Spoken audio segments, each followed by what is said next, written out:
The disappearing burgers with Ronald McDonald and friends. Wow! Hamburglar has a magic kit. Ooh, Magic.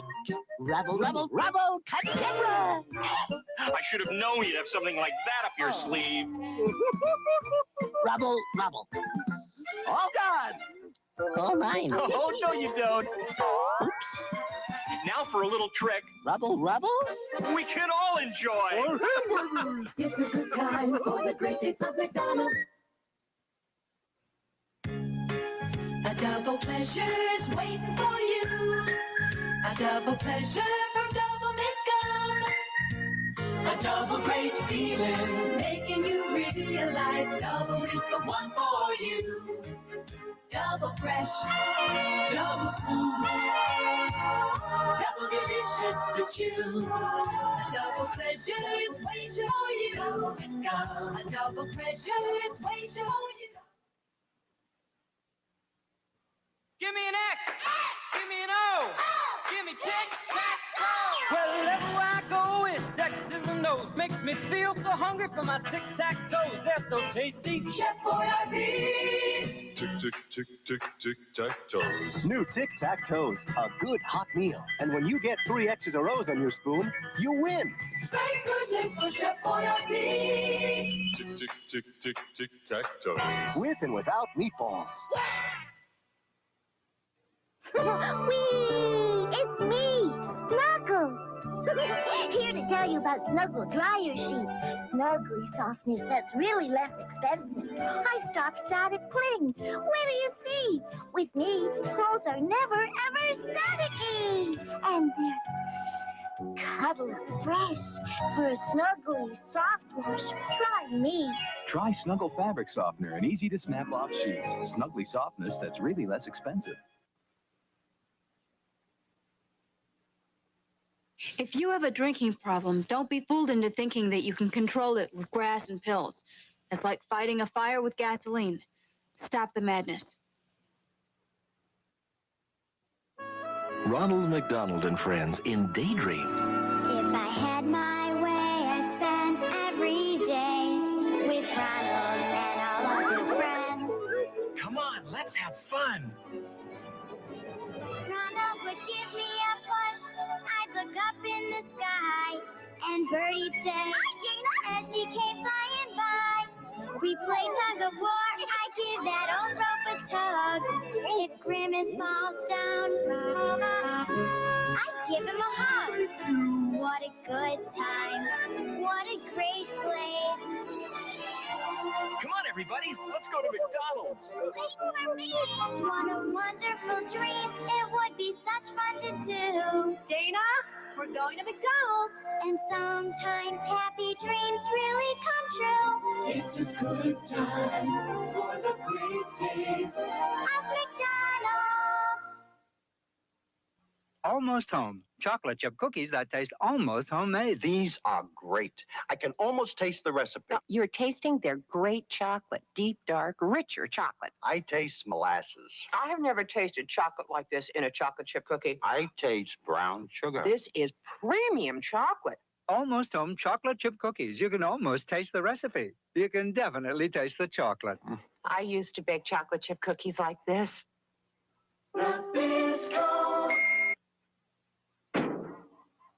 When I bite into a York Peppermint Patty, I get the sensation of being on top of a cold mountain. And all I want to do is yodel. Yodel-ay.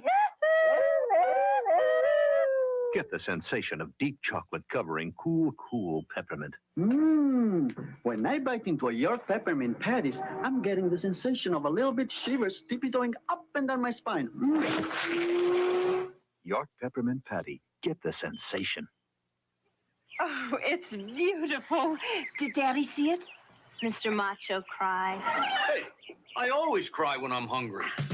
What goes great with happiness? Something sitting on a Ritz. Everything will taste better. Tastes better when it's sitting on the Ritz. Ritz makes food taste great. When it's sitting on a Ritz. Try low salt. I'm not ready to go yet, okay? I'm not ready. You gotta wait. I got shit to do. I'm in the middle of something.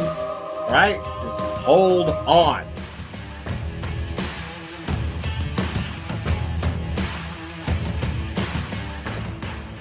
Watch your mouth or don't come in here. Uh-oh. Uh-oh. Oh, yeah, people, come on, we're adults here. You know what? adults. What is the point? Yeah, we're adults here. I got a fucking Burger King fucking thing on my head. We're all fucking adults here, guys. People in my chat, 2 words. What are they? 2 words. Let me see the chat flood. Let me see the chat flood. 2 words. Okay, next caller. Please. Let's get into the meat and potatoes, which translate in American to dick and balls.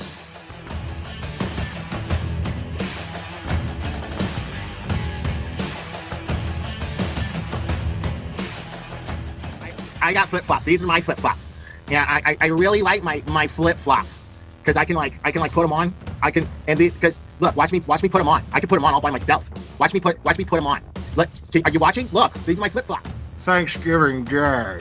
I remember it clearly. It was Thanksgiving Day. I was inserting myself in somebody else's fucking business as a cash grab, and you know. This channel is harsh reality. Karen Yak se jodió la sucia vida. Amen. This is Jonathan Lee Riches. I have cheeseburgers. I'm gonna put cheese on them. I'm gonna make sure that I have my hamburgers because I'm a big boy now and I can make the hamburgers. My mom lets me use the stove now.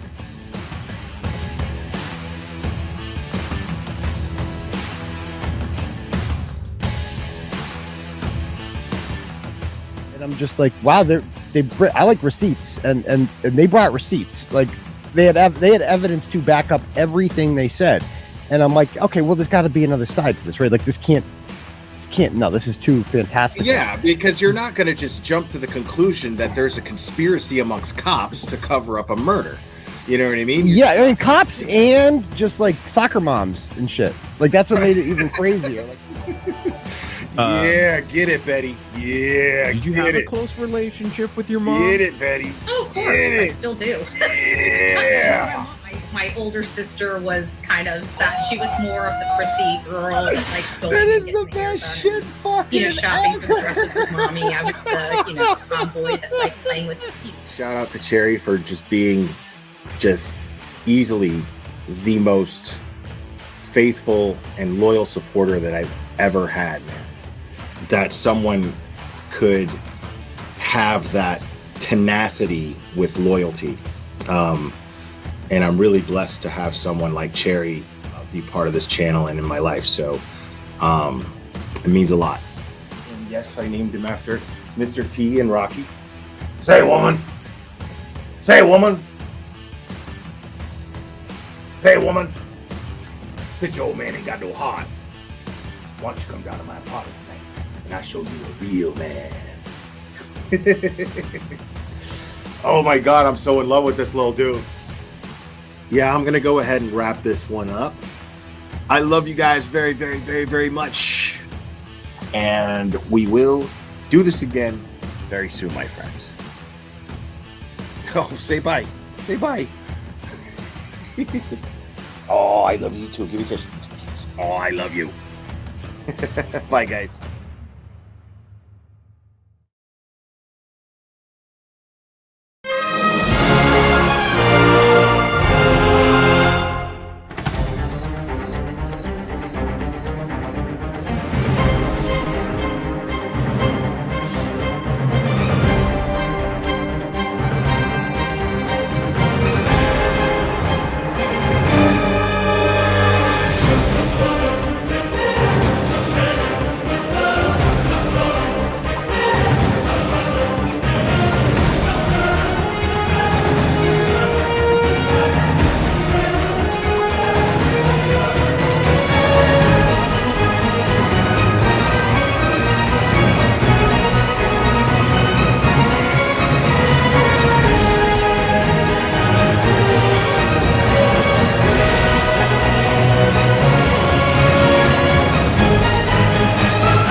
them to their knees, yeah.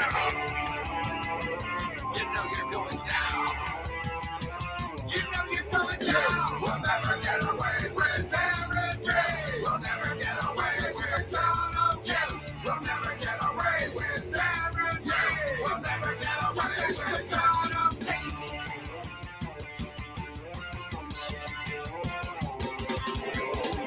Turned up missing in the house was quickly sold. The girl found you to a search on something dying cold.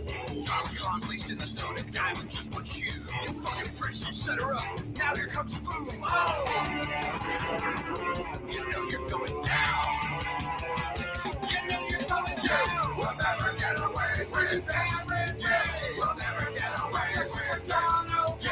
We'll never get away with Aaron Gay. We'll never get away with Donald Gay.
Woo! Good morning, people. Oh my goodness.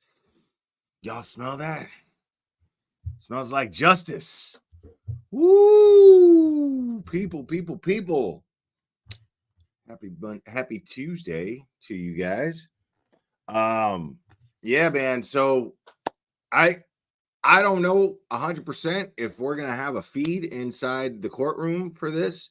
Regardless, I'm gonna hang out with you guys, give you guys a play-by-play for as long as I can, and then we'll see what happens. But I'm gonna stay on here with you guys as long as I can, give you guys as much of an update as I possibly can. But let's see real quick. Now, hold on. We got a live feed coming from. Okay, hold on.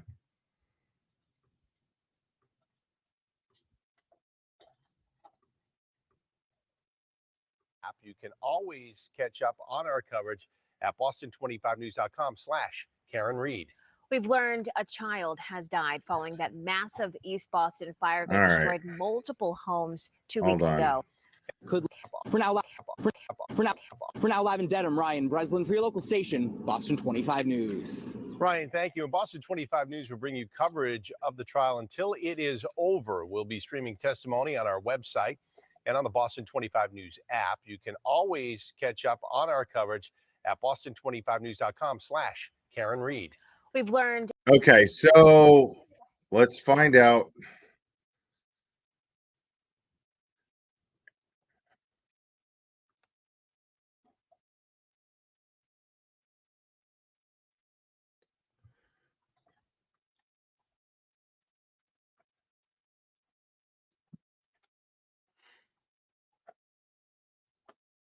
All right.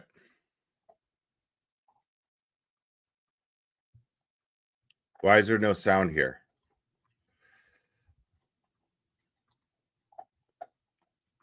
It's really annoying.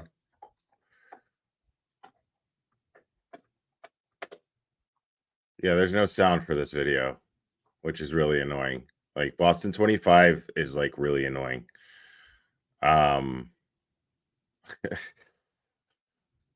So there's no sound for this shit. So I'm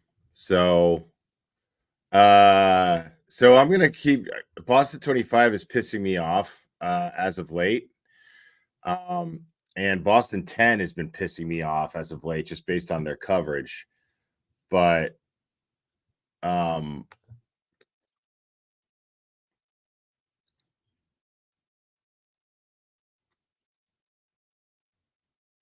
so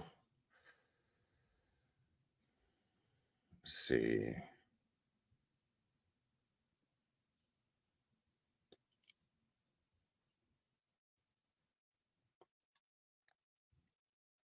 Let's see what the latest. I mean, this is really annoying because this is what they just put out, and I posted this on Twitter. But in the meantime, we're going to keep looking. It has been far-reaching and pretty notable. If you live anywhere here in Norfolk County, you've certainly seen people on the sides of the road protesting in support of Karen Reed, or you've probably seen a free Karen Reed t-shirt. But here in Canton, where the incident happened, the town divided. In an unprecedented move back in November, nearly 2,000 Canton residents came together for a special town meeting. And in the end, a majority voted to launch an independent investigation into the town's police department, many of them feeling that police weren't being transparent about the case. Well, in addition to Dateline, nationally, interest in this case could be in part to Aiden Kearney, otherwise known as Turtle Boy. He runs the website TV Daily News, and through his eyes has been documenting the case.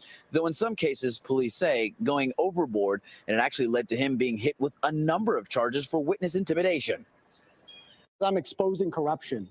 I'm exposing what really happened to John O'Keefe and the powerful and well-connected people who murdered him and cover up his murder. Wow. And over by the Norfolk Superior Courthouse, where you just saw Mary, protesters have been protesting in support of Karen Read for every single pretrial hearing. But starting today and for the remainder of the trial, fearing that they may impact the impartial jury, the judge has ordered that they need to be at least 200 feet away from the courthouse. Of course, all of this is something that we'll be monitoring. But for right now, we're live here in Canton. Manoj Kongwari, NBC 10 Boston. All right, shut up. Hold on.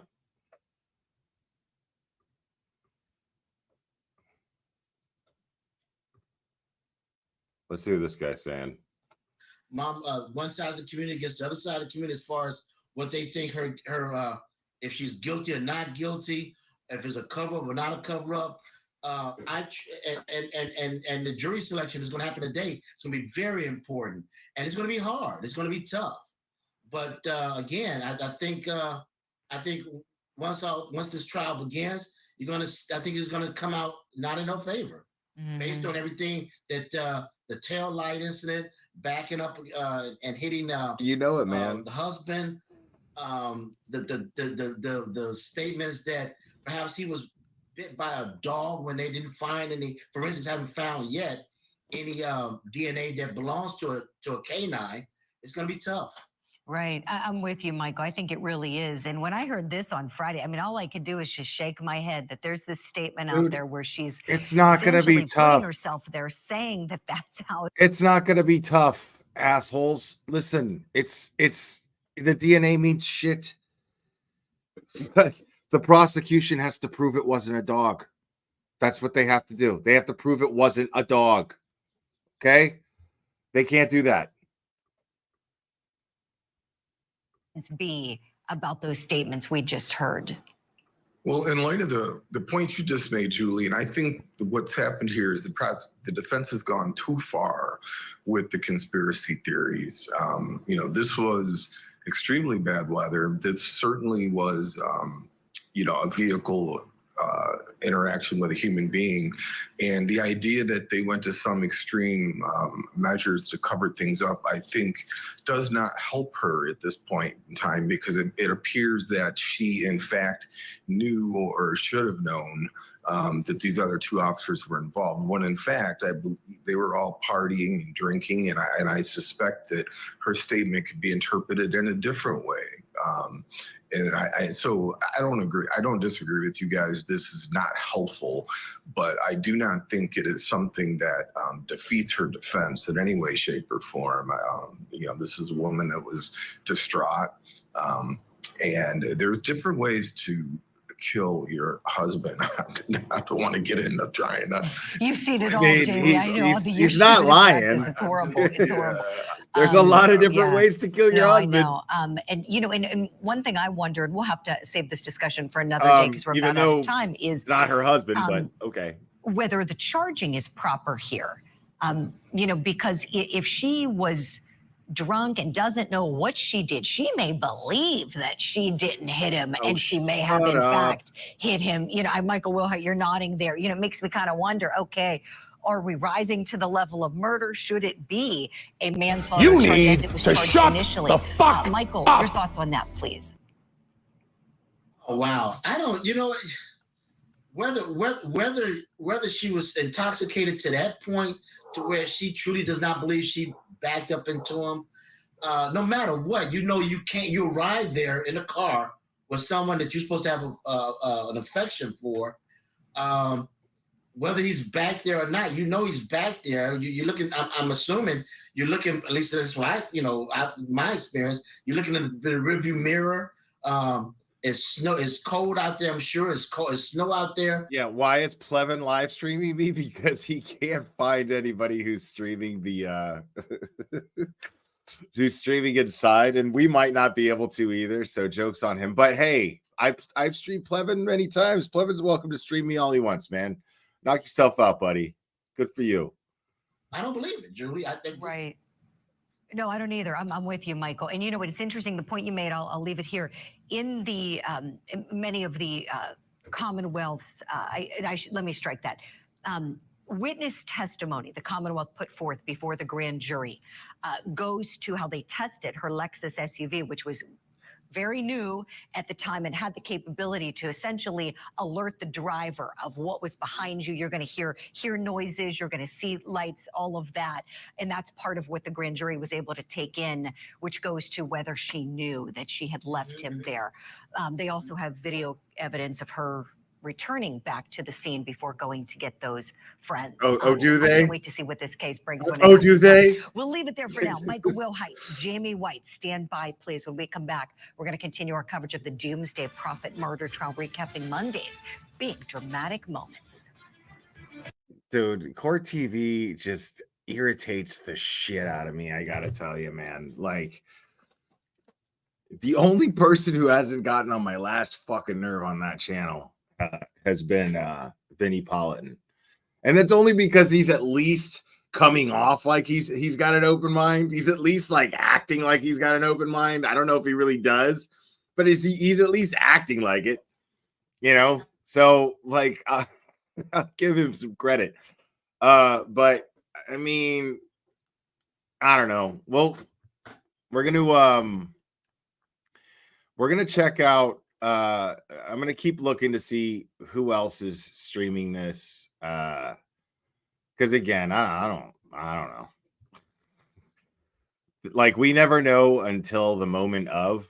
And here, no, Boston 10 is going to be streaming it. Watch live.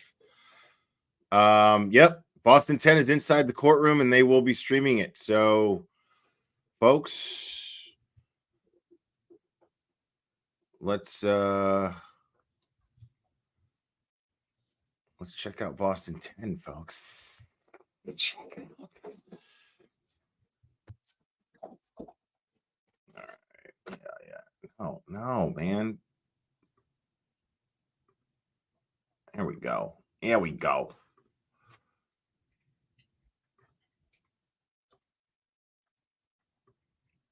See if we can get a hot mic, y'all. I don't think we can, but nope, there's no sound. So, but this is live. This is inside the courtroom. We're just waiting. Folks, welcome. Thanks for sitting with me through getting the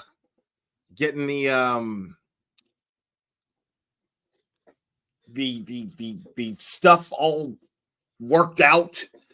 But yes, it's going to be a long day, guys. And I think jury selection in this case is going to be very, very interesting. And yes, too, I think that Turtle Boy's investigations absolutely played a factor in why jury selection is going to be an issue. Sure, absolutely, because Turtle Boy's investigations have absolutely brought this case in the front lines of the public. Now, is it going to be difficult because Turtle Boy intimidated witnesses? No, because he didn't intimidate witnesses. How do you intimidate somebody to tell the truth? Explain that to me. How do you intimidate somebody to tell the truth? How do you intimidate somebody to cooperate? I mean, somebody explain that to me.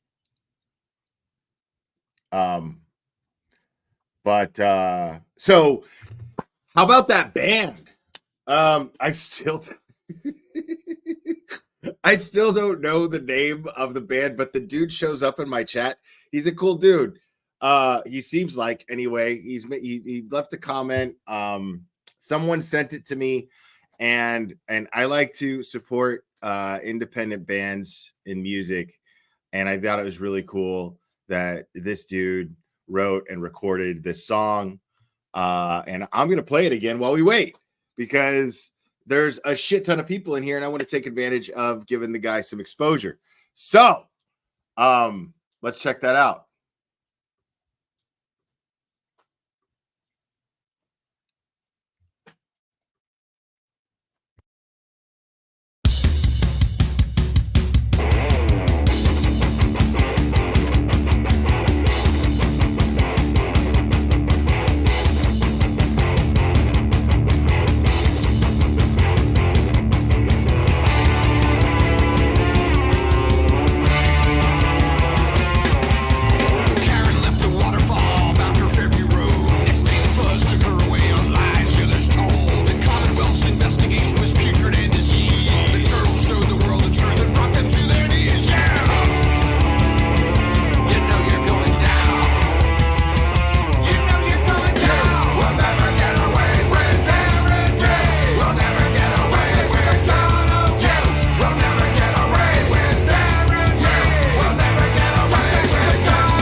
That shit is fucking fire. Pretty Bug, welcome. And thank you for the super chat, J Bug. Appreciate you, buddy. So Pretty Bug and J Bug, today is the day of the bugs. So yeah, man. As you can see, people are absolutely on fire about justice for Karen Reed, or justice for John O'Keefe, and the freedom of Karen Reed, the liberation, as it were, of Karen Reed. But the liberty of those people that are standing out there is also in peril, meaning your liberty is in peril, believe it or not. If a judge can just make an order saying you don't have First Amendment rights. You do, but there's no but. Either you do or you don't. And so, sorry, Judge Bev, you suck. Judge Bev, you are terrible. Boo, you suck. So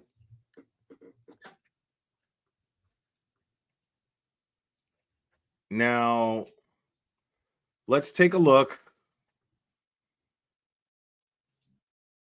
at let's see if we can get, let's see what Tom McGinnis is being interviewed. Let's we're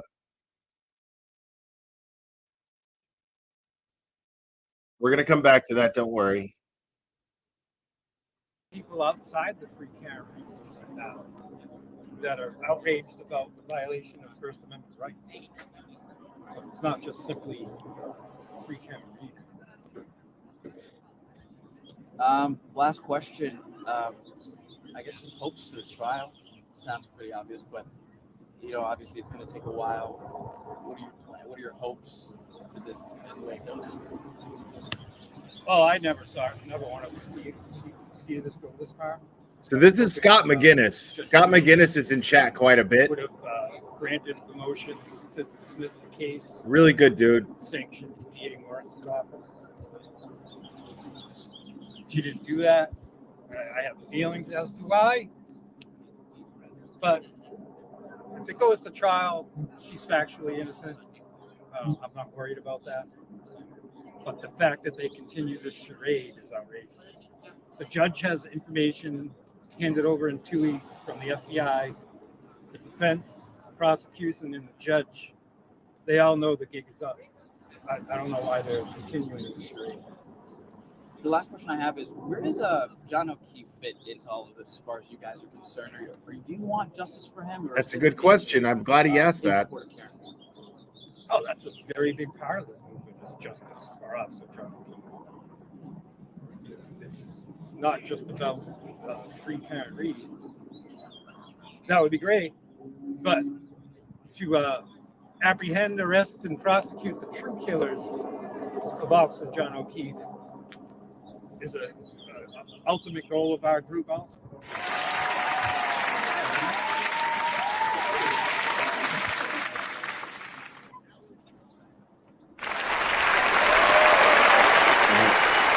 Friday, give him the facts yet again. Love it. Love it, love it, love it. Now let me get back to there's another dude. You guys are gonna love this guy. Out, huh? I gotta Glad find I him caught first. that. Let me was good. find his interview, because that shit was absolute fire. There's Turtle Boy. He showed up. Yep. I think it was before Turtle Boy showed up. I don't think anything's going on until 9:30. Here we go. Here's this guy. 9:30. They're gonna. This guy is dope. Okay, you guys are gonna love this guy. Hold on. This is why I love Tom CPU. Make sure to sub to Tom CPU, because Tom CPU Bud, how you doing? is on the boots on the ground. God forbid I step over this. You can't cross that line. Oh, God, no. And capturing the vibe of these beautiful people. This is the foundation of our First Amendment rights. The point of no return right there. Yep, right here. We'll be There's that line. Okay, you see this right here. That's the boundary for the 200-foot buffer zone. Okay, the literal boundary for your the literal limit to your First Amendment rights that Judge Beverly Cannoni has took it upon herself to set upon District Attorney Michael Morrissey's behest. So yeah. Can't go. Right here, I'm free. If I walk 3 feet, I'm under arrest. Uh-oh. Can't do that. News people, why don't you do a story on the lawfare that's restricting these people's First Amendment rights? What are you people waiting for? Can you tell me that? How you doing? If I interfere with your job, you'd call the police on me. My name's Robert. I'm a congressional candidate for Congress. I will hold you people accountable for being a part of their team. A congressional candidate. This is shameful. Without the First Amendment, you people wouldn't be standing here. Are you any more special needs? You should be joining them. Yeah, you're on the What's wrong wrong side. with you people? Seriously. We're not the Soviet Union or China or Cuba. Look who's walking down the street with his Kino glasses. Yep. How you doing, sir? Everybody's favorite. The Who are you with? birthplace of America. Who are you with, sir? Channel 10. He's Channel 10. Who are you with, sir? 5? So when are you going to do it, miss? You're going to have some courage and report the story about lawfare by this. Is this an ordinance? It's not a law. It's not a law. This guy is awesome. He's walking away. Should all be ashamed. That's the news. That's the Boston 10 For lady. the First Amendment. But no, you're complicit. All you people are complicit. Silence is compliance. Complicit. Terrible. Shame on you. Shame Don't on use you. these people as props now. If you're not going to help them out, don't use them as props. There you go. Speak on their behalf. Use your platform. Use them. Take them out of context. That's all you guys are here for. Shame on you guys. Shame on you guys. If they're illegal aliens here, you'd be here doing cartwheels. I love the American flag behind this guy and shit. Lawful touching right there, sir. I love it. He loves me. I know. Get it together, buddy. No wonder no one likes you. Tom's awesome. Got some courage. Who sent you here? Who sent you here? Who sent you here? AI? What? Yeah, I mean. Can I have your name again? There's almost 1,000 people that are asking your name, sir. My name is Sorry. My name is Robert Burke. I'm a congressional candidate. I'm a Trump Republican. I've been a Republican for 50 years. I'm running in the 8th Congressional District, and they put 2 other people against me because they can't have a Trump guy running in the 8th Congressional District. I live in Dedham. I ran in 2022. No money, no help. The GOP ignored me. I came in at 73% of my primary, and I came in with a little less than 90,000 votes. I'm back for the rematch. I've earned the right to be here. And to have these slobs, these morons, dictate anything and tell any narrative about these people right here, just the First Amendment. Think about that. Constitution's the law. This is not a law. This is this appointed Democrat judge probably using lawfare against regular citizens. Oh, Devil Patrick, he's back around here again. Rob Burke. You can catch me at burkeforcongress.com and close the border. There you go. Tom. Thank you. In case anyone out there hasn't heard, Auntie Bev is wearing pink today. All right. Now I don't invest too much in the whole Auntie Bev wearing pink thing. That just might be Bev's lucky color or something. I don't know. But listen, Robert Burke, the Trumper. Okay, listen, this is the most I'm gonna go into a political rant, okay, which is really like the worst idea that any YouTuber could have when he has this many people watching. But I'm gonna do it anyway because fuck the world. And I'm telling you, listen, I think it's important. I think it's important that dude was out there, regardless of how you feel, who you're voting for. Just vote. Just vote. That's it. It doesn't matter. Like the fact that guy is out there doesn't matter who else's political affiliations are. He's not out there with any more of a political agenda other than speaking up for First Amendment rights right now. Now, of course, he's going to promote himself because, you know, he's running. But at the same time, you've got to look at the grand scheme of things here. And there are people of all different political viewpoints walking together, waving American flags and exercising their First Amendment rights. And that, to me, is the essence of the United States of America. That is what makes me proud to be an American. That is what makes me feel patriotic when I see this shit. You know, that is it. I don't give a shit what he's saying about Trump. I don't give a shit if anybody's saying anything anti-Trump. I don't care. What I care about is that guy is out there and he's holding the media responsible. We just watched Boston 10 spin a narrative. And we just watched this guy hold them accountable. But we watched Boston 10 spin a narrative that because of Turtle Boy harassing witnesses, that it's going to be hard to pick a jury. And we know that's not true. We've been watching. We know that's not true. We know that's not accurate. We know that's not responsible reporting. So I don't give a shit who this guy supports. I want my news properly reported. God damn it. You know what I mean? I don't give a shit. I don't give a shit if the guy wants to vote for Shaggy from Scooby-Doo. I don't care. I don't care.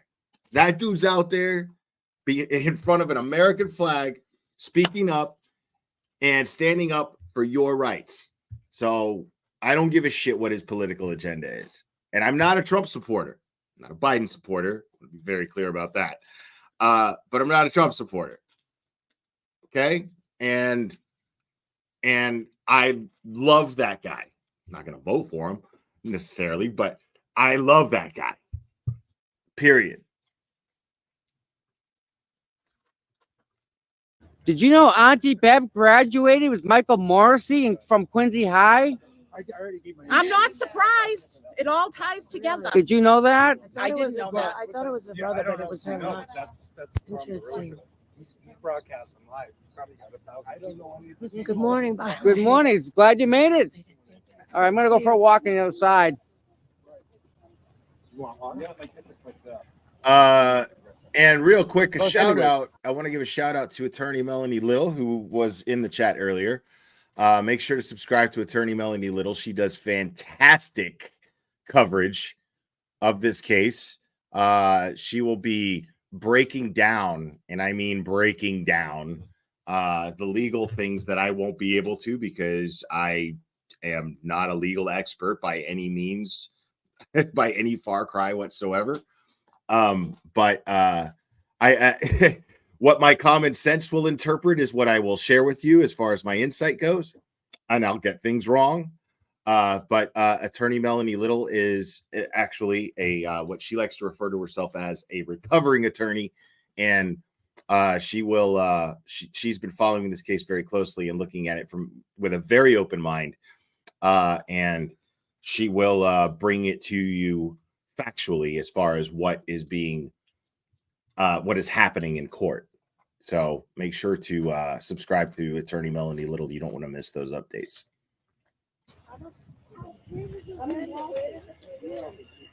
How about that, guys, huh? Imagine what you bump into walking down the street. Oh, you're the man. Thank you, Scott. You see this guy all of a sudden. Yeah, I wish you got my Channel 10 interview. Yeah, I wish I did. I'm walking around. I don't think she'll show any of it. That bad? Yeah. They're looking for news. Well, welcome to Massachusetts. That's what you're gonna find when you walk in here.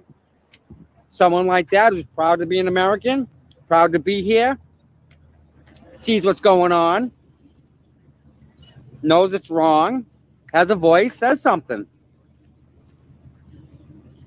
All right, hold on a second. Hold on. Yep. 1 second there, Tom. 1 second there, Tom. Let me read this real quick. So Cherry just sent me this screenshot from Street Squirrel.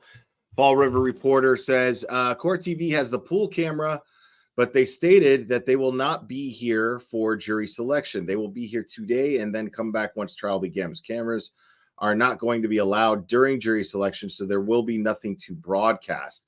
I call bullshit because I am looking at a feed right now of inside the courtroom.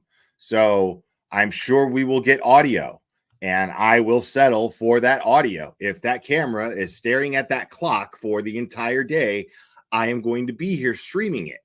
I don't give a shit. So sorry, Court TV, because you had to sit this one out. Doesn't mean I'm not going to watch it somewhere else. Nice try, though. I mean, Court TV, come on. What are you doing? What are you doing?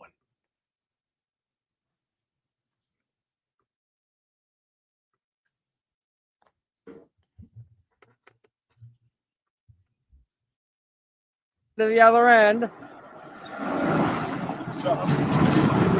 Hey, what's up? Oh my God, who's it? Audrey. Thank you very much, Audrey. Thank you.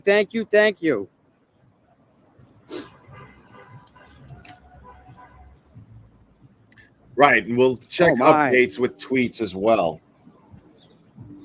Crystal J gifted a membership. Thank you so much, and congrats to. Check this out, guys. This is something. Lizeka. Oh, sorry, I'm walking so slow. I got a bad toe. More people walking up. Dude, I feel so bad for Tom. I tell you, man, Tom is just all heart, dude. He really is. He's just all heart. This is America. Look at this. This is awesome. Now, if you want to watch Tom live, first of all, do this anyway. If you're not subscribed to Tom, subscribe to him and give the video that I'm dropping here a like. Because Tom gets down there, man, and he gets all of the coverage. This isn't the first time. For those of you who are just joining, this isn't the first time. You guys look great. Oh, look at everybody. Look at that. Good morning. This is what Tom does. You look good, guys. Everyone's looking good. There's Dana. Love Dana this. organizes these things. How you doing? Good to see you. I love this sign. Yeah. Oh, I like that. I mean, it's Thank you. Like because hi. it's Tom that we get Hi, to work. see these people first. Hey, bud. Hi. How are you? And to me, this is the most important You part. got a little pinky thing on one too, of- huh? One of them. Henry, who's good? Who's a good one? You good boy? Hi, Henry. Hi, bud. You're so good. You're so good. You're a good boy. Who's a good boy? You're so good. All right, humans. We'll go back up to human level. I mean, all right. This is I want to give just a shout awesome. Out. Let me give a shout out. Yeah. Hey, Plevin, make sure that your viewers see all of this angry mob here, this angry, unruly mob. You know, like look at them. They're foaming at the mouth, Plevin. Make sure your viewers see this, okay? And it's good to see you, buddy. I hope you're enjoying your stream. I'm really happy that you're streaming this because you might learn something. It's always good, buddy. It's always good. So, I mean, yeah, look at this angry mob here, Plevin. Make sure to get your chat. Make sure your chat sees these unruly, insane, intimidating people. It's called. Hold on, I gotta give them. Let me give them the right background music. Hold on, I gotta give them the right background music. You guys ready?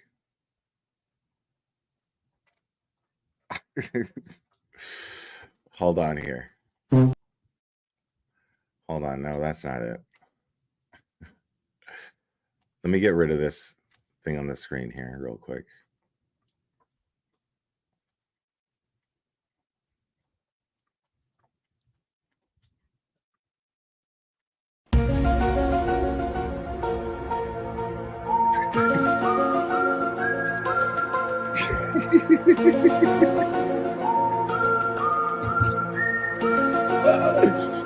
Look at this angry mob. Oh my God. I mean, they're wolves in sheep's clothing.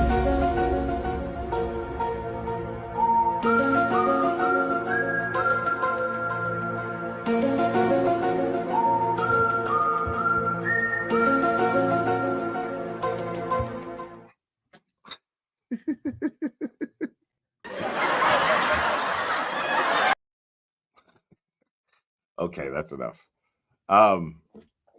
Let's get to the beginning of because I'm still not getting any sound from the feed. So I don't imagine they've started yet. So I'm going to get to Scott McGinnis's interview, the beginning of it. Yeah, I'm like, we got to go back down. Oh, hold on. Truth and transparency. Thanks for the donation. You go, girl. All right, stories. So what's going on down here? I called you the lone wolf. Day one logistic problems. I think it would have been a lot better to have people down here. Especially now that Karen's parking here. Yeah, Karen's parking. If we had more people down here. Thank you. If we had more people down here, we could have all been lined up. Yep. We'll learn that for the next day. Right. And they're on the sidewalk. So then, it's learn by lesson. Like each day we'll learn a little bit more. Bart, thank you for the $10. Story with LJ. Hello. Trial and error, like I said. But Scott's down here holding it up. If you get here early enough, you can park along the street here. You see those are empty. Stigma Movement, thanks for the $5. Let's celebrate their first chat. I'm like, I don't want to touch any buttons on Tom's phone because I might shut it off. And if he's not around, we're all in trouble. This is Tom's CPU stream. Make sure to flag. We're all here. To click on the link I just dropped and give it a like. Italian. I'd really appreciate it. Just take a second, click on it, give it a like. Push this button. Someone's messaging in Messenger, and I don't know who it is, but I don't want to, be intrusive on Tom's messaging thing. All right. Hi, AM Swan. Hi, Lover Nurse. All right. We're going to go down. I love how back down this way. See if Aiden's in. All right. Do you guys need anything? Water, anything? They say they're only going to let 10 people in? At a time, yeah. I love how Tom just hands his phone to people, right?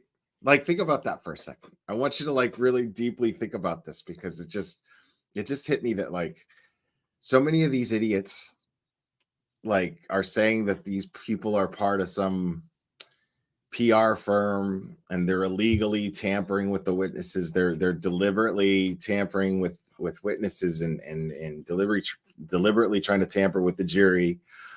And Tom just hands his phone to anybody, right?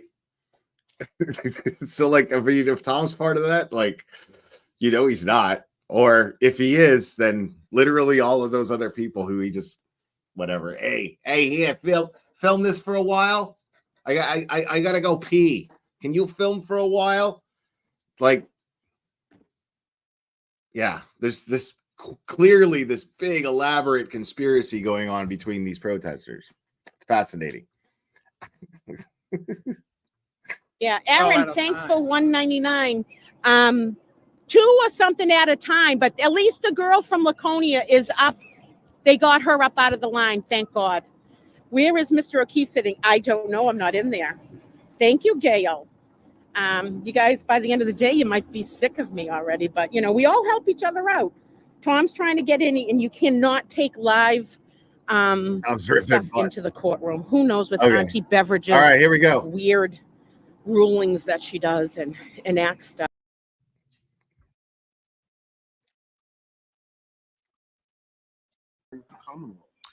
Adam Lally for the Commonwealth. Good morning, Your Honor. Good morning, Mr. Lally. Good morning, Your Honor. Laura McLaughlin for the Commonwealth. Good morning, Ms. McLaughlin.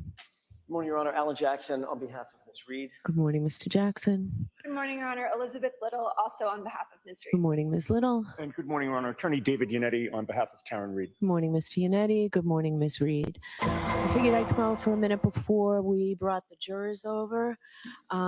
So I did get the pleadings last night that were filed yesterday.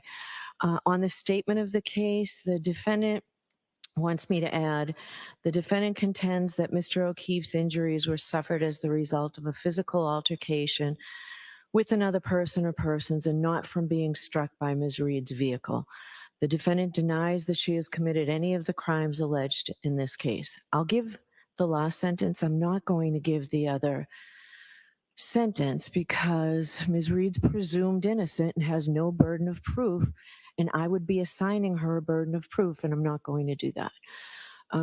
Based on the offer of proof on Friday, I am well within my rights, pursuant to the case law, to exclude the third-party culprit defense.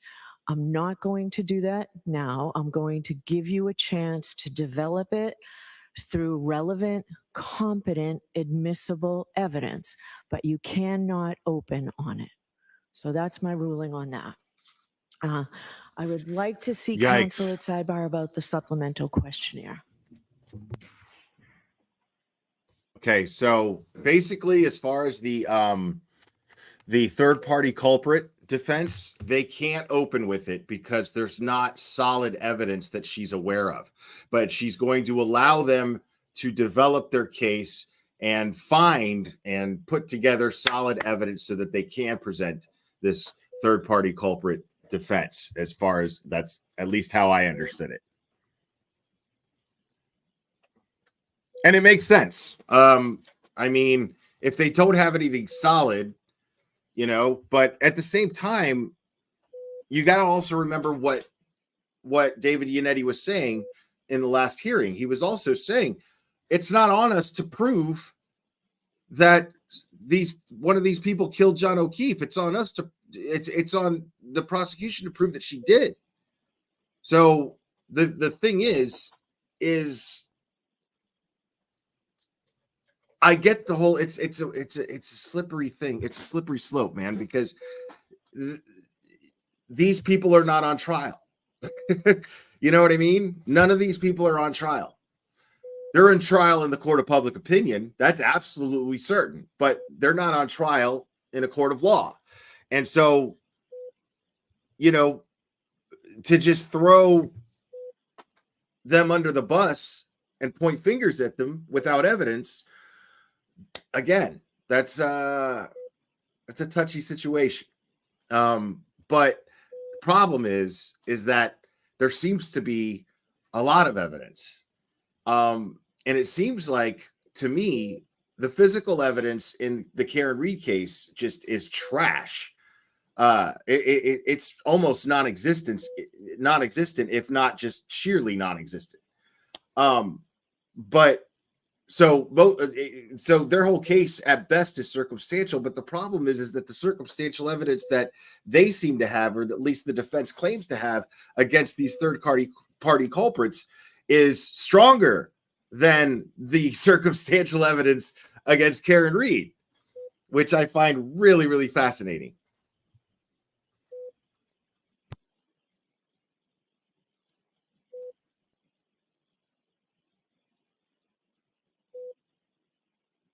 I mean, it's easy. I mean, with, at least in theory, I don't know. But it seems like it's still a no-brainer. Like the Commonwealth just doesn't have a case against Karen Reed. Every single piece of evidence, every smoking gun type evidence that they claim to have, if you followed this case at all in the last 6 months and read documents, read statements, read reports, followed it on Twitter, followed Olivia Lambeau on Twitter, or Olivia Nile, followed Turtle Boy. You know, I mean, there's so much information that dictates that it's just very easy to poke holes through what the prosecution says they have against Karen Reed. The tail light situation is, it's just so funny that it's such a point of conversation when I say it's nothing, based on how easy the defense in theory can just poke holes right through it.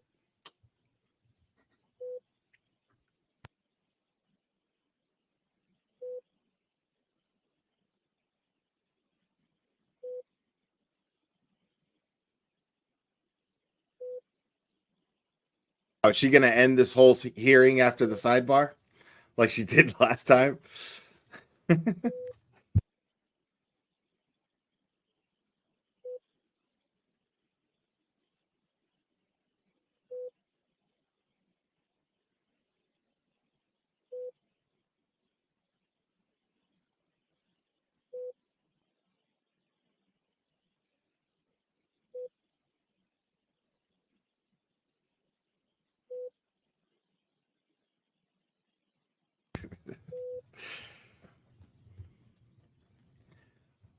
And guys, while we're waiting, now's a great time to hit the like on this video.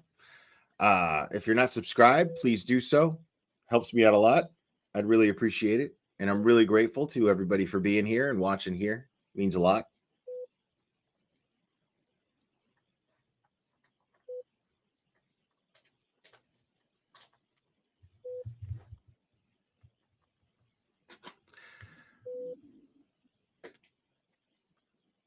I mean, I just don't understand how anybody can think that Karen Reed is guilty at this point. I don't understand.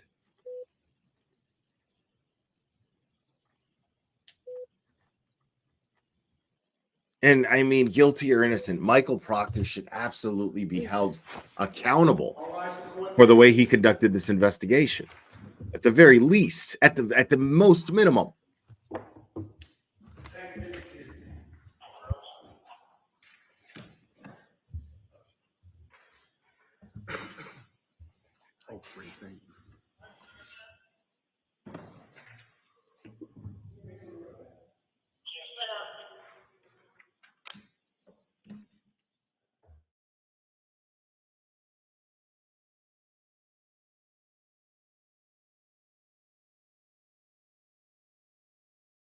Thank you for the Venmo, Leah. Appreciate you.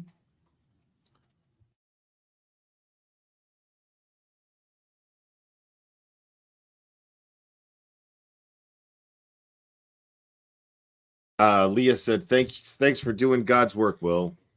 Appreciate that. I don't know about that, but I think you guys are, actually.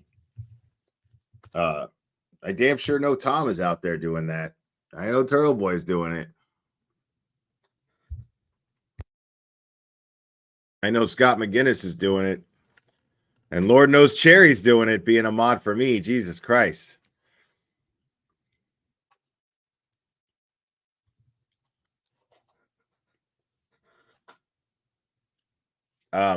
Yeah, so I have not muted this. That's the news station that muted that we're streaming. So let's check in on that real quick. Let me see.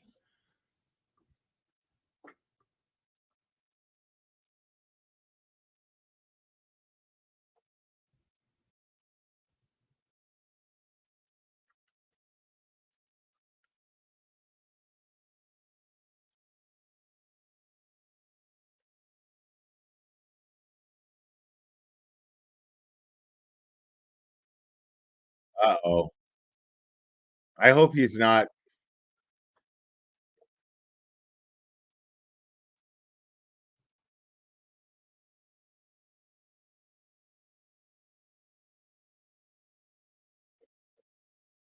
Okay.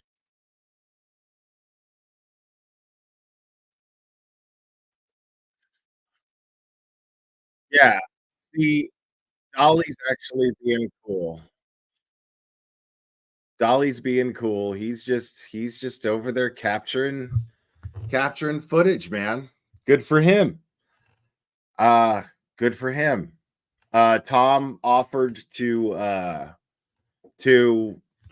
let him join the rest of everyone else, extended an olive branch, but Dolly respectfully declined, and I understand that. But yeah, everybody seems to be being very, very civil. The vibe out there outside the courthouse seems to be on point. Like, I gotta tell you, makes me really, really proud to be an American today. Truly. I really wish I was out there with everyone.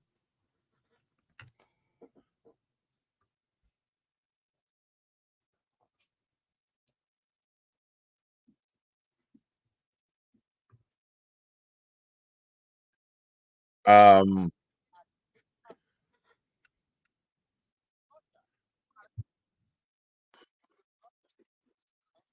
oh, okay. Let's check in on it on Tom while we wait. It's up near the lake, the big freaking lake. Forget the name of the lake. It's beautiful though. Big lake. Yeah. Not Table Rock. That's in freaking Missouri. Oh, come on, help me, guys. The lake in northern Georgia. Huge. Big bass lake. And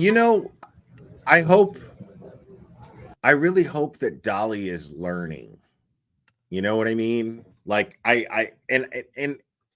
the thing is I want to know, I want people to know, like I love it when channels grow, even channels that I don't like, because I really hope that it will humble them.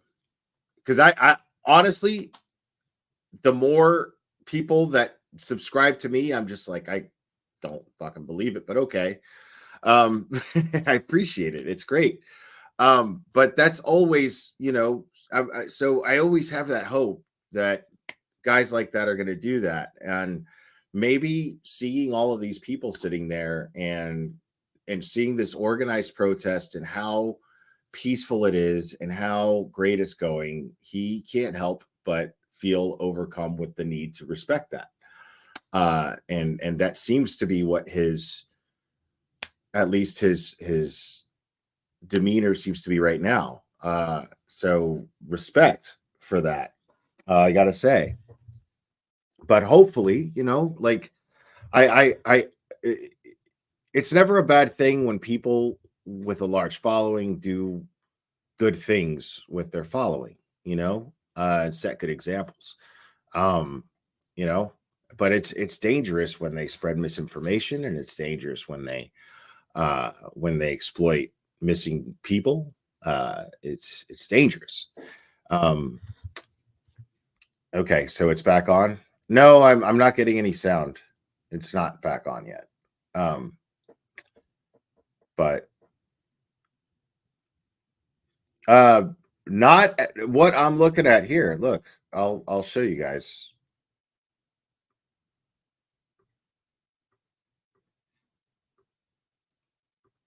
I mean, it's not muted. Now it's muted. Now it's not. So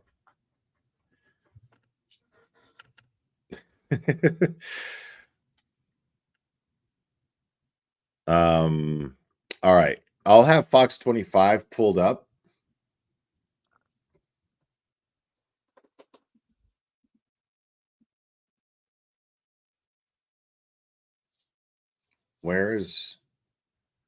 All right, there's Karen Reed.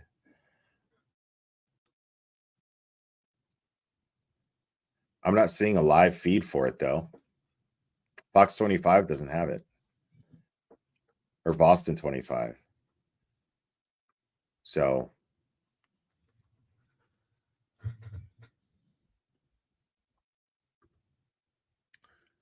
well, here's something. Hold on. Okay, hold on. Well, no. I just don't want to get away from this is the only feed that I'm seeing that's inside the courtroom right now. And I don't want to lose it. So I'm not seeing, there's nothing. There was just a little clip there, but it wasn't a live feed from Boston 25. So there's nothing happening on Boston 25.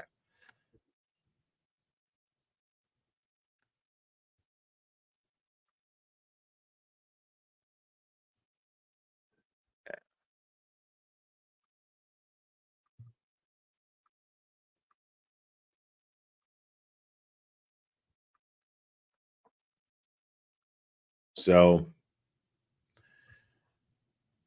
no, I'm on the Boston 25 website right now, and it's not streaming. Yeah, like here, I'll show you guys. I'll keep that up.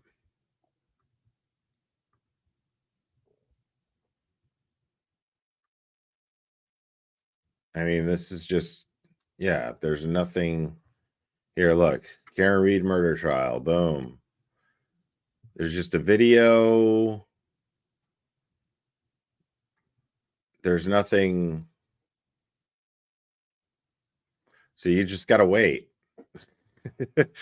Just got to wait until Boston 10 comes back on.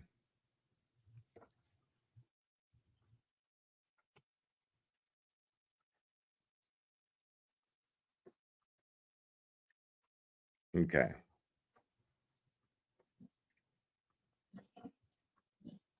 And I hear something right now. Like, it's very faint, but I hear something. Hold on.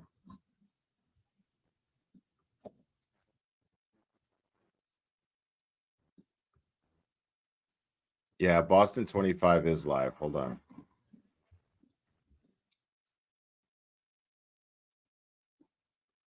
Hold on. Here we go.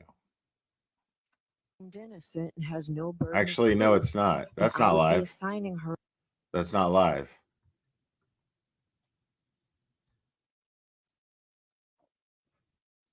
Okay, Boston 10 is back. Now it's back. I'm gonna stop listening to you guys, man. Shall be heard. Live state of the Commonwealth of Massachusetts. This court is now open. You may be seated. May I call the case, Your Honor? Please. This is 2282CR117, the Commonwealth versus Karen Reed. Mr. Lally? Yes, Your Honor. The Commonwealth moves to trial. Okay. Ms. Reed, can you please stand? Thank you, Jam Cracker. Appreciate it. Karen Reed, you are now set at the bar to be tried, and these good men and women who I shall call to pass between the Commonwealth and you upon your trial. If you'd object to any of them, you must do so before they are sworn. You have a right to challenge any 16 jurors without giving reason. Thank you. All right. So good morning again, counsel. Good morning again, Ms. Reed. Good morning, jurors. My name's Beverly Canoni. I'm a judge of this court, and I want to welcome you here this morning. Jury service, as you know, is one of the most important duties that we have as citizens. Our system of justice simply would not work without you, and we appreciate that you're here today, ready, willing, and able to serve if called upon to do so. So You are unmuted. We're selecting a jury today in a criminal case that you just heard, Commonwealth versus Karen Reed. The Commonwealth alleges that on the morning of January 29th, 2022, at approximately 6:04 a.m., the Canton Police Department received a 911 call reporting an unresponsive male party in the snow outside a residence at 34 Fairview Road within their town. Officers responded and discovered the male party, later identified as John O'Keefe, off the roadway in the front lawn area. Officers identified 3 women with Mr. O'Keefe, one of whom was the defendant, Karen Reed, the girlfriend of Mr. O'Keefe. The defendant had been with Mr. O'Keefe the previous evening at 2 different bars in Canton and had driven with him to his residence in the early morning hours of this date. Mr. O'Keefe was treated by paramedics from the Canton Fire Department and transported to the Good Samaritan Medical Center, where he was later pronounced deceased. The Commonwealth alleges that the defendant struck Mr. O'Keefe with her vehicle earlier that morning and then left the scene while Mr. O'Keefe lay injured in the snow during a blizzard. The defendant denies that she has committed these or any crimes alleged in this case, and she has pled not guilty. So the defendant is charged, as you've heard, with second-degree murder and also charged with manslaughter while operating under the influence and leaving the scene after causing personal injury or death. I will describe these crimes in detail at the end of the case when I teach the jury the law, but briefly, murder is the unlawful killing of a human being. In order to prove the defendant guilty of second-degree murder, the Commonwealth must prove beyond a reasonable doubt that the defendant committed an unlawful killing and that it was done with malice. In comparison, involuntary manslaughter is an unintentional, unlawful killing caused by wanton or reckless conduct. These terms and the elements of the crimes will be explained to you in detail at the end of the case before you begin your deliberations. Now, at the outset, I would like to address the issue of public interest in this case and the duty of this court to adhere to the rule of law. John Adams said that we are a government of laws, not of men, and that the law must be deaf to the clamoring of the public. He meant that while public opinion about a given subject may ebb and flow, the law must be steady, reliable, and even-handed. We know that in the subject of this case, there are people advocating for one outcome or another with intensity, but without the benefit of having heard or seen any evidence at all. The law works in a different way, and the difference is crucial to our system of justice. The jurors selected for this trial will hear and judge the evidence. They will decide what the facts are, and where the evidence is contested, they will determine where the truth lies. Ultimately, the jury will decide whether the Commonwealth has carried its burden of proving that the defendant is guilty of any crime beyond a reasonable doubt and to a moral certainty. People outside of this building have rights, and we know that they have voices, but this criminal trial will be decided by an independent jury, free from outside interference, based only upon the evidence presented in this courtroom and the law. Yeah, you made This sure is of the that. only way to ensure that every person who comes before the court receives a fair trial. It is just that simple and that important. So, while public comment will likely continue, the rule of law will be upheld. In order to determine your eligibility to serve on this case, I'm going to ask questions to you all as a group, and then I'm going to ask you to fill out a supplemental questionnaire. We have found that the use of this questionnaire is helpful for several reasons. First, there are some personal questions on it, and we ask that you be candid.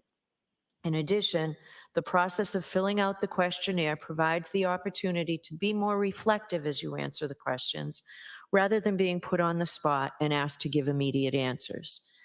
After you fill out the questionnaire, we will have you come up to the sidebar one at a time so that we can follow up with you on your answers to the questionnaire and to my questions. I want to thank you in advance for the patience it will take as we go through this process. As you may know, the lawyers for the parties participate in the selection of the jury. Under our law, each of the parties has the right to exercise what we call juror challenges. This means that each party has the right to challenge a certain number of prospective jurors for any reason or no reason at all. Therefore, some of you may be excused during the impanelment procedure. If you are not selected for jury service on this case, please don't take it personally. Don't think that somehow you're not a fair person. It's not a reflection on you at all. In a few minutes, I will pose questions to you as a group. You've taken an oath that requires you to truthfully answer these questions and all questions posed to you. If your answer is yes to any question, I will ask that you raise your hand and hold up your juror cards. No need to take those cards out yet. I'll tell you when I need you to take those cards out. When you hold the card up, please hold the numbers out because the court officers need to read the numbers from your card. The fact that you answer yes to one of my questions does not mean that you're automatically disqualified from jury service. It simply means that there are matters that counsel and I must discuss with you. If you find a question posed to the group overly intrusive, you may elect to answer that question at sidebar. I will have additional questions for you which relate to issues that may be raised in the trial and are designed to give us information regarding your ability to serve as a fair and impartial juror in this case. The lawyers are also permitted to ask you questions for the same purpose. Please remember, this is not a test. There is no right or wrong answer. We're simply looking for your honest and best answer to the questions. I'm now going to ask the lawyers to introduce themselves to you and to tell you who they represent. Good morning, ladies and gentlemen. My name is Adam Lally. I'm Assistant District Attorney with the Norfolk County District Attorney's Office. I, along with my co-counsel here, represent the Commonwealth of prosecution in this matter. Thank you very much for your attendance here. Thank you, Mr. Lally. All right, thank you, Mr. Lally and Ms. McLaughlin. Good morning, ladies and gentlemen. My name is Alan Jackson. I have the privilege of representing Ms. Karen Reed. Good morning, ladies and gentlemen of the jury. My name is Elizabeth Little, and I'm also representing Ms. Reed. And good morning, ladies and gentlemen. My name is David Unetti. I'm an attorney with an office in Boston. Our client today is Karen Reed. If you'd stand, Karen. Say good name. All right. Thank you very much, counsel. Jurors, I have a very lengthy witness list to read to you. I'm going to ask that you pay close attention to it because in a little while I'm going to ask you if you know the names of any of these folks. Just because I read the names to you now does not mean that all of these people are going to be called as witnesses. In fact, they're probably not all going to be called as witnesses. There may be some reference made to them during the course of the trial. So it is important that we know whether in fact you know any of these people. And if you're not sure whether you do or not, when I ask you to raise your hand later about whether you know any witnesses, err on the side of telling us that you know them.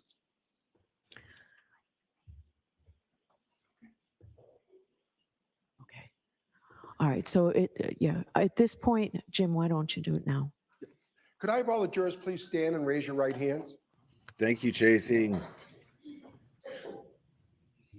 Do each of you solemnly swear to make true answers to such questions as should be put forth to you by the court, so help you God? You can have a seat.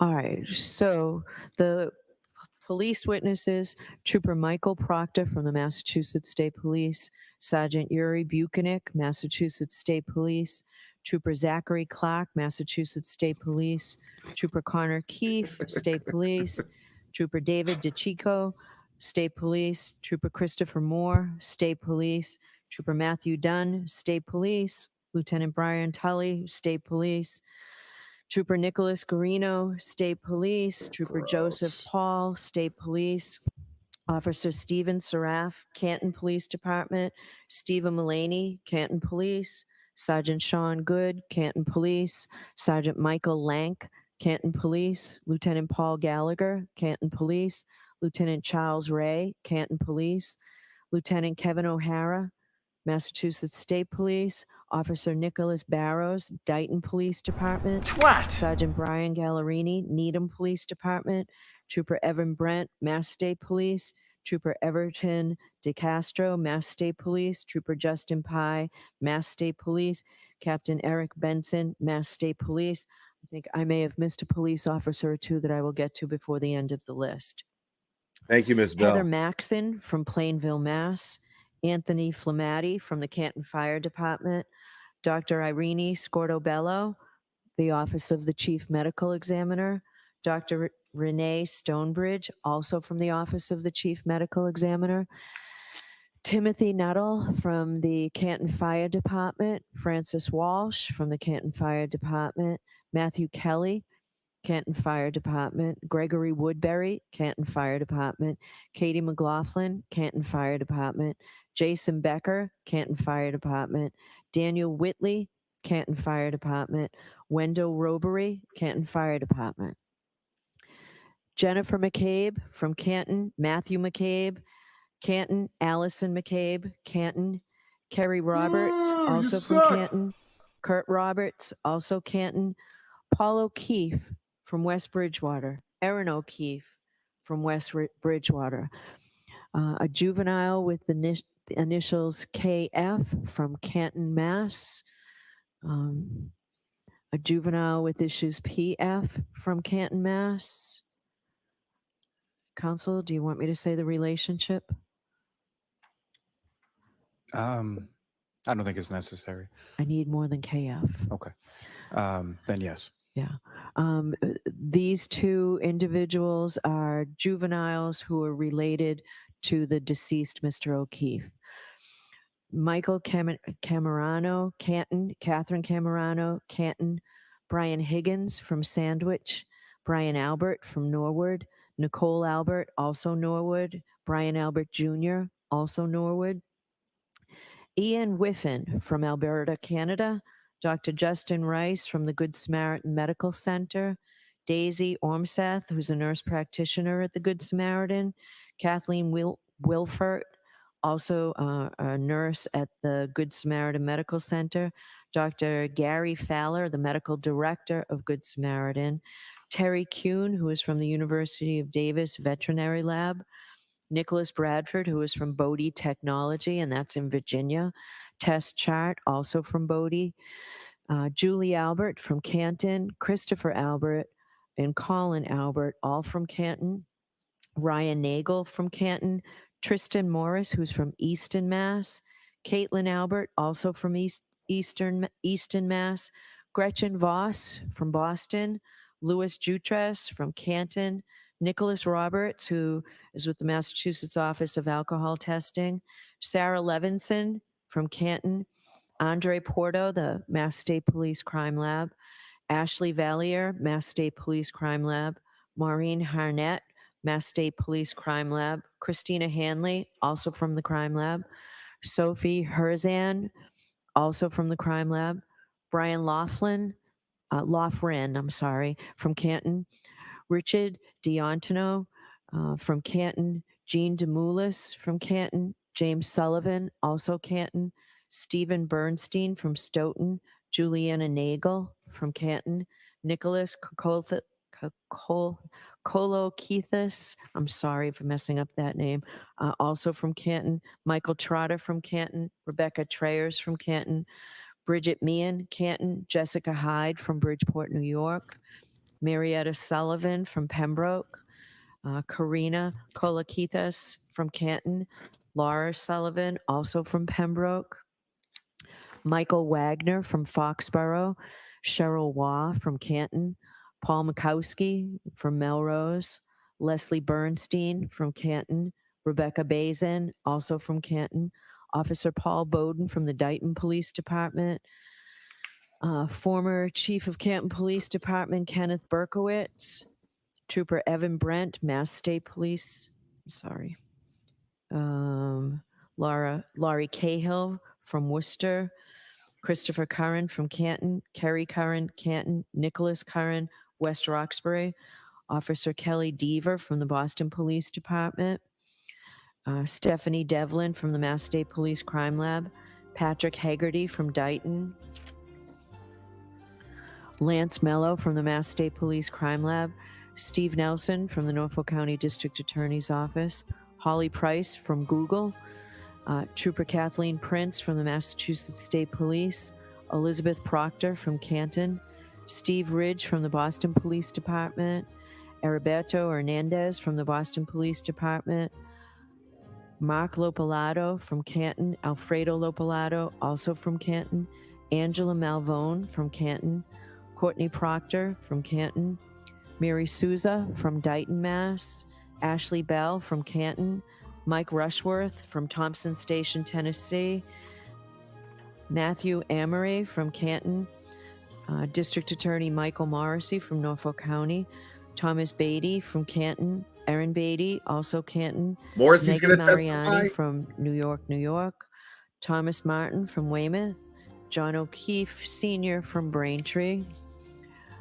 Frank Sheridan, who is a forensic pathologist from San Bernardino, California, Chris Van E., who is a PhD in biomedical and mechanical engineering from Novi, Michigan, Richard Green from St. Petersburg, Florida, Daniel Wolf from Penn with an agency called ARCCA Inc. from Penns Park, Pennsylvania. These other two gentlemen are also from the same place. Andrew Wenscheller, who's also a PhD, and Scott Klein, also from ARCCA. So those are potential witnesses in this case, or people's names who you will hear during the course of the trial. Now, this case is going to take, once we get a jury, anywhere from 6 to 8 weeks to try.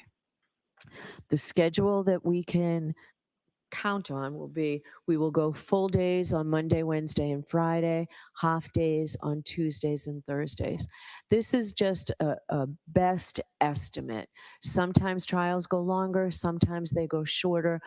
I'd rather tell you more time and have the trial be shorter than the other way around for your planning purposes. So it will go 6 to 8 weeks once we get a jury. Now, it might help you if I give you a preview on some of the basic law that applies to criminal cases like this. And as I've said, it's my job to teach the jury the law, and I'll do that completely at the end of the trial. So for now, I'll give you a brief summary of some of the legal principles that will govern this case. First, and most basically, the defendant starts this trial presumed to be innocent. The fact that she was arrested or that she was indicted is not proof of anything. An indictment is just a piece of paper. It just makes an accusation. An indictment is merely a formal manner of accusing a person of a crime in order to bring her to trial in the superior court. But it is only the jury, in other words, you folks, who can decide whether the prosecution has proved its case beyond a reasonable doubt. If the Commonwealth does not do that, then the presumption of innocence requires you to find the defendant not guilty. The law does not require a defendant to prove his or her innocence, to produce any evidence whatsoever, or do anything other than attend the trial. This presumption of innocence remains with the defendant until you, the jury, make your determination after listening and considering all of the evidence presented before you at trial.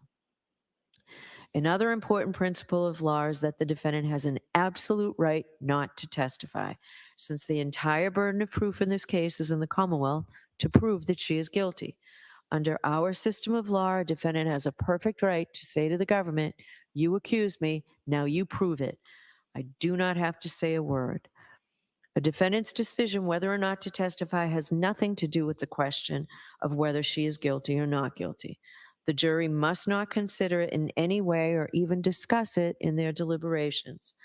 Jurors in a criminal case must determine whether the Commonwealth has proved its case against the defendant beyond a reasonable doubt based solely on the testimony of the witnesses and exhibits. That brings me to the requirement of proof beyond a reasonable doubt. What is proof beyond a reasonable doubt? The term is often used and probably pretty well understood, though it is not easily defined.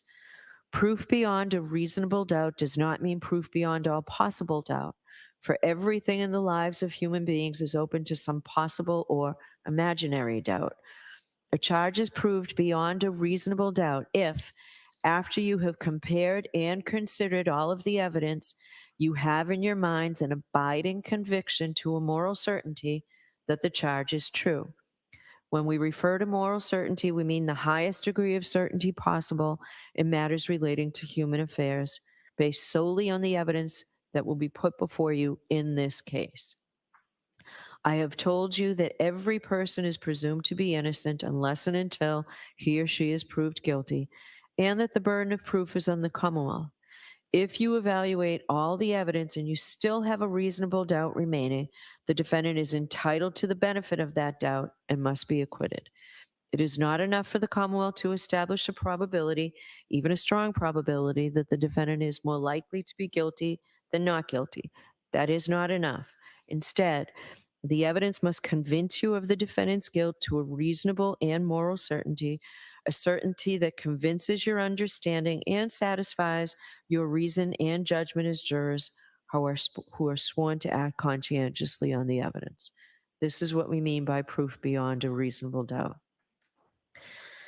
Now, a juror's job is to find the facts. In determining the facts, you may draw reasonable inferences from the evidence that you believe, because you are entitled to rely upon both direct and circumstantial evidence. I will define those terms in greater detail later, but direct evidence essentially is evidence of what a person claims to have seen or heard or touched or somehow perceived with his or her own senses. Circumstantial evidence exists where a witness does not testify directly to the fact that is sought to be proven, but you are provided with evidence of other facts and then asked to draw reasonable inferences from them about the fact that is sought to be proved. Jurors are entitled to consider both kinds of evidence. There is no difference at all in the probative value between direct and circumstantial evidence. Circumstantial evidence is competent to establish guilt beyond a reasonable doubt.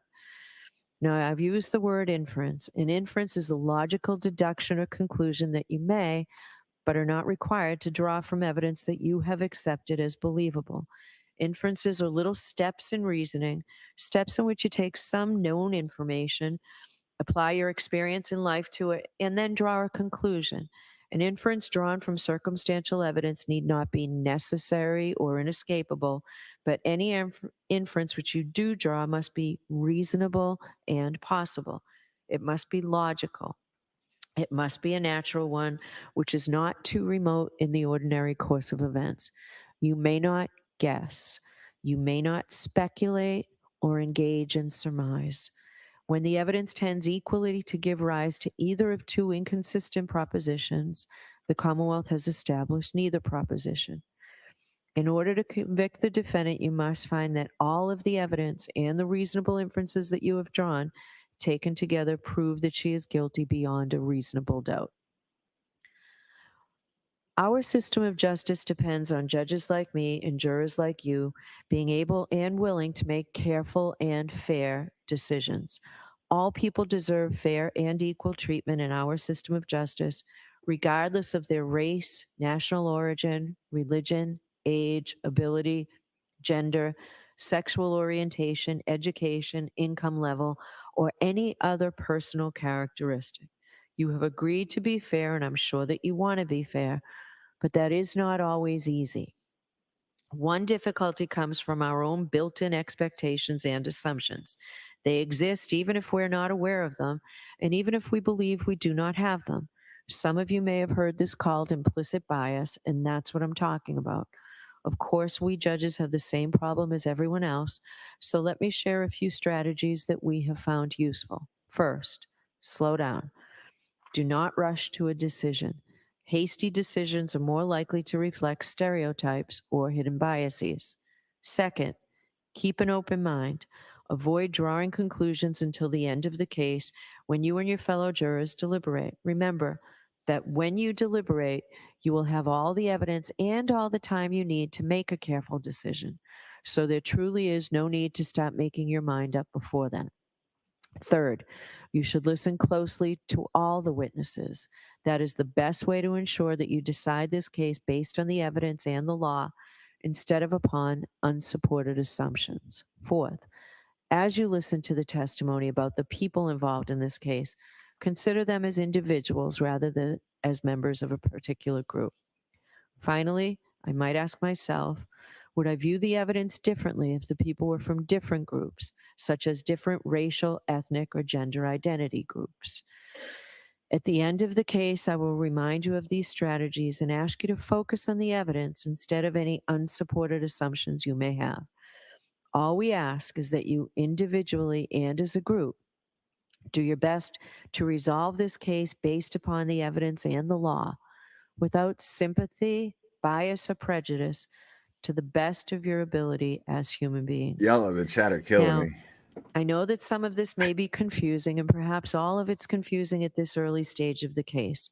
You'll certainly be in a better position to understand this at the end of the case when you have heard the evidence and I can explain the law in detail. So don't be worried if you didn't catch everything that I've said. Why am I telling you these things now? Because we need to know if you are able to follow the law in this case. You don't necessarily have to agree with the law, but all jurors have to apply the law as I describe it to you. So for jury selection, it's important to know if any of you might have some doubts about whether you can accept and follow these legal principles. Now I'm going to ask you those questions. So please take out your juror cards.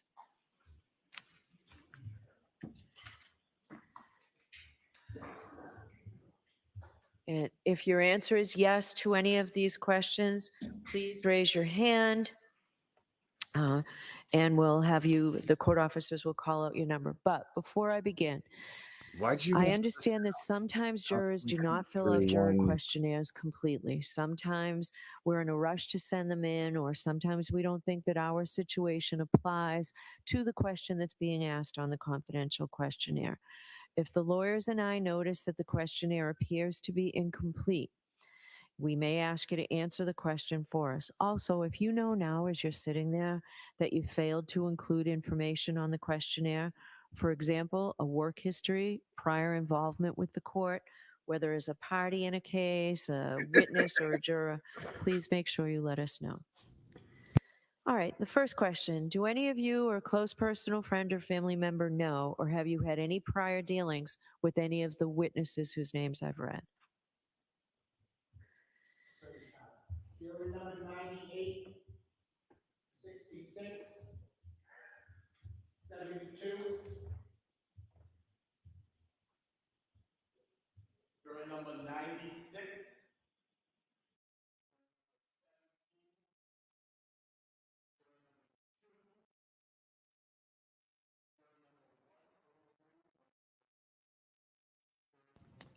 I don't know what they're doing with the sound, man. Like,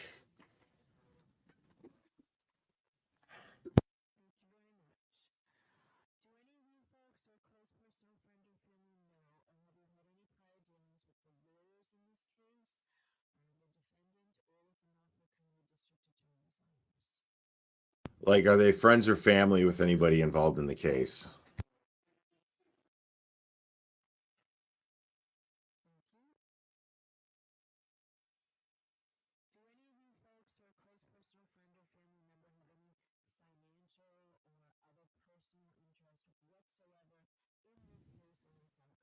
Okay, does any friend or family member have any personal interest in this case? Do they have any interest in this case?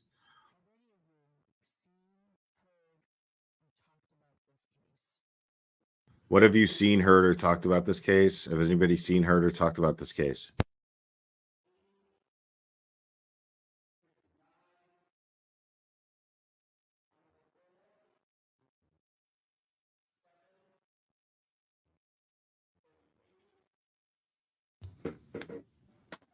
So, I mean, I'm doing the best I can with what I'm hearing. I have really good headphones.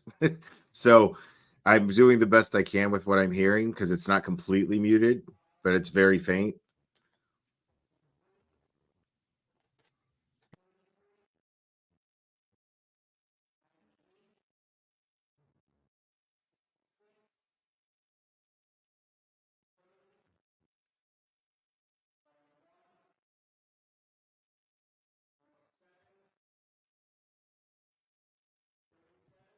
Yeah, he's naming off jurors, like not by name, I think by. I wonder how many people know the Alberts. Like all the Alberts were mentioned. What's up, the DUI guys? Good to see you, buddy.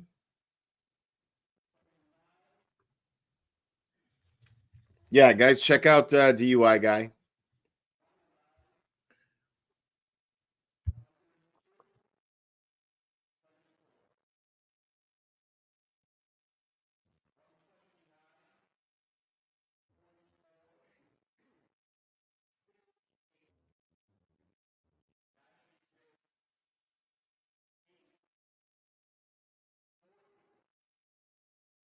Yeah, he's just naming off numbers right now, so we're not really missing anything.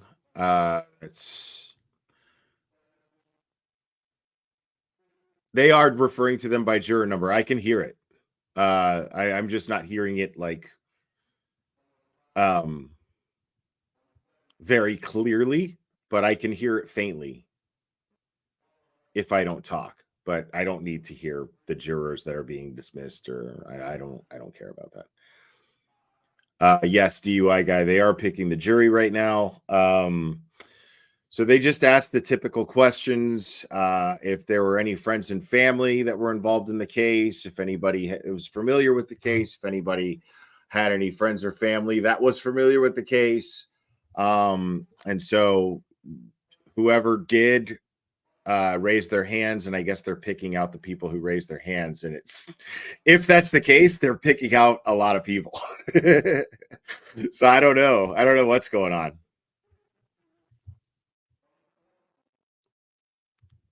Okay, Jessica Machado, you said? Okay, let me do that. Let me see real quick, folks. Let's check out some live tweets.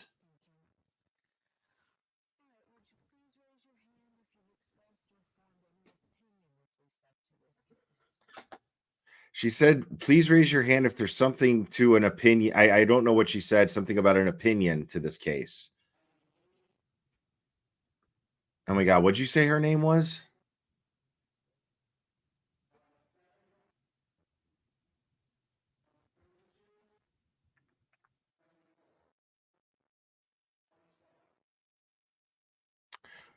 Wasn't it Jessica Machado?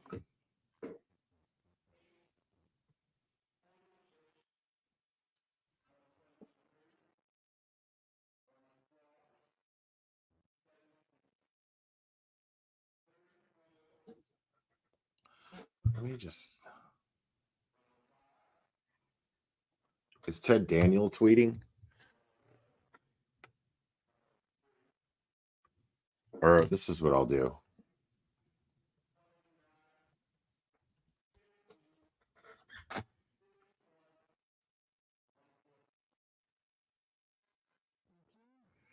She just asked if they've already formed an opinion.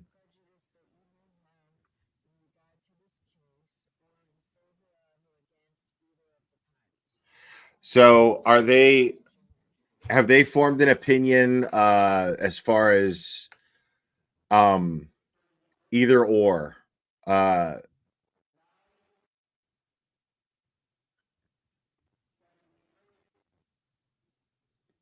Like of anybody in this case? Okay.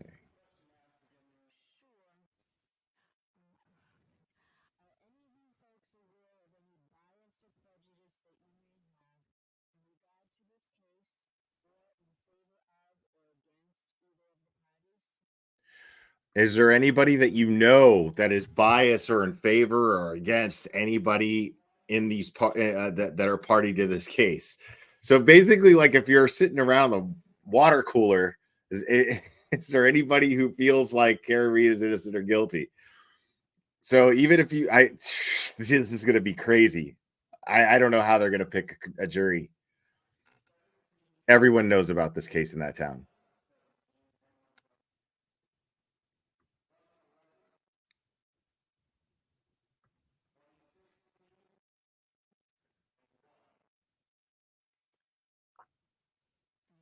Okay, so 69 people have raised their hand, according to David Bienick of WCVB.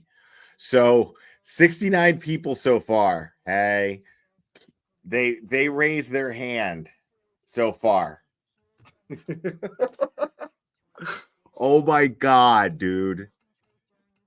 This is wild.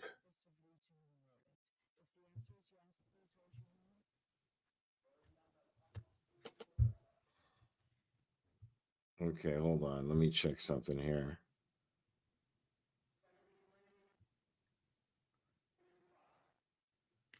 Okay.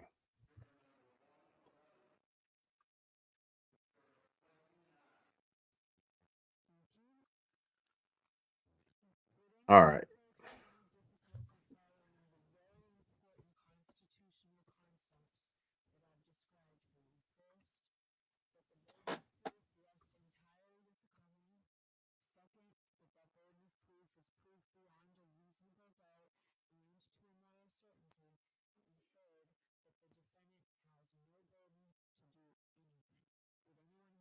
No, I was better off before, it looks like.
Okay, so she was saying stuff, something to the effect of, you know, if you have like a surgery coming up or whatever, let people know,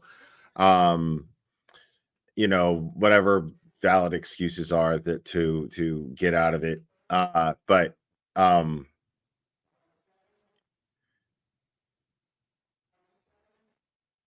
yeah, she's talking about their duty as jurors and blah blah blah. I guess everybody, yeah. I can't believe that. So like, so this dude said the judge has asked if anyone has formed an opinion of the case this time. So when she asked if anybody formed an opinion, 24 people raised their hand.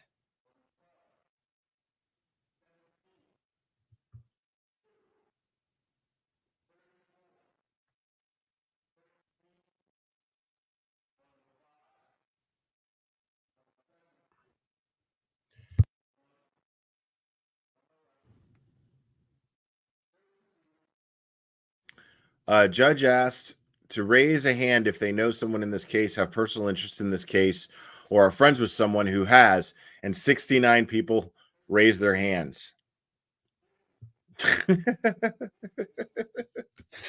I mean, like, that's not exactly a shocker. Like, I mean, if someone asked me that, if I'm surprised. Nope.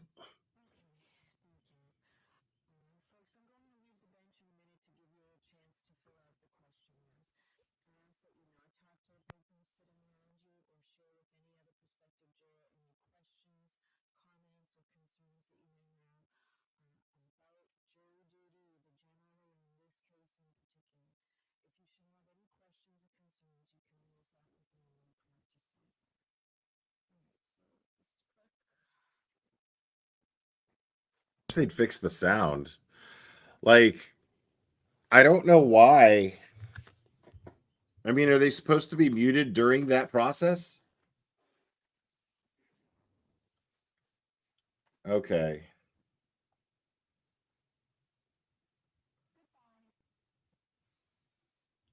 Okay, for some reason she just logged off of Zoom.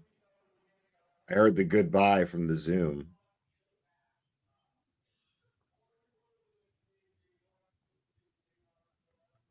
What am I looking at here? Take out your jury cards. It's time for questions. If you say yes, raise your hand. First question, have you had any dealings with witnesses that were called? Second, any dealings with lawyers or DA in this case? Third, any financial interest in this case? And then, wow, yeah. And then these are all the numbers of the people that were called, which I'm not going to read out loud. I mean, I don't even know if that does anything, but there's a reason why it's muted. I'm not going to be that guy. So I mean, I don't need to know the juror numbers. So, but yeah, it's a lot of numbers. Put it that way. I could sit here and count them, but it's a lot of numbers. Yeah. So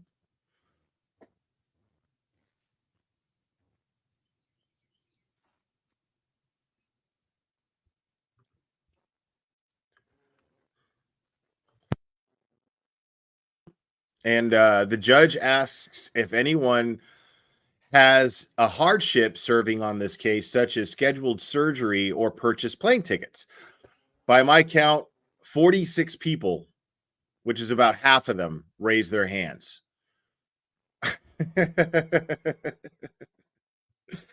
Wow, dude. This is wild, man. Like, because people don't want to be involved in this case either. Think about that. Those who know about the case, they don't even want to be involved in it. There's somebody they know knows somebody. You know what I mean? This is the biggest clusterfuck of a situation that I've ever seen in a case. I've covered a lot of cases, people, and I have never covered anything like this in my life. Like, ever. Like, I've never seen anything like this.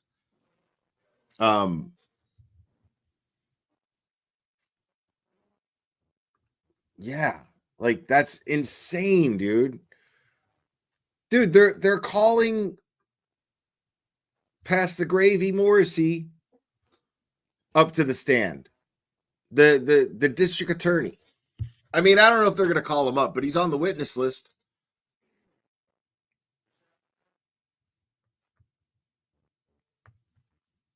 But yeah, this is going to be tough, man, to pick a jury. And yeah, this is going to take a minute, folks.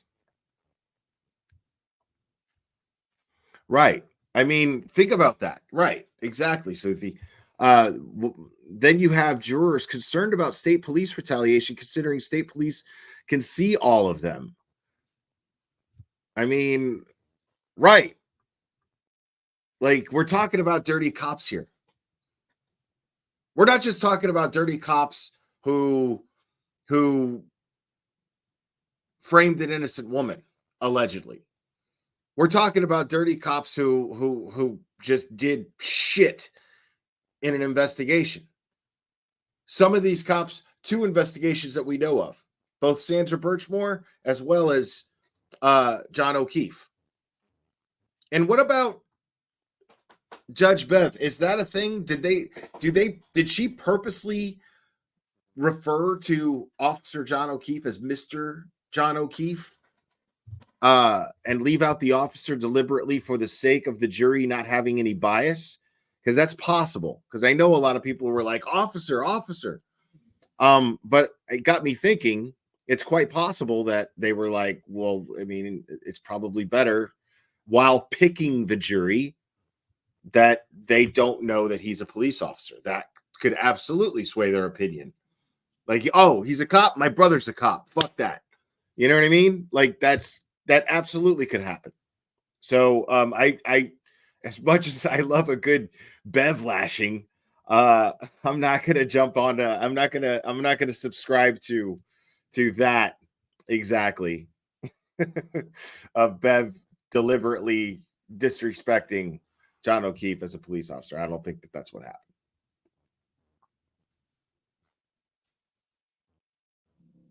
I feel like there's something happening with the sound. I don't know.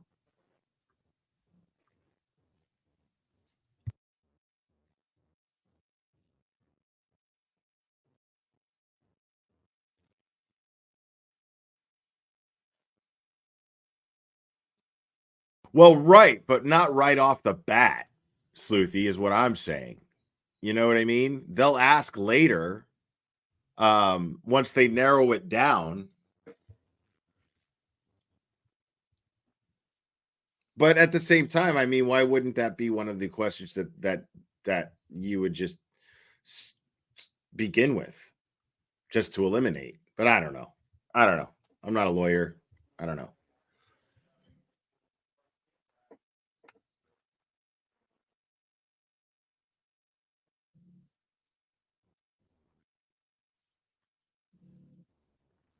Can you all hear Clever snoring?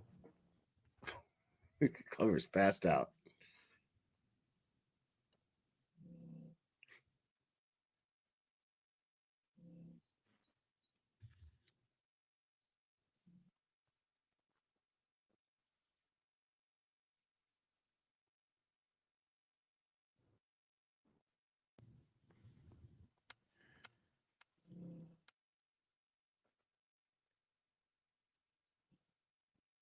Yeah, Clever's fast asleep, man.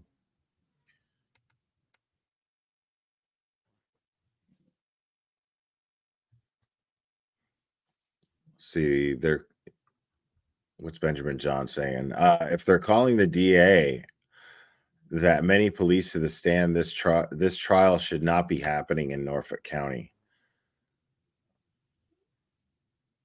I mean, how is that even a thing? Like, why are you calling the district attorney? Well, why is the district attorney on the witness list? That is so weird to me.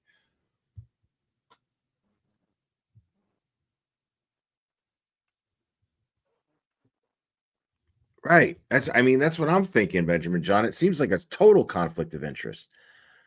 Again, I'm not a lawyer, so I don't know, but it's weird that the DA, it's like watching what is this? The Andy Griffith show? Like, what is going on? This is the most bizarre premise for a trial I've ever seen. This case should have absolutely been dropped. This case should have been dismissed when Yannetti and Jackson filed that motion. This case should have been, and District Attorney Morrissey should absolutely be sanctioned for how he's conducted this investigation, on top of how he's conducted this prosecution. This is the most irresponsible, just flagrancy of justice I've ever seen.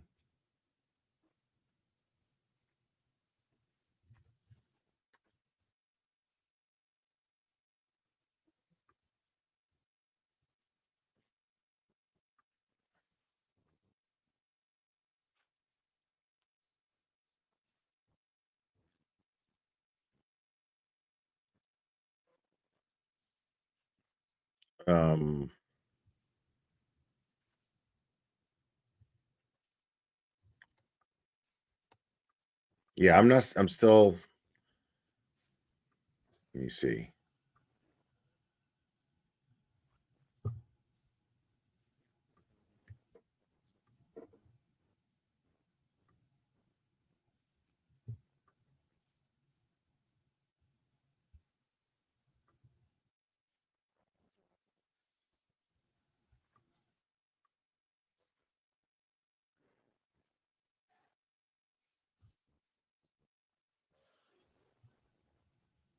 What in the hell? Sorry, guys. People are saying that there's but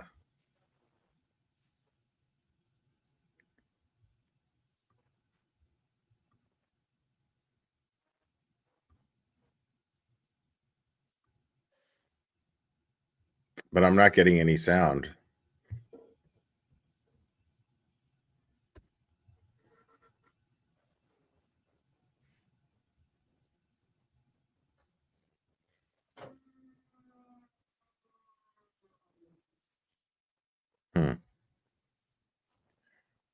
Yeah, I'm still not getting anything.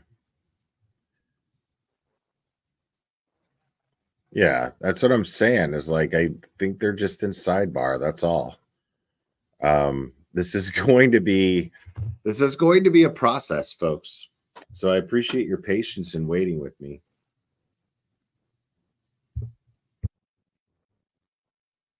No, there's nothing to refresh. I can hear sound. There's just nothing happening, but I can hear the same clickety clack that I was listening to before when she was asking the jurors questions. So we're just gonna have to wait a little bit. And I'll keep checking, I'll keep refreshing the Twitter.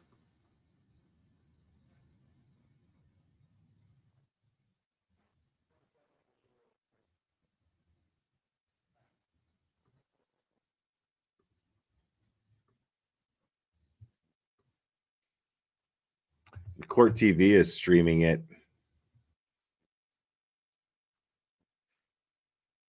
No, she's not. No, they're not.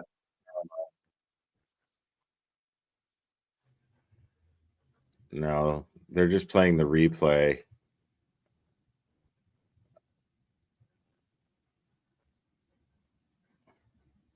Yeah, there's nothing yet. There's no updates.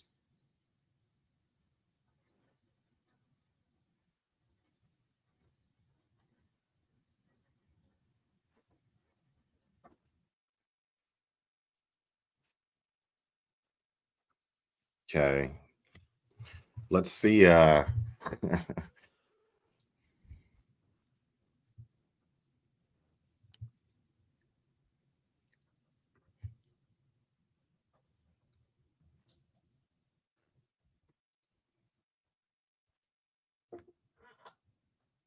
Okay, Tom's no longer live.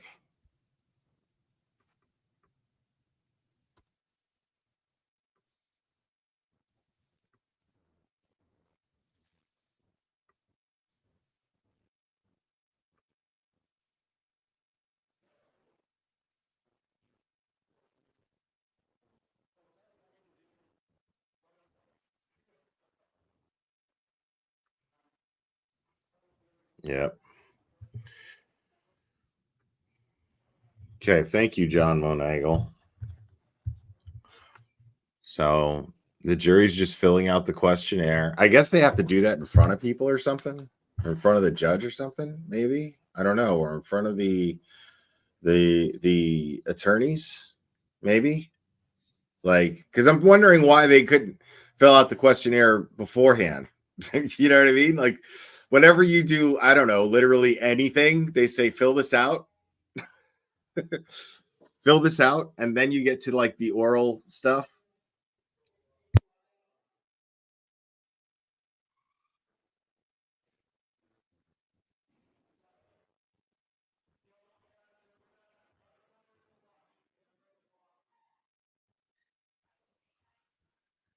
And I've covered a few trials. I don't think I've ever covered like jury selection before, though. They usually wait until the trial actually starts. But the jury selection in this is just, in theory, is too fascinating.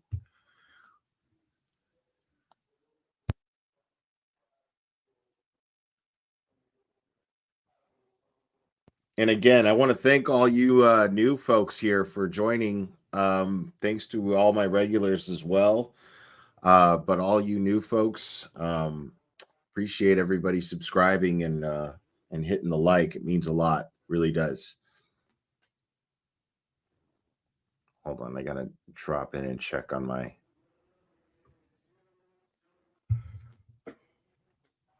Okay, cool. Thank you. All right.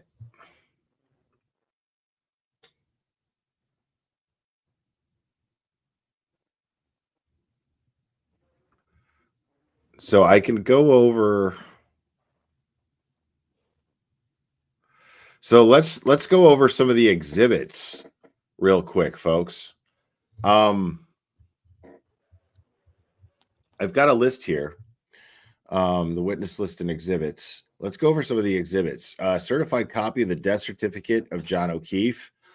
Copy of the Massachusetts State Police Crime Lab Serum Plasma Conversion Report. Copy of the MSP Crime Lab Retrograde Extraploitation Report. Copy of 911 calls. Copy of Canton Police Department photos. Copy of ring videos from One Meadows Avenue, Canton. Canton Police Department photos. That's funny to me. Sorry. Copy of video surveillance from Waterfall Bar and Grill. Copy of receipt from the Waterfall Bar and Grill. Copy of surveillance video from CF McCarthy's. Copy of receipts from CF McCarthy's. This is not a long list. It doesn't look like. Copy of receipts from CF McCarthy's. Copy of Massachusetts State Police Crime Lab's CSSS photos, which I'm assuming are crime scene photos. Copy of, see, that's interesting. The copy of the Massachusetts State Police crime scene photos. For those of you who are new to the case and you don't know, what's very fascinating about that is the device used, which was an iPhone, used to take those photos, is now missing. It's gone, right? On top of that, the metadata for those photos is now missing. Gone. No longer exists, according to the prosecution. Oh my God. We do. I think you called it. We absolutely do need that. I think we got a super dad. Super dad. I think we got a super dad. Super dad. Super dad. Super dad. Dad, dad, dad, dad, dad, dad, dad, dad, dad, dad, dad, dad, dad, dad, dad, think we got a super chat. I think we got a super chat. I think we got a super chat. Kristen, thank you so much. Yes, we got it. Thank you so much. Yes, like magic, they no longer exist. Imagine that. And that is, people, those of you who are new to this case, that is just a drop in the bucket of problems with the evidence in this case. Just to try, there's like no evidence, like none of your basic evidence. We're talking about blood samples that were put in red Solo cups collected by a neighbor or provided by a neighbor. Red Solo cups, blood droplets. They blew snow away from the crime scene with a leaf blower. People, there's an incredible, like, there's nothing but doubt in this case. There's nothing but doubt. That's what it boils down to. There's nothing but doubt in this case. It's insane. Moving on. So a copy of the surveillance video from the Canton Town Library, copy of the Massachusetts State Police vehicle diagram, copy of the Massachusetts CERT team unit diagram, copy of the OCME autopsy photos, copy of Celebrite extraction report of cell phone from Jennifer McCabe, copy of Celebrite extraction report of cell phone of Carrie Roberts, copy of Celebrite extraction report of cell phone of John O'Keefe, copy of Celebrite extraction report of cell phone of Karen Reed, copy of Celebrite extraction report of cell phone of Jennifer McCabe from January 28th to 29th, 2022. Copy of Celebrite extraction report of cell phone of Carrie Roberts from January 28th to 29th, 2022. Copy, and lastly, a copy of Celebrite extraction report of cell phone of John O'Keefe, phone calls to and from Karen Reed from January 29th, 2022. Oh, no, never mind. There's a lot more. I thought it was a short list. It is not a short list. Copy of Celebrite extraction report of cell phone of John O'Keefe voicemails from Karen Reed on January 29th, 2022. Copy of MSP CARS section vehicle, that is CARS, an acronym, which I'm not sure what it stands for, section vehicle testing video, which I think is the data company, the company that reads the data on the vehicle. I'm not sure, though. Don't quote me on that. Certified copy of RMV documents for Massachusetts regular, and then basically Karen's car. Copy of the Massachusetts State Police CARS section diagrams. Copy of the OCME body and head diagrams. Copy of and I guess that's the medical examiner. Copy of the Massachusetts State Police CARS section Bosch CDR download. Clothing, including hat and sneakers of John O'Keefe. Copy of cell phone extraction of communications of Brian Higgins. Copy of Verizon cell phone records of Karen Reed. Copy of Verizon Volte records of cell sites diagrams for Karen Reed's phone. Copy of Verizon RTT records diagrams for Karen Reed's phone. Certified copy of medical records of John O'Keefe from Good Samaritan Medical Center. Certified copy of medical records of Karen Reed from Good Samaritan Medical Center. Copy of Canton Police Department cruiser camera videos. Copy of Massachusetts State Police body-worn camera footage from June 9th, 2022. Copy of Canton Police Department scene search video, Copy of diagram of John O'Keefe's GPS points. Copy of the Massachusetts State Police Crime Lab photos of lab work. Copy of the Massachusetts State Police CARS section Toyota Tech Screen, ACM, and VCH data. Copy of Canton Police Department surveillance video. Copy of video from Resistance in Dighton. Taillight from defendant's vehicle. Taillight pieces recovered from scene. Cocktail glass recovered from scene, and victim's cell phone.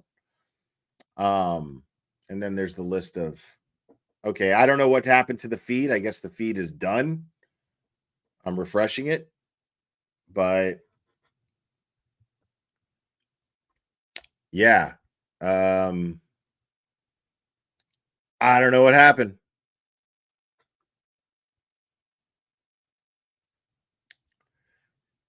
Oh my God. Michael Bradford, my brother from another mother. Thanks for what you do. Thank you so much, buddy. I appreciate that. I think we got a super dad. Super dad. I think we got a super dad. Super dad. Super dad. Super dad. Dad, dad, dad, dad, dad. I think we got a super dad. I always love the cock church dances. Oh my goodness. Yeah, Tom's not live either. Everything is just up in the air right now. Everybody went dark. What the hell happened?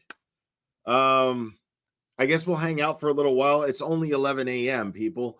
And I suspect that Judge Bev wants to move this along. So what we're going to do is just kind of hang out a little while and wait and see what happens here. I'm going to keep refreshing other sites and see what we can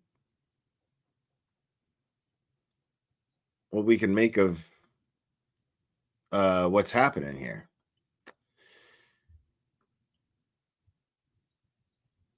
And I'll keep refreshing Twitter as well.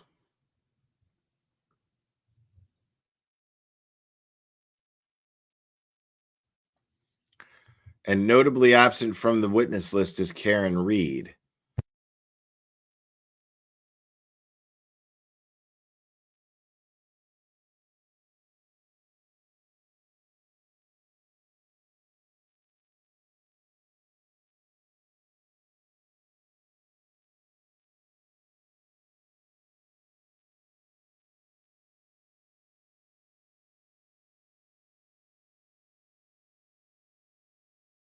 Boston 25 is saying judge in Karen Reed trial says she will allow third-party culprit defense and announces witness list. Okay. But, I mean, she did give stipulations on it. Let's see what that says. The judge presiding over the Karen Reed murder trial on Tuesday said that she'll allow an argument from the defense that someone else killed John O'Keefe on a snowy night in Canton, January 2022. Before jury selection began, Judge Beverly Canoni said that she wouldn't exclude Reed's attorneys from using a third-party culprit defense during the trial as long as it's developed through witness statements and evidence. That third-party defense won't be allowed during initial statements. Canoni then gave a brief explanation of the case to the jury pool after about 90 prospective jurors filtered into the Norfolk Superior courtroom. The defense and prosecution then introduced themselves to the potential jurors. Canoni then read expected witness list from the prosecution and defense. And then there's the prosecution's witness list, which she read.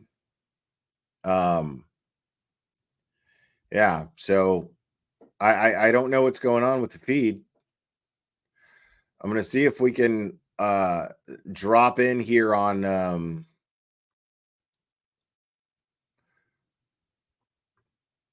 somebody on YouTube.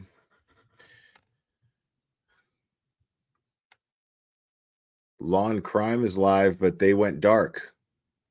So I don't know what's going on with Law and Crime. But since they're still live, I'm going to leave it on there. Maybe they'll drop, I don't really like streaming Law and Crime because they like to strike. I'm not a big fan. But hopefully they'll be cool. And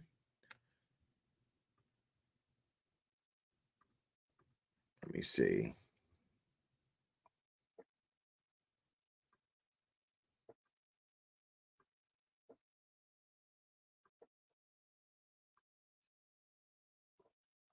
And I will be right back in just a moment, folks.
Okay, so yeah, I don't know what's going on. Maybe they took a recess. I have to keep refreshing Twitter to find out what's going on with that.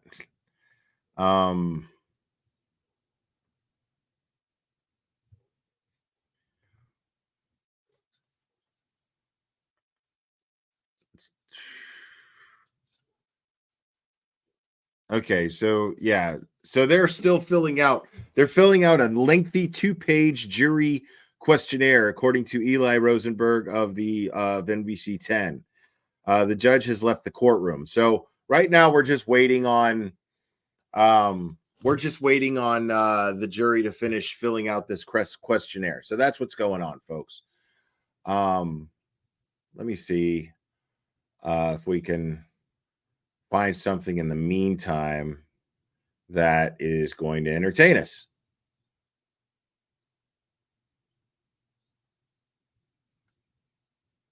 Hold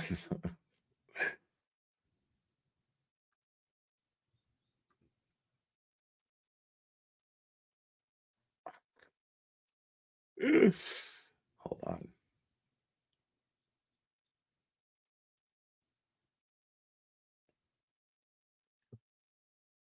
So, yeah, no, that didn't work.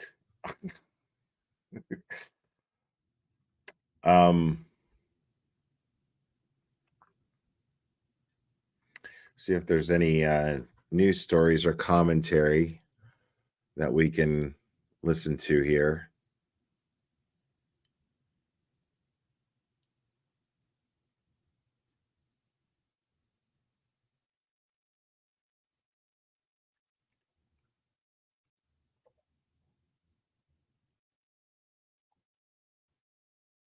Or we could just re-listen to this real quick.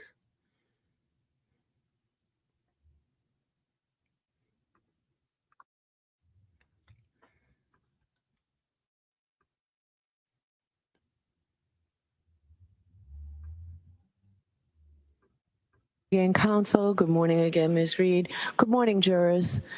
My name's Beverly Canoni. I'm a judge of this court, and I want to welcome you here this morning.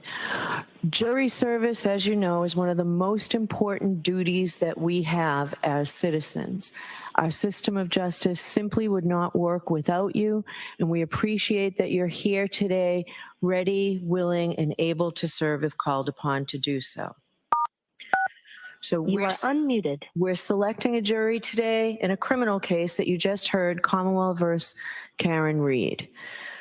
The Commonwealth alleges that on the morning of January 29th, 2022, at approximately 6:04 a.m., the Canton Police Department received a 911 call reporting an unresponsive male party in the snow outside a residence at 34 Fairview Road within their town. Officers responded and discovered the male party, later identified as John O'Keefe, off the roadway in the front lawn area. Officers identified 3 women with Mr. O'Keefe, one of whom was the defendant, Karen Reed, the girlfriend of Mr. O'Keefe. The defendant had been with Mr. O'Keefe the previous evening at 2 different bars in Canton and had driven with him to his residence in the early morning hours of this date. Mr. O'Keefe was treated by paramedics from the Canton Fire Department and transported to the Good Samaritan Medical Center, where he was later pronounced deceased. The Commonwealth alleges that the defendant struck Mr. O'Keefe with her vehicle earlier that morning and then left the scene while Mr. O'Keefe lay injured in the snow during a blizzard. The defendant denies that she has committed these or any crimes alleged in this case, and she has pled not guilty. So the defendant is charged, as you've heard, with second-degree murder and also charged with manslaughter while operating under the influence and leaving the scene after causing personal injury or death. I will describe these crimes in detail at the end of the case when I teach the jury the law, but briefly, murder is the unlawful killing of a human being. In order to prove the defendant guilty of second-degree murder, the Commonwealth must prove beyond a reasonable doubt that the defendant committed an unlawful killing and that it was done with malice. In comparison, involuntary manslaughter is an unintentional, unlawful killing caused by wanton or reckless conduct. These terms and the elements of the crimes will be explained to you in detail at the end of the case before you begin your deliberations. Now, at the outset, I would like to address the issue of public interest in this case and the duty of this court to adhere to the rule of law. John Adams said that we are a government of laws, not of men, and that the law must be deaf to the clamoring of the public. He meant that while public opinion about... Maybe I shouldn't go here, honestly, but I gotta tell you, after her making this buffer zone, I think it's just incredibly audacious of Beverly Cannoni to quote John Adams. It really, really infuriates me, if I'm really being honest. About a given subject may ebb and flow. The law must be steady, reliable, and even-handed. We know that in the subject of this case, there are people advocating for one outcome or another with intensity, but without the benefit of having heard or seen any evidence at all. The law works in a different way, and the difference is crucial to our system of justice. The jurors selected for this trial will hear and judge the evidence. They will decide what the facts are, and where the evidence is contested, they will determine where the truth lies. Ultimately, the jury will decide whether the Commonwealth has carried its burden of proving that the defendant is guilty of any crime beyond a reasonable doubt and to a moral certainty. People outside of this building have rights, and we know that they have voices. But this criminal trial will be decided by an independent jury, free from outside interference, based only upon the evidence presented in this courtroom and the law. This is the only way to ensure that every person who comes before the court receives a fair trial. It is just that simple and that important. So, while public comment will likely continue, the rule of law will be upheld. Okay. Selection will begin in a high-profile murder case. Let's see what this is. So this case has garnered so much attention. The judge has ordered a buffer zone around the courthouse because of it. Kristen Brunell is live in the studio this morning with the latest. Good morning, Kristen. Good morning, Kate and Patrick. 43-year-old Karen Reed of Mansfield is charged with second-degree murder in the 2022 death of her Boston police officer boyfriend, John O'Keefe. Reed is accused of hitting O'Keefe with her car outside of a friend's home in Canton during a snowstorm in January 2022. Prosecutors say that the couple had been drinking that night. Meanwhile, Reed's defense says she is the victim of a cover-up. They believe that O'Keefe was beaten inside the home, bitten by a dog, and left outside. Reed's supporters have gained attention as they have often demonstrated outside the courthouse, many wearing clothing and messages about the case into the courtroom. The judge has since issued an order prohibiting these types of demonstrations from happening within 200 feet of the courthouse during the trial. Legal experts believe finding an impartial jury will be difficult. We won't find jurors that never heard of this case, perhaps, but hopefully we will find jurors who have an open mind. Reed has pleaded not guilty to charges including second-degree murder. Now, coming up in the next half hour, how the controversial case is having an impact on the people who live in the town of Canton. Who? In studio, Kristen Burnell, 12 News. It is now on the Karen Reed murder case out of Massachusetts. Jury selection is scheduled to begin today in a Dedham courtroom. And new this morning, Kristen Burnell joins us live in studio with how this high-profile case is having an impact on the people of Canton, Mass., the town where prosecutors say Reed's boyfriend, John O'Keefe, was killed. Well, the case has gained national attention, and law experts believe that it will be difficult to find an impartial jury. Now, Canton residents say that the case has created such tension throughout the town, many can't even speak about the trial with their own neighbors. It's been crazy. It's been difficult. Everybody wants to see this get started and see what comes out. And as we mentioned, the case has gained national attention with dozens of Reed's supporters showing up at the courthouse wearing clothing with messages about the case. Reed is charged with second-degree murder for the death of her boyfriend, John O'Keefe, back in January 2022. O'Keefe was also a Boston police officer. Prosecutors claim she hit him with her car and left him for dead in a snowstorm. I love that. I love how they're like, oh, and by the way, he was a Boston police officer. Just so you know. Just, wanted to throw that in there. Unreal. Meanwhile, her defense says she is the victim of a cover-up. They believe that O'Keefe was beaten inside the home, bitten by a dog, and left outside. The judge has also ordered a 200-foot buffer zone around the courthouse, as well as restrictions on megaphones and clothing to shield jurors from anyone outside who might influence them throughout the trial. Live in studio, Kristen Burnell, 12 News. Some new info tonight. 2 bodies have been found during the search. Let's see. Hold on.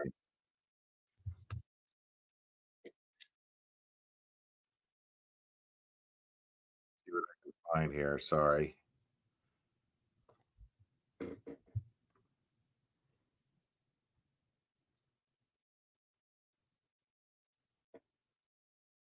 Yeah, law and crime is still.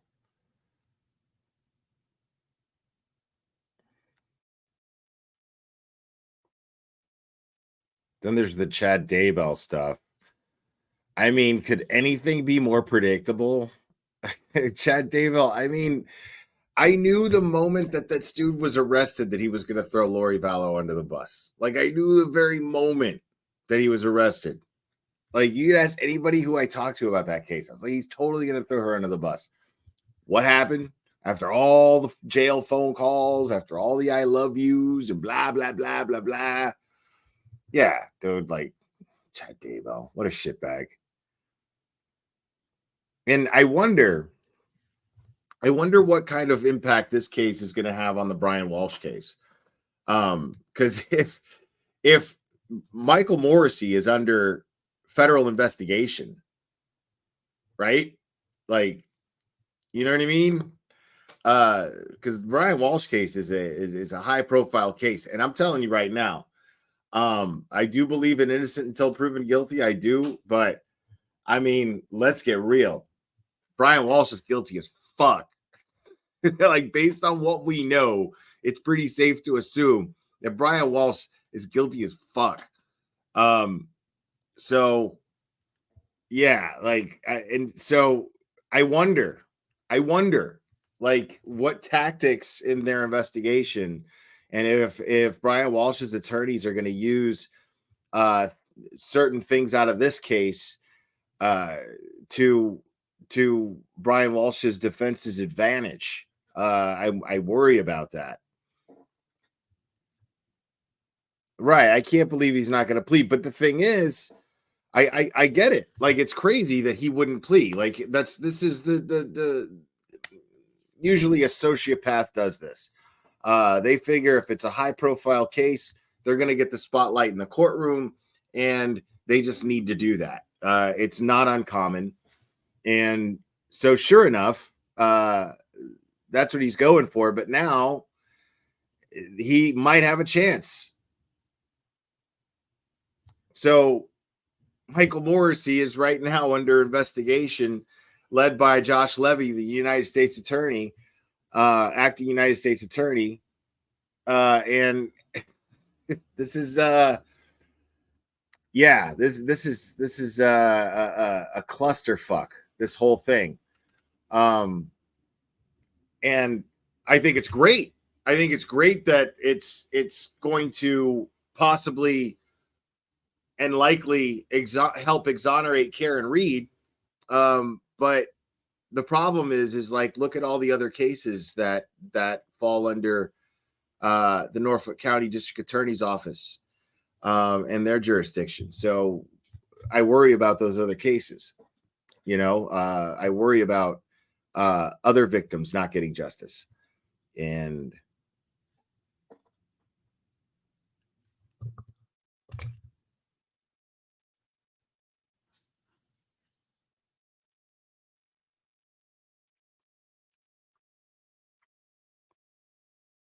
sorry, I'm double checking here.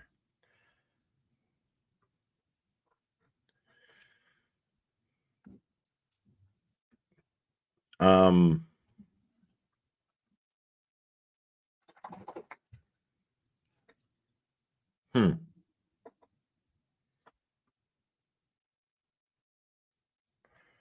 gotta refresh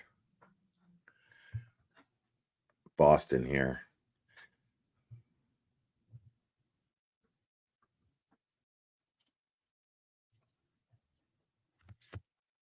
Play this one more time.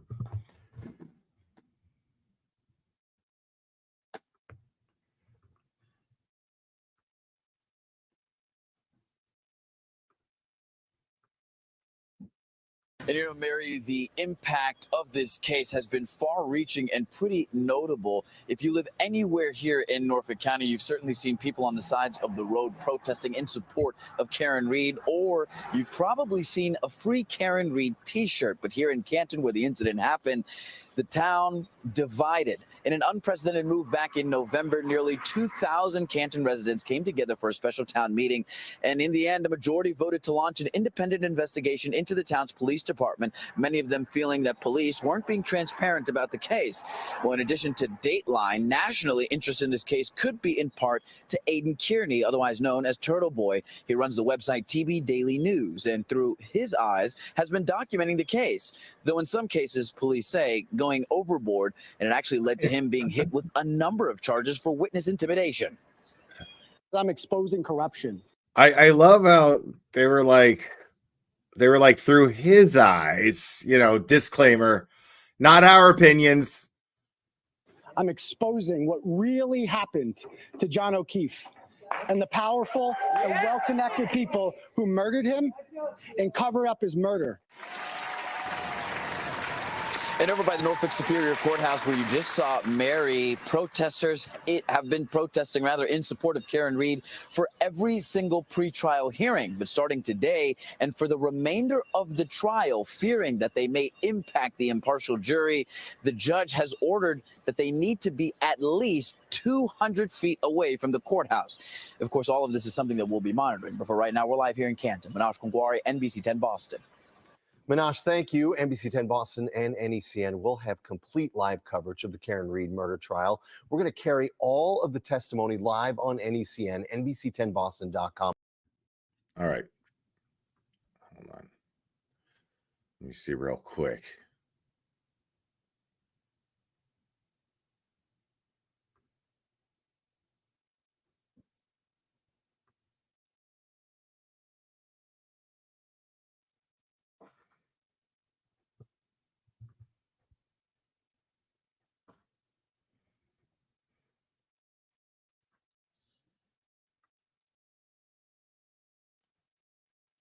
No, yeah, I'm not seeing anything. I'm seeing maybe a short. No. Okay.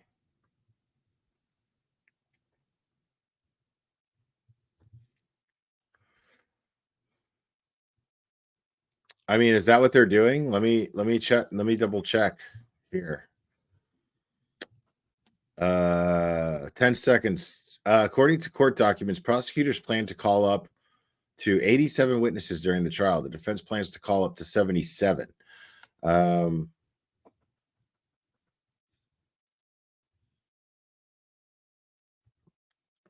Most of the potential jurors have heard about this case.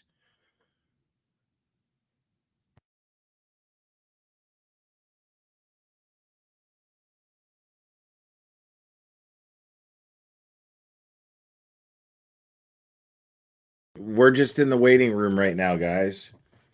Yeah,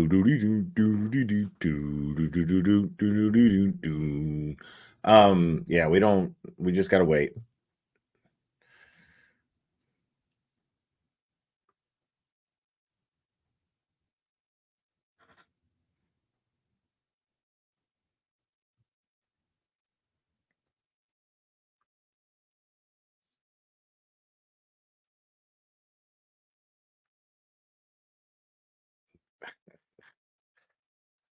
So let's check out.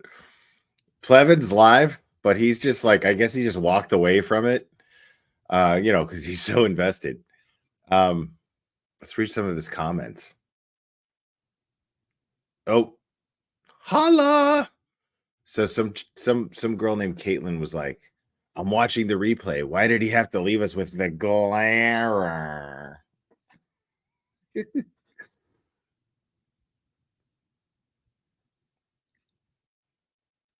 But I don't think he is, because I'm streaming him live and he's got like Telemundo on or some shit.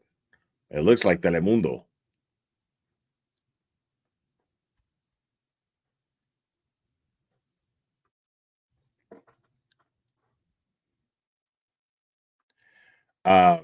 Yeah, I don't know if it's common for judges to ask the jurors questions during jury selection. I don't know. I think that's a question for Melanie Little. I think either later on today or tomorrow, I'm sure she will do an update on how things went down today. I mean, I don't want to speak for her, I don't know, but that's the person that you definitely want to go to for the legal questions involving this case. She's doing a fantastic and consistent job of covering this. And Dietz isn't going to say something unless she knows what she's talking about, and I trust what she's saying. She says it can be common.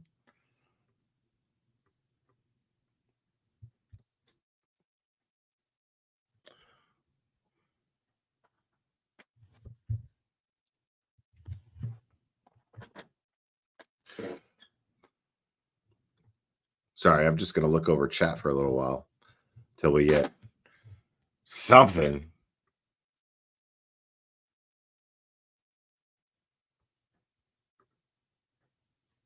So still nothing here on Boston 10.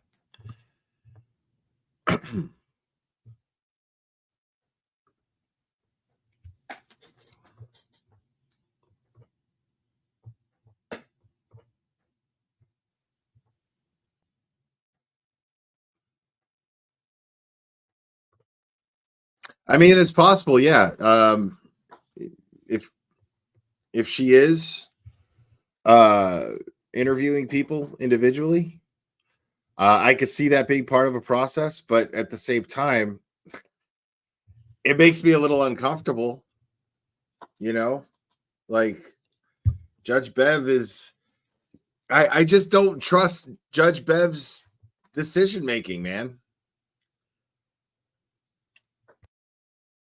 Dude, that's the first time I've actually covered a case where I just did not like the judge. This is the first time. So far, every other judge I've liked or loved. Like, I mean, I went over the Darrell Brooks trial. Jesus, man, that judge, she's a saint. She's an absolute saint. How she put up with that guy. That guy represented himself and just made an absolute circus. No, I haven't seen the judge in Delphi yet. I haven't been following Delphi. Oh my God, that woman deserves to retire on a beach just from that trial.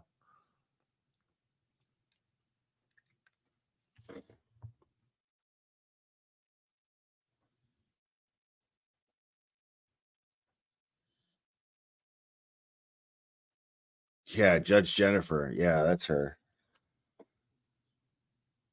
And I'm terrible with names, by the way, which is what makes it difficult to follow this case because there's a lot of names. As you saw, Judge Bev read off all of those names, and we heard almost all those names. Like, we've already heard almost all those names, which is really crazy when you think about it.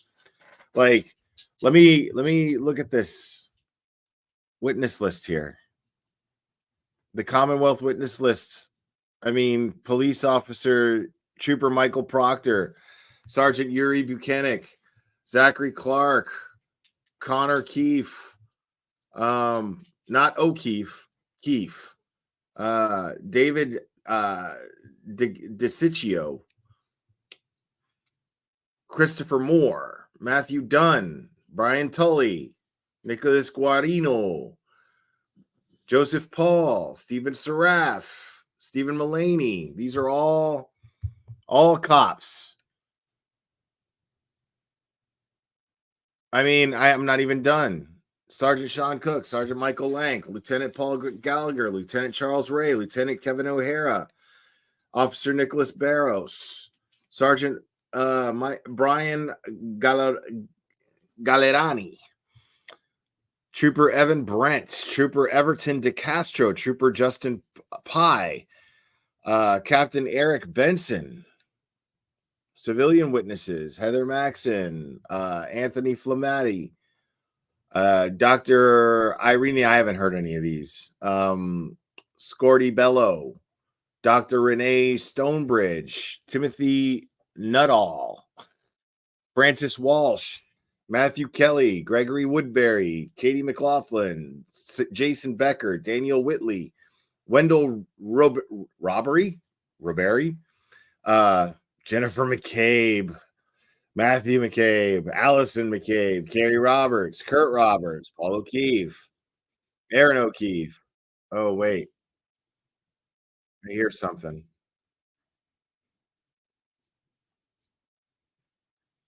Oh, never mind. I think that's just. Oh, yeah, we're back. Hold on.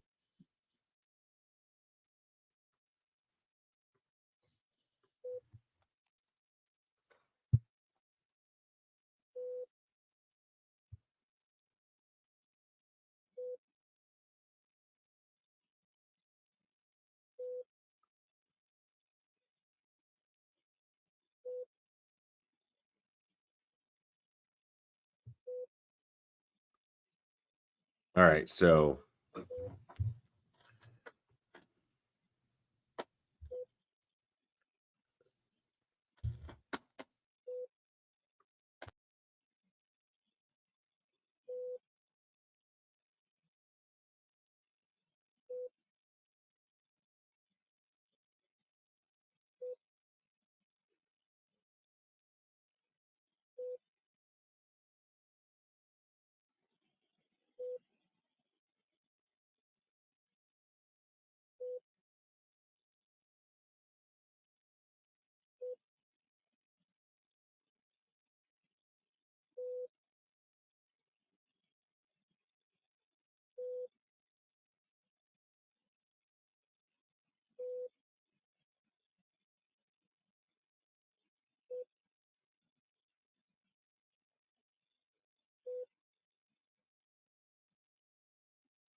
no, I don't think this is a replay. This is live. See? This red line is all the way at the end, and it says live right here.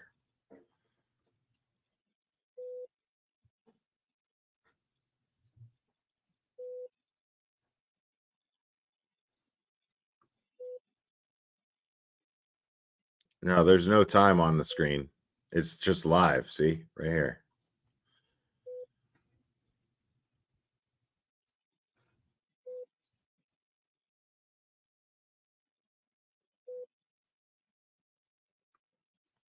Oh, wait.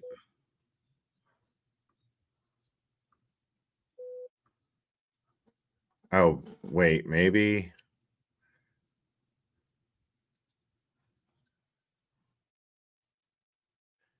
Okay. Nope. False alarm, folks. Sorry about that. Hold on.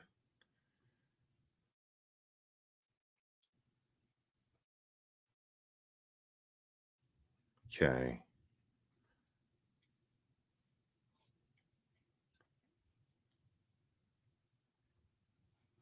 All right. So, yeah, we're still waiting, folks.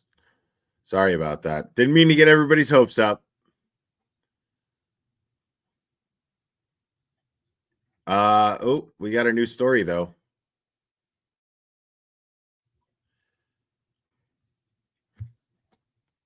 All right. While we wait, we've got this.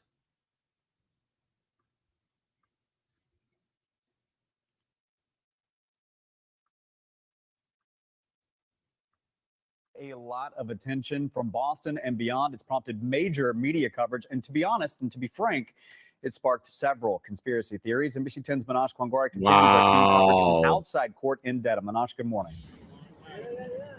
Colton, it's been a polarizing case. Nationally, Really, bro? many people have been following along locally. Some of the people we just spoke to minutes ago saying that they've showed up to every single one of Karen Read's court appearances dating back to last summer. This despite not knowing Karen Read personally or former Boston police officer John O'Keefe.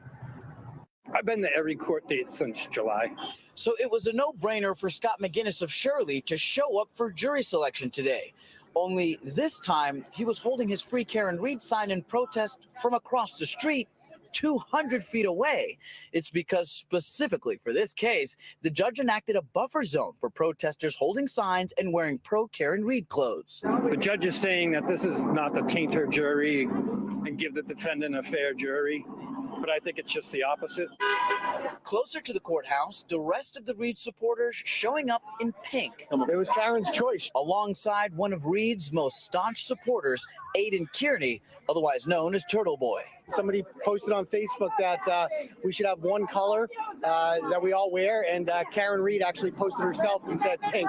He runs the Turtle Boy blog, a website documenting the case, but police say he went overboard, which is why he's facing a number of charges for witness intimidation. I don't generally support murder suspects or people who have been charged with killing police officers. I'm a back the blue guy, but the facts are just overwhelmingly in favor of Karen Read. And while all of them would like to see her exonerated of the charges, they are making it clear she is not the only one they believe is being wrong. I knew John O'Keefe. He was a wonderful human being. That's a very big part of this movement is justice for Officer John O'Keefe.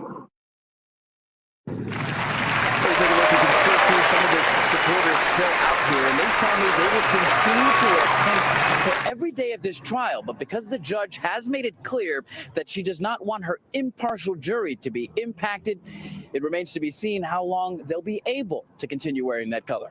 But for right now, we're live here in Dedham. Manoj Kwangwari, NBC 10 Boston. Manoj, thank you. And we've touched on how big this case is and that it is getting coverage from coast to coast here. Our team at NBC 10 Boston and our sister station, NECN, we will have complete live coverage of the Karen Read murder trial. We will carry all the testimony here live for you again on NECN. Oh, shut up. Dude, like, you saw how they cut up Scott McGinnis. Those of you who've been watching since I started streaming 3 hours ago, I mean, you saw Scott McGinnis's his interview. It's pretty gross how they just chopped it up, and we're like, it's sparking some conspiracy theories, bro. Selection in the murder trial against Karen Read. It is officially underway. Thanks for joining us, and good morning, everyone. This morning at 11, I'm Colton Bradford. Read, of course, for those who don't know this story, is accused of killing her boyfriend, former Boston police officer John O'Keefe. And today, after more than 2 years of speculation, The case has officially gone to trial. We have team coverage for you this morning. NBC 10's Manoj Kongwari live for us outside court with more on the spectacle that's surrounding the case. Manoj, we're going to get to you in just a second, but let's begin with what we know this morning about the investigation and where it stands. NBC 10's Mary Marcos is following that for us. Mary, good morning. Good morning, Colton. Jury selection officially underway this morning. And as you can see, people are gathered outside the courthouse. Legal experts say this kind of attention is exactly why an unbiased jury will be difficult to find. Karen Reed greeted by supporters dressed in pink as jury selection begins in her murder case. The process usually takes a relatively brief period. This one will not be. Legal experts say as many as 150 potential jurors could be in and out of Norfolk Superior Court each day. The judge is looking for an impartial and unbiased jury, but each side looking for jurors that favor their version of the events. Karen Reed is accused of killing her boyfriend, John O'Keefe, a former Boston police officer, in January of 2022. Prosecutors say she hit him with her SUV and left him to die in a blizzard. But her attorneys say she's being framed as part of a massive cover-up and that someone else is responsible for his death. While the government might want law enforcement favoring people, the other side would look for perhaps anti-government and conspiratologists. Judge Beverly Canton considered dozens of motions filed from both sides on Friday, including one that allows prosecutors to conduct background checks on potential jurors. What you want to avoid is the paneling of what we call stealth jurors. Jurors who really want to sit on this case. And it's the court's job ultimately to make sure, nonetheless, that we have an impartial jury that is going to be able to determine on the basis of the evidence submitted over the course of the next 6 weeks whether she is guilty or not. Now, our legal expert, Michael Coyne, who you just heard from, estimates the jury selection process will take about a week, if not longer, and the trial is estimated to last around 6 weeks. Live in Dedham, Mary Marcos, NBC 10 Boston.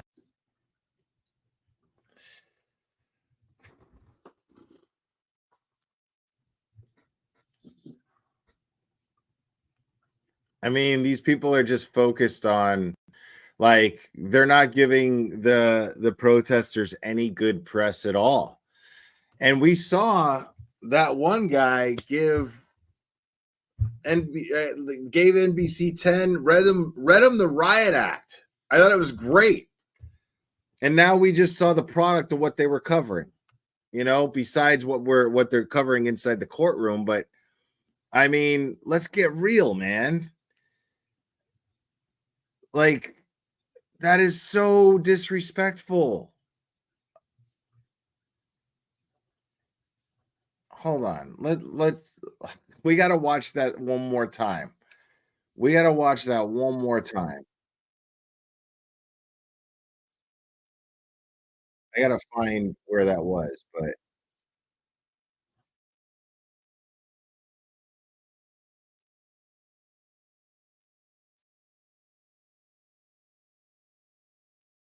I think it was way, way up here.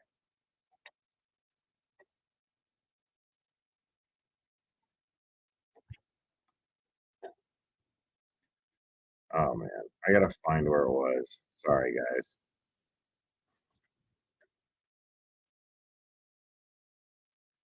I feel like I'm dealing with a VCR. Where is this shit?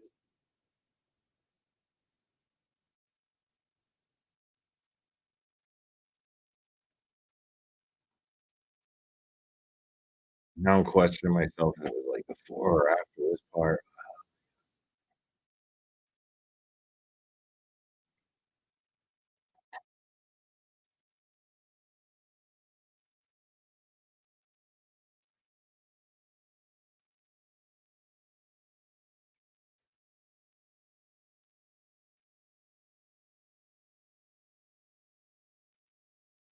And I'm brewing another pot of coffee, folks.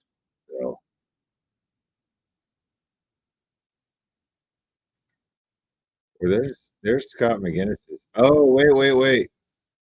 We didn't get to see Rita Lombardi's interview. We love Rita here. Let's watch Rita.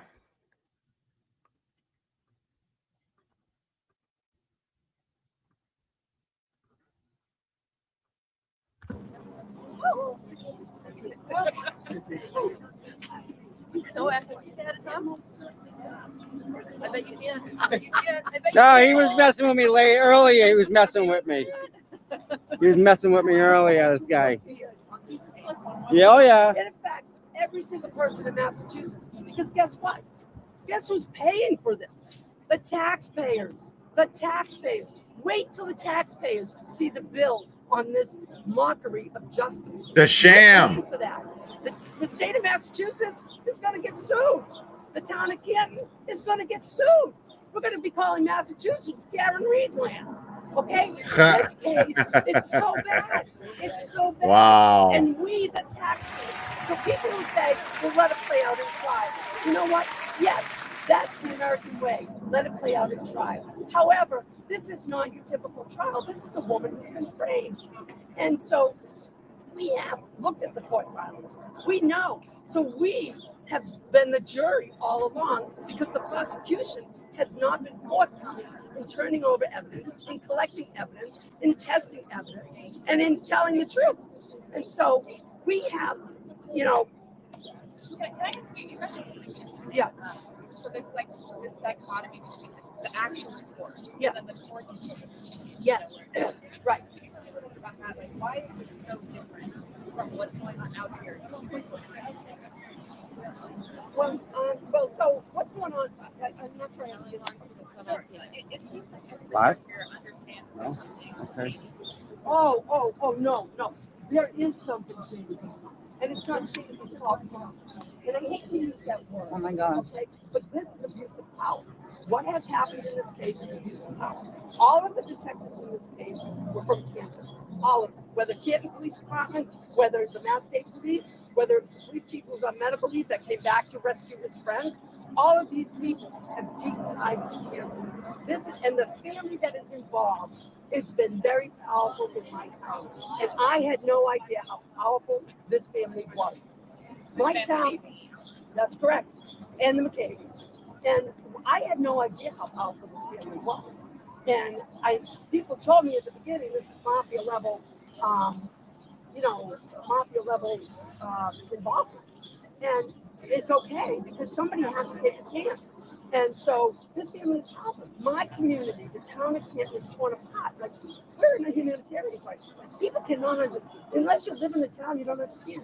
Because you can't. You know, when people are divided, not just divided, they are torn apart. They are suffering. So you have the people that have been following this case and that know the facts, like myself. You know, we don't have to wait for trial. We've already looked at all the case files. We know what's going on. And then you have the people that are involved in this murder, and then you have the people who are their friends that like them and want to protect them. And then you have the people that pretend to like them because they're fearful of them. And then you have people who are fearful because they know of them. And they have created a lot of fear in this community. And so that needs to stop. And so what's happening, anyone who, these people are peaceful. This is the best Americans we have ever had in this country. This is the best Americans coming together to defend our country, to defend the integrity of our judicial system. These are the best people doing that. And it's like my daughter, what I was saying. That, like, there's a lot of people saying, I support police, but this is not okay. Yes, absolutely, and I'm glad you said that. So I come from the. I don't know, Diana. I mean, I'm not working in corporate right now, but I'm doing my semi-retirement job. But I spent over 30 years turning on business areas and processing improvement initiatives and transforming. And we haven't done that in our public sector. We need to take the best practices of the private sector and put them in the public sector. And we need to do that lickety-split. And the reason for that is because we don't have the same controls, the same quality checks on our systems in municipal, in this public sector that we do in the private sector. That is what causes police officers and judges and district attorneys to go rogue because they can. And we need to bring the best practices. You know, people say police reform, right? I don't call it police reform. When you're in the corporate world, you don't say, oh, let me go reform this department. You know, you say, let's reform this department, and you think you're sending them to the reform school. And it doesn't sound right. And that's not what it is. What we need to do is transform our police departments. We need to take the same initiatives that we employ in the private sector and employ them in the public sector. This public sector runs our country, and yet they're so far behind in automation, in regulations. I spent 10 years with state regulations. The states are so far behind in regulations, the language in the regulations. We need to bring our public sector up to speed with our private sector. And once we do that, we are unstoppable. Unstoppable. It's really interesting. Really good way to describe part of the issue, because I've been trying to talk. I was in Canton today, and I was trying to talk to them. Really? Yes, they're afraid. Yeah. Yes. Why? Yes, because of the apples. The apples are a very powerful figure. And I'm going to tell you, you know, so you have the people that support them, and then you have the people that say this is a farce, and then you have the people that are afraid. And so I support Karen Reed. And so what the Alberts, we call them mimic Alberts because it's the McCabe's and the Alberts, and they're all one. You know, what they do, and they work by threats. And so anyone connected to me, because I support them, they have cut off. And that is what they have done, not just to me. They've done this to this entire community, okay? Anyone who speaks for truth has been bullied and harassed, not by these peaceful protesters, by the McAlberts and companies. And, you know, that is a problem. And people are afraid to speak. But so many people have found their voice through this movement. And I am so proud of that, because we are standing up to bullying. We are standing up to it. And they don't know what to do. They don't know what to do. When they give us the finger, when they shout profanities, we give them love. We give them love. And they don't know what to do with that. And, you know, so people, Okay, so I've got an update from 6 minutes ago. And yes, it's confirmed that the judge has returned from her chambers. This was 6 minutes ago, and says she will now begin questioning individual members of the jury pool in a sidebar with attorneys. So of course we can't hear what they're saying. Oh my goodness. V13, thank you so much for the Cash App. I appreciate you. It means a lot.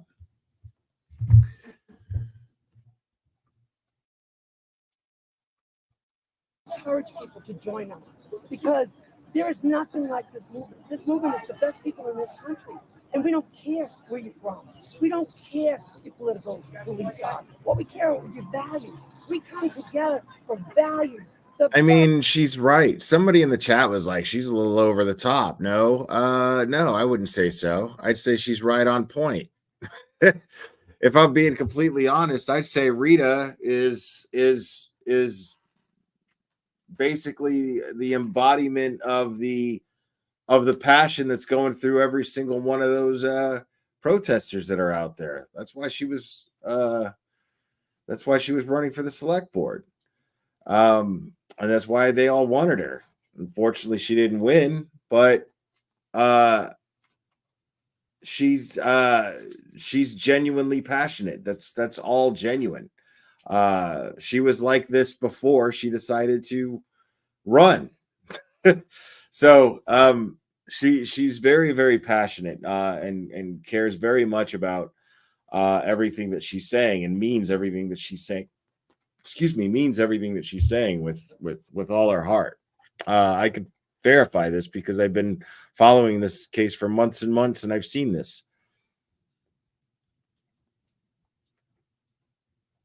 Right. And Microdots, make sure to sub up to Microdots if you haven't already. Actually, you know what? Microdots. I might just play a Microdots video while we wait. You guys want to watch a Microdots video while we wait? Microdots is dope. I know there's a lot of new people in here, so I want to show you guys what Microdots. I want to introduce you guys to Microdots here. Oh man, yeah, that's like one of my favorite things to do.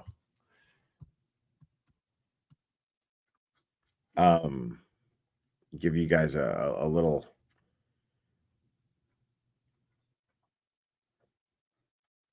taste of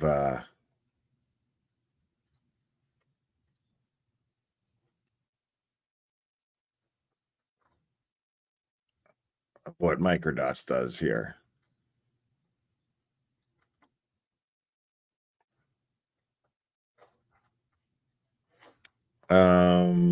I just don't know which one to pick.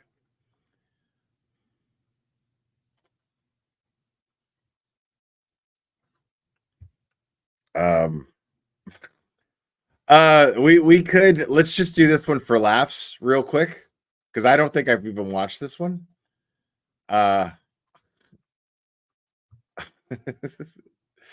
So it's a short one. It's like 4 minutes long. I don't think I've even watched this.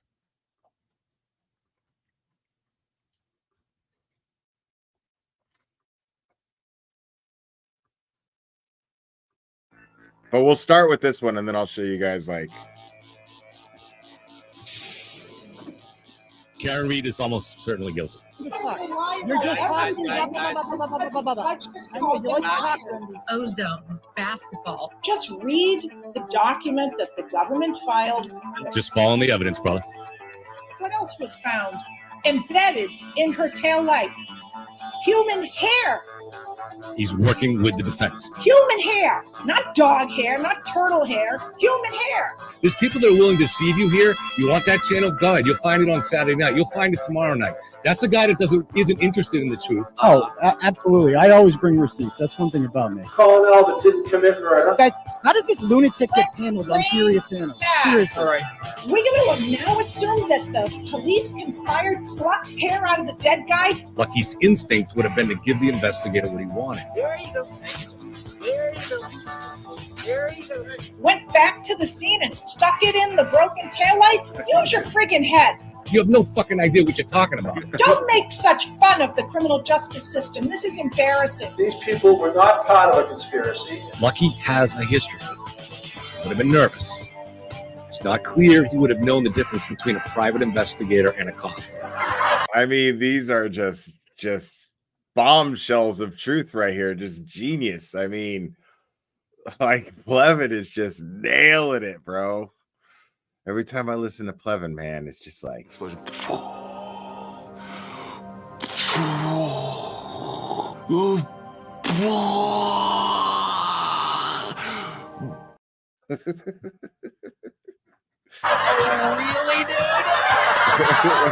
We need truth, not nonsense. All the cases that we've gotten, especially recently, have involved Silverbright. And stay tuned over the next week. I've got some big stuff coming. Riddles solved. You know, I've been trying to cut down on my sweet. Starting with John's inexplicable injuries. I hadn't seen this one yet. You just download it. This It's is a software, fucking great. and you can actually. Oh, and there's a little matter of the FBI. Oh. I think I got that one bundled up for you too, and it's going to be a wow. Wow. Then a cloud comes along and scoops his body down a bit, up onto the grass. But it's time to get to two of my favorite people in the world. Was never at Phoebe Road on the day of the incident. This is from a cloud. They called it blunt force trauma. Oh, shit! There goes my deposit! Then I came to a better understanding. And I bet the farm this is how it happened. You fucking idiot! But think about the harm done to other people accused of being masterminds of an extremely unlikely cover-up.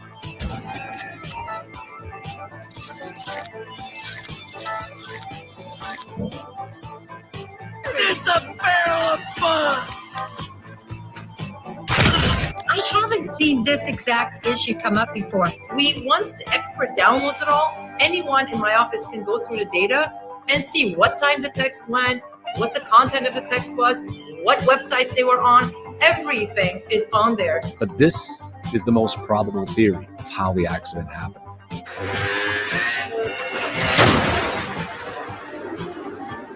These marks have nothing to do with a damn dog. There is no conflict. Proctor is not conflicted in this case. What is happening to these innocent people, these witnesses, is wrong and it needs to stop.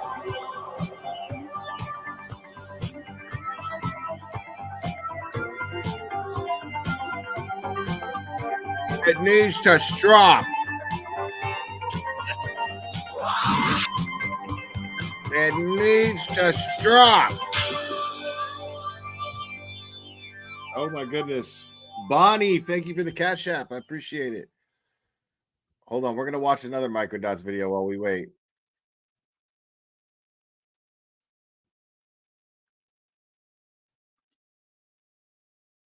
Hold on. Let me get you Microdots' here's the link to Microdots. And I'm going to pin it.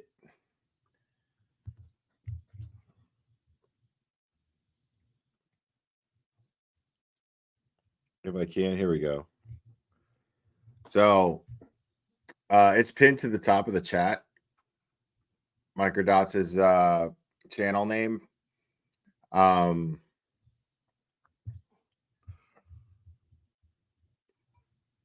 I always get dinged copyright because he uses copyright music, but I don't care. I don't give a shit about ad revenue. I really don't.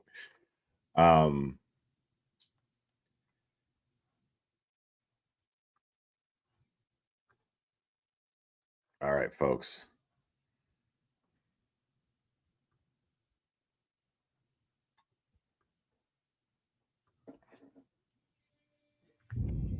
Now I'll stop this once court resumes, but in the meantime, enjoy.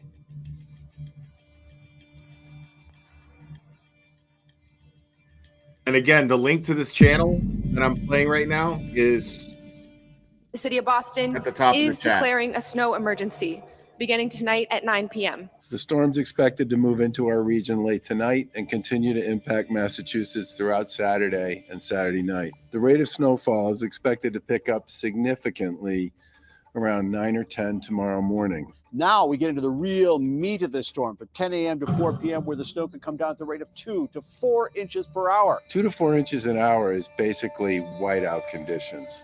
Here in Boston, there is a snow emergency that is in place, and that means there are parking restrictions that are also in place. Look at the temperature at noontime tomorrow. It is dropping as that wind shifts to the north and strengthens. It pulls down the colder air. So these are going to be bands of really heavy snow, but it goes on here. Bands of snow, damaging winds through the afternoon. And this here, 9 o'clock in the evening, we're still getting it. Because of the wind, it will be extremely hard to see anything at various points in time along the way. And heavy wind gusts of more than 40 miles per hour, making challenging travel conditions throughout the day where it will not be possible to see the road ahead. This is going to be a very big storm.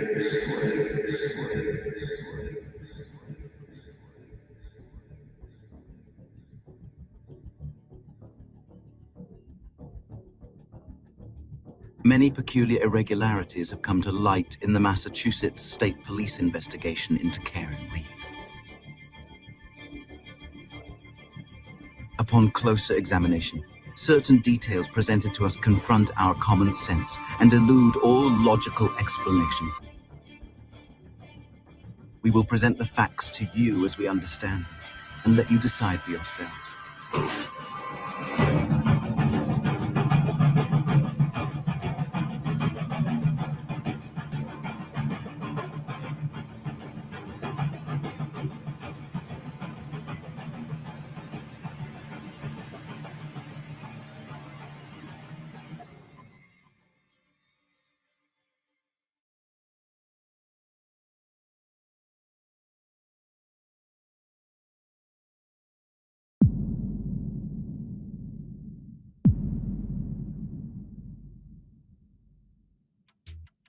After finding missing Boston police officer John O'Keefe's body laying nearly lifeless on the front lawn of 34 Fairview Road, a 911 call was placed by Jennifer McCabe at 6:04 a.m.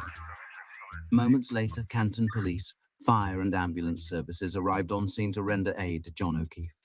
He was then transported to Good Samaritan Medical Center, where he would later be pronounced dead.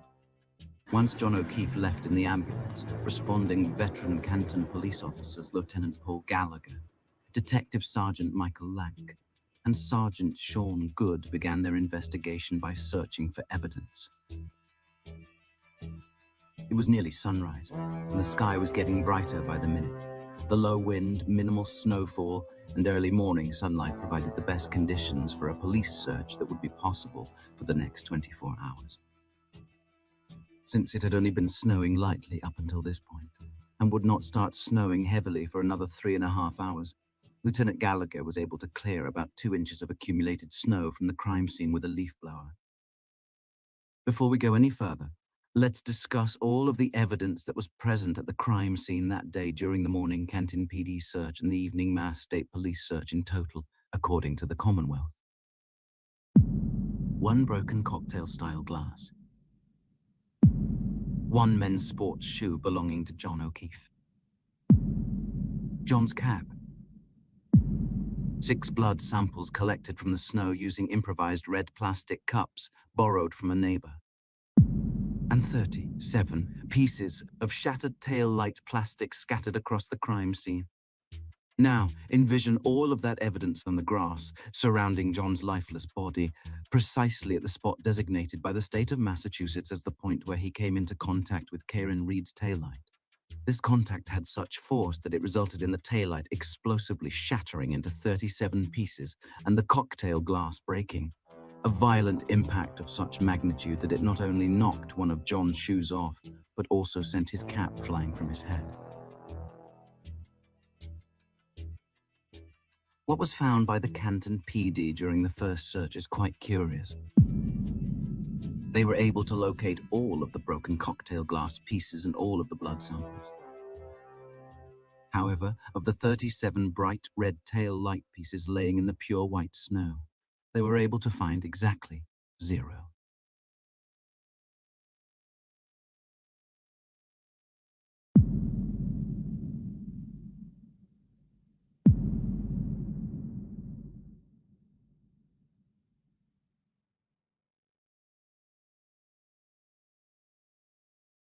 The Canton PD's morning search had concluded as the case was being transferred to Detective Michael Proctor of the Massachusetts State Police. As the clock neared 10 a.m., the blizzard intensified dramatically, subjecting Canton to a relentless onslaught of 2 to 4 inches of snow per hour. Throughout the day, the Massachusetts State Police Special Emergency Response Team, also known as CERT, remained on standby, poised for the command to initiate their own investigation of the crime scene. They were acutely aware that each passing minute only added to the accumulation of snow on the ground and diminished the available daylight for their search.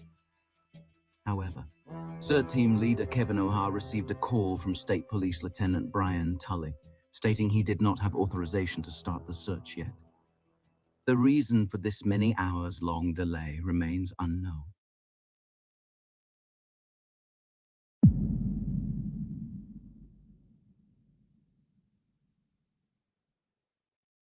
At 4:55 p.m., the sun would set with nearly 21 inches of snow on the ground and more still falling from the sky. With no daylight, high winds, and at times blinding whiteout conditions, visibility could not have been worse. Authorization would finally come, and at 5:44 p.m. the CERT team, along with State Police Detective Lieutenant Brian Tully, would conduct a second search of the crime scene outside 34 Fairview Road.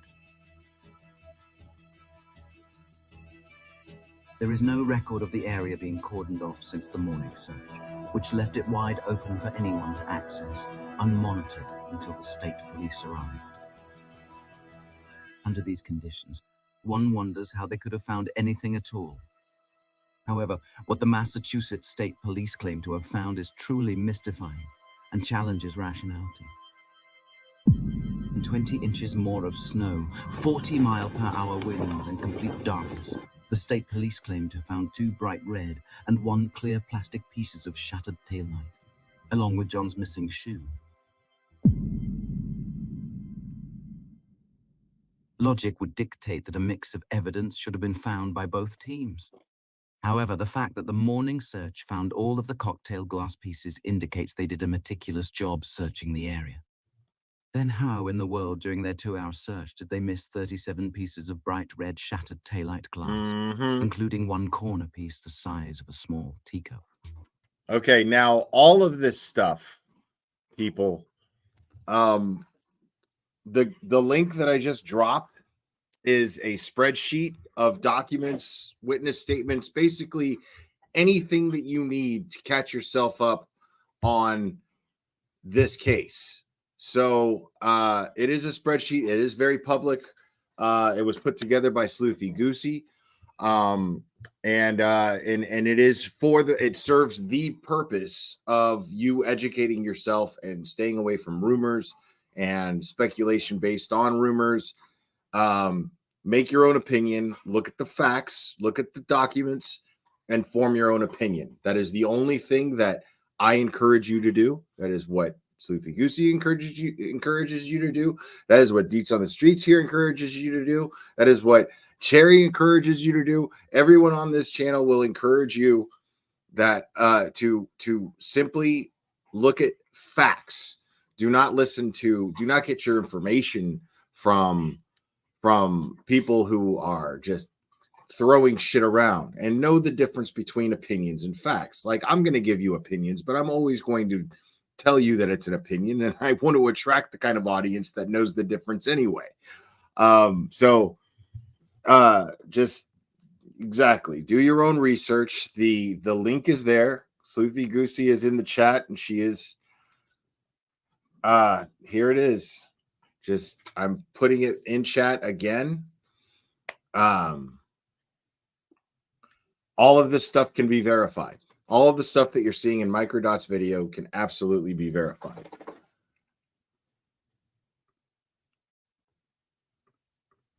And furthermore, what explains the Massachusetts State Police's ability to find them during the 2nd largest January storm ever recorded in the Boston area?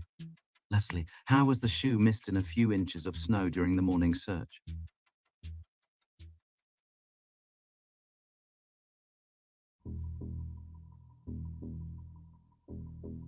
Now, before we start part 2, also, like, what you want to do, that a big reason why it's very important that you look over that spreadsheet, form your own opinions, and do your own little deep dive. Like, you look at experts that they're experts, right? They go on panels like Court TV, Law and Crime, all these shows, but you could tell that these experts have not actually done research on this case. They've looked at 1 or 2 things here and there. They watched 1 or 2 clips of court hearings here and there, but they haven't actually done a deep dive. So in order to fully understand this case, it does, make no mistake, it does require a deep dive. When Tracy Ann Chasing first told me about this, as well as Deets on the Streets, when they first told me about this case, the way they described it was, you cannot just go by news articles and news clips. You cannot. You have to actually look at these court documents to form a valid opinion. So it's really important that you do that.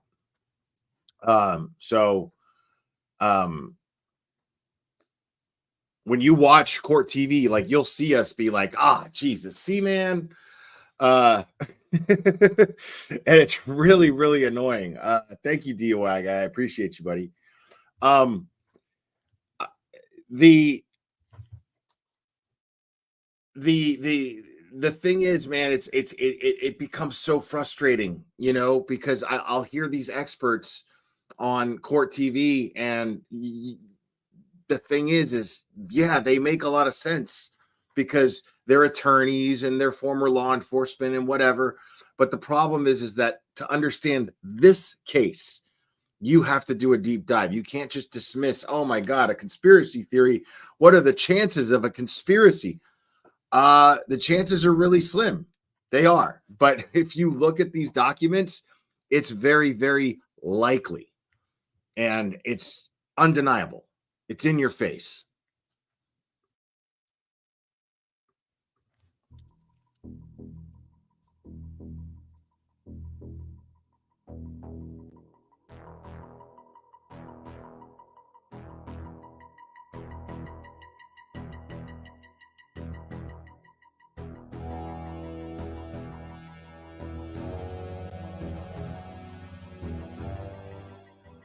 Earlier that afternoon, troopers Buchanan and Proctor took a 30.5-mile drive to Karen Reed's parents' home in Dighton, Massachusetts.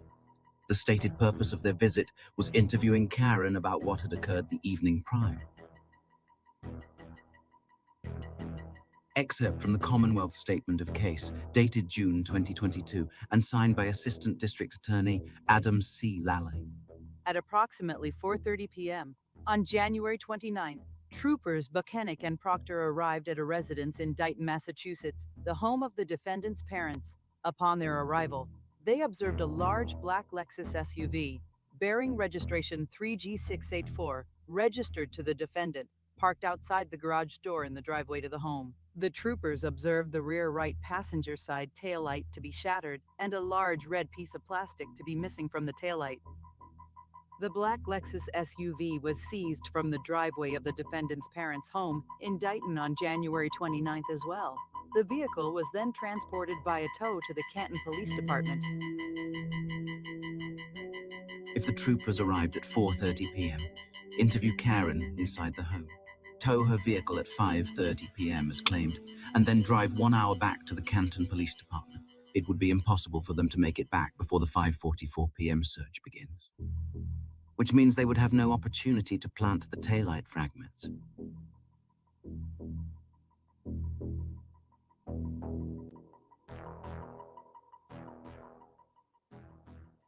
Thank you, Haley.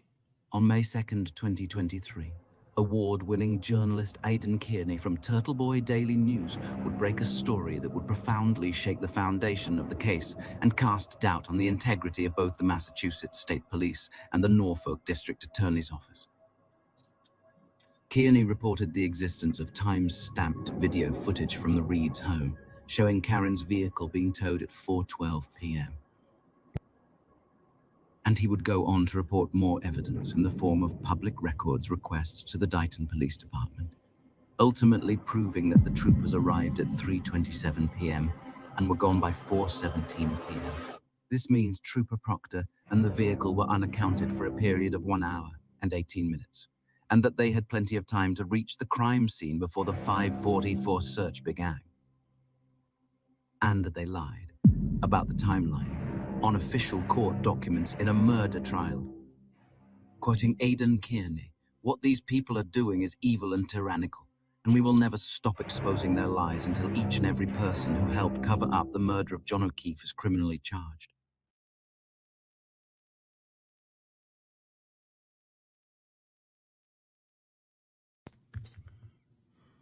A tale of two searches, There are lingering DUI guy. questions. Why did the Massachusetts State Police decide to tow Karen's vehicle to the Canton Police Department, especially given that it was no longer an Here's active the link Canton police investigation? After to all, this there were many state video. police facilities in the area I'm that dropping would it have in been the chat. easier to travel to during a historic So give it a winter like, storm. please. Could the reason have been that the Canton Police Station is located a mere 1.4 miles from the crime scene? And troopers Proctor and Buchanan had a small, closing window of time to get there before the evening search commenced. And as first reported by Turtle Boy Daily News, why, in a recent court document, has the Commonwealth discreetly revised their timeline of these events, over a year after they were affirmed as factual by Assistant District Attorney Adam Lally and District Attorney Michael W. Morrissey? Why didn't Lucky see a body on the lawn? Didn't anybody?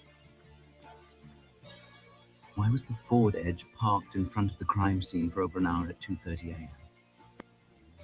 Why did Jennifer McCabe Google how long to die in cold at 2:27 a.m.? Where is all the missing evidence?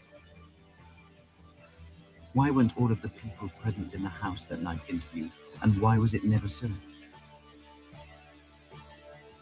with Aidan Kearney's investigative work exposing the inconsistencies and misdeeds surrounding the case, the truth has become increasingly undeniable. The legacy of Officer John O'Keefe has become a symbol of the enduring pursuit of truth and justice, and his memory serves as a reminder of the power of interested citizens, coupled with relentless investigative journalism.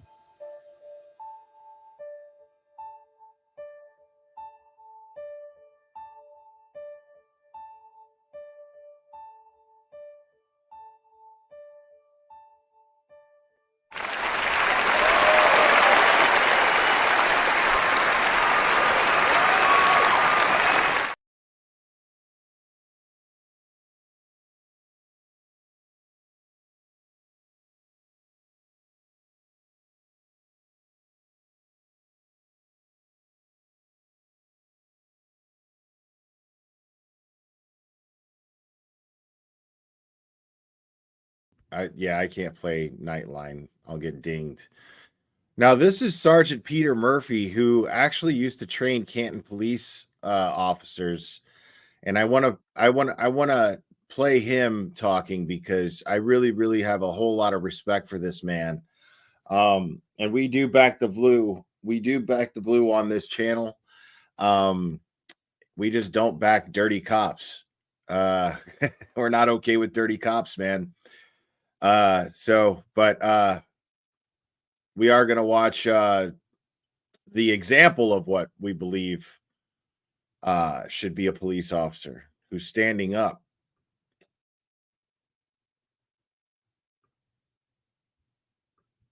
Anything you want to say about how you feel about how the case is going right now or what you saw today? I think today was just more of the same. I just can't believe that, I mean, the stories that are being told in that courtroom now is something that should be a cartoon, not a judicial process. It's crazy. It's a cartoon. Mm. I mean, butt dialing stories and this and that, and evidentiary stuff not being provided to the defense. Yeah. I don't know how David Yannetti and that team are standing this. I mean, it's crazy. There's times in the courtroom I'm surprised somebody just doesn't get up and say, "This is baloney." I know. I can't take this. I want to ask you, so we found out, at least they said in court, that Brian Albert is not a target of the federal investigation. Do you have any response to that? Well, that's kind of a ambiguous question. Is it a target? They've said Morrissey isn't a target yet. But is he under investigation? Yeah, the difference between a target and investigation is, I think, a target's about to be arrested, and under investigation is not yet. They're still getting more info. Right. And also, Exactly. the feds wouldn't necessarily be investigating a murder of a civilian. They Right. would be more investigated in the corruption side of it, right? Which Exactly. Brian probably isn't tied in as closely as maybe the state police or Morrissey to that. That's my interpretation. Yeah. Exactly. Anything else you want to say? Or No, I mean, we're all in it together. Tuesday's the next day, right? Yeah, you going to be here? I wouldn't miss it.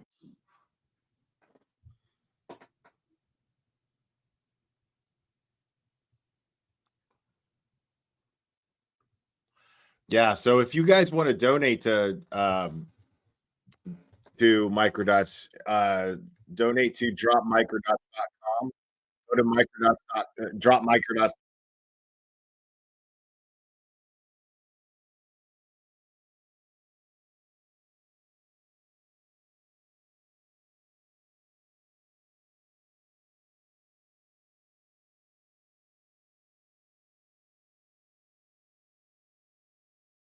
Sorry about that.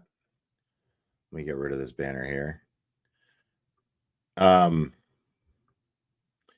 So yeah, we're still waiting on them to come back from all this here. I guess we could play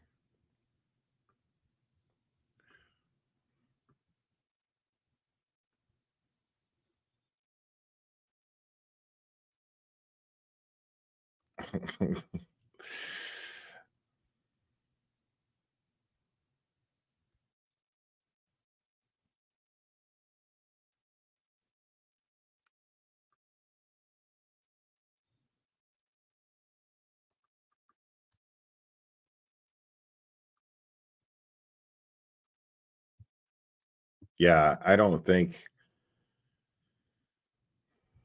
and I don't even think Dolly did anything. So yeah, we just got to wait for Judge Cannoni to finish interviewing these folks. I'm going to see. Let's play the latest Boston 10 thing. I know I'm playing a lot of Boston 10 stuff, but I just find it fascinating to listen to them just shit the bed, give like half the information.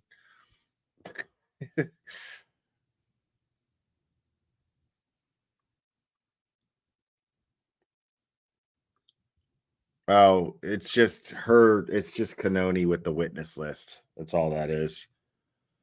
So no.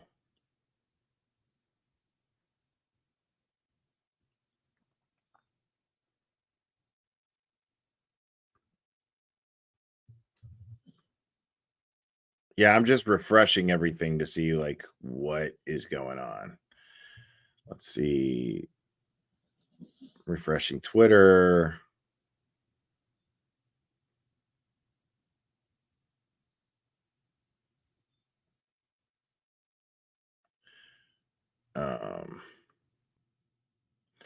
So Defense Diaries, Bob Motta, I think that's how you say his last name. Voidier is underway in Commonwealth of Massachusetts versus Karen Reed. He says counsel has stated that they anticipate the trial may last between 6 to 8 weeks.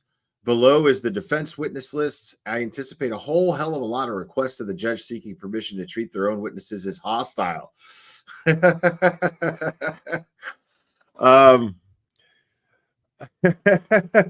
That's funny. Yeah. Oh wow, Microdots. Don't give me money, Microdots. But oh, you know what's happening though? You know what's happening? Microdots, you done did it, dude. I think we got a super chat. Super chat. I think we got a super chat. Super chat. Super chat. Super chat.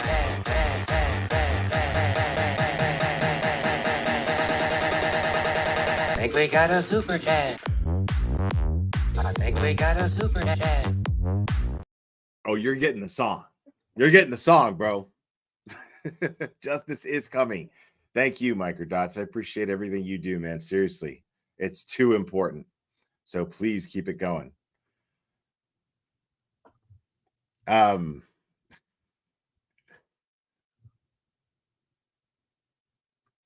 let's see what else is going on Twitter. So yeah, so Bob Motta says that he anticipates a whole lot of requests of the judge seeking permission to treat their own witnesses as hostile.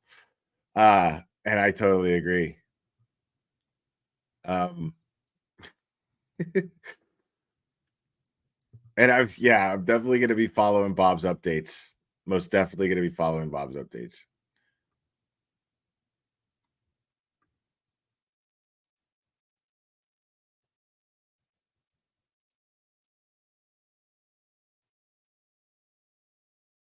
And then you got fucking Grant.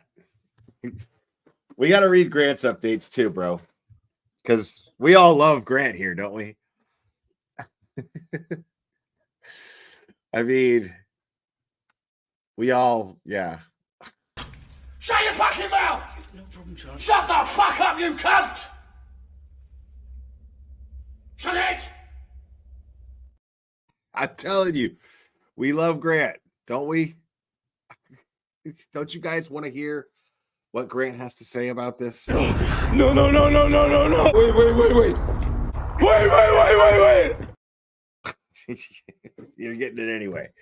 So Grant says, still going with Voidier. I don't even know how you say that. Karen Reed smiles at one potential juror as he returns from the bathroom. Then she hears me typing, snaps her head over to me and smirks. She 100% knew I saw her smile at the juror and was typing about it. Smart human being, this Karen Reed.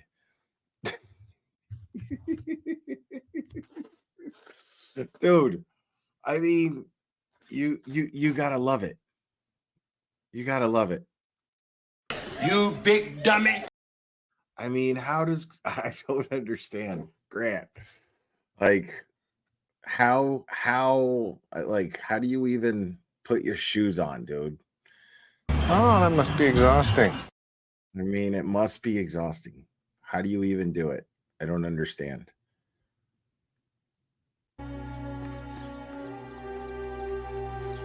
I'm retarded? That will do it. That'll explain it. Let's see what else he typed. I want to know what else Grant is. Let's see what his play-by-play is here.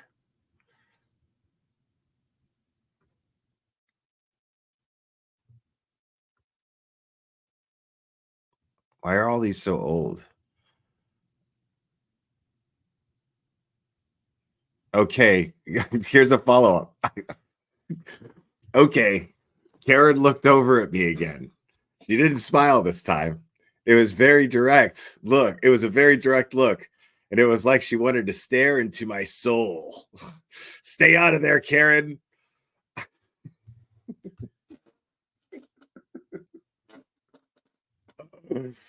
Oh my God, that gummy I took was too strong to deal with Grant right now. But I'm doing it anyway. So 16 minutes ago, let's see. Breaking news. You all have done it with the help of okay, it's a grift. Never mind. Then he reposted some other shit here. Yeah, a lot of give, send, go stuff here.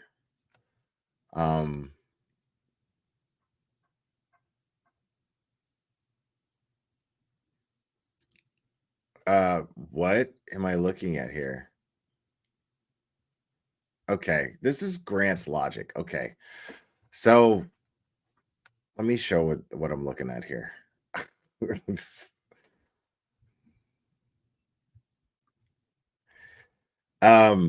Grant says, even an accused murderer has disowned you, Aiden. Talking about Turtle Boy. Karen Reed knows you leaked her secret plan to leverage her familial connections to Josh Levy in order to poison the jury pool ahead of the trial. What does it say here? Exhibit O. I found out some information on the way home about the feds that I will not be making public. Questions have been what? Reed, really? Okay. I mean, I don't know. Is this whose phone is this? I don't know. Reed says, good or bad? Yes, they requested a conference call over the weekend. Josh Levy himself, asking questions like, is there any chance the trial date could be delayed? And then he highlighted delayed. Only one reason to ask that. Joking for all the communications, or asking for all communications with DA office, asking for Jen McCabe's cell phone records be sent to them and soon as they get them. Keep in mind, feds likely have Jen's phone records already, so they may want to see them because they suspect whoever hands them over to the defense will delete these things. Okay, so I'm trying to understand why. See, Grant has a way of taking something and saying that it means something that it doesn't, which in other words is lying. In any language is considered lying. So it's really funny that he does that. Because at no point did any of that, indicate anything. Here's the thing is, as far as we know, Karen Reed was a source for Turtle Boy. And Turtle Boy has a right to have a source for information, a credible one, such as the defendant in this case, A, and B, he also has a right to protect her privacy, to protect his source as a journalist. And Karen Reed has a right to speak to him because there was no gag order on this case. There was absolutely no gag order. Okay, so I don't understand why these people are so fixated on this.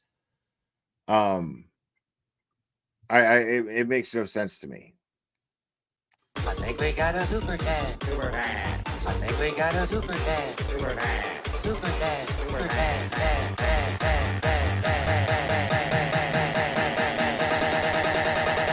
I think we got a super chat.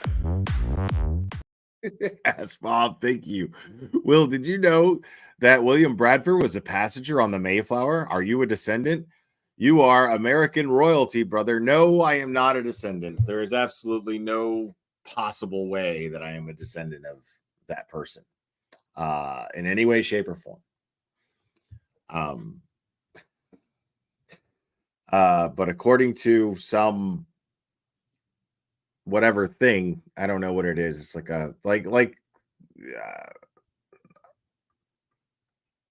some elimination thing that these trolls have on me, and apparently my name is Will Bradford, which is just fantastic.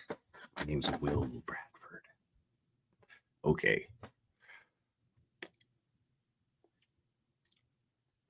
I mean, okay, like I get that it's from Aiden's phone, but so what?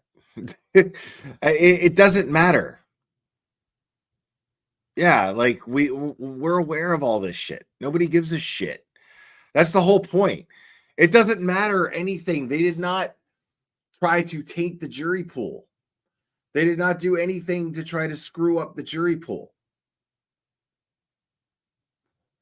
The purpose of anything that these people did was not to disrupt jury selection in any way, shape, or form. What the purpose was to inform the public, which they have the right to do. And the public have a right to know that the investigation into a Boston police officer was questionable. And then leading up from that, spawning from that information, it turns out that it was absolutely nefarious.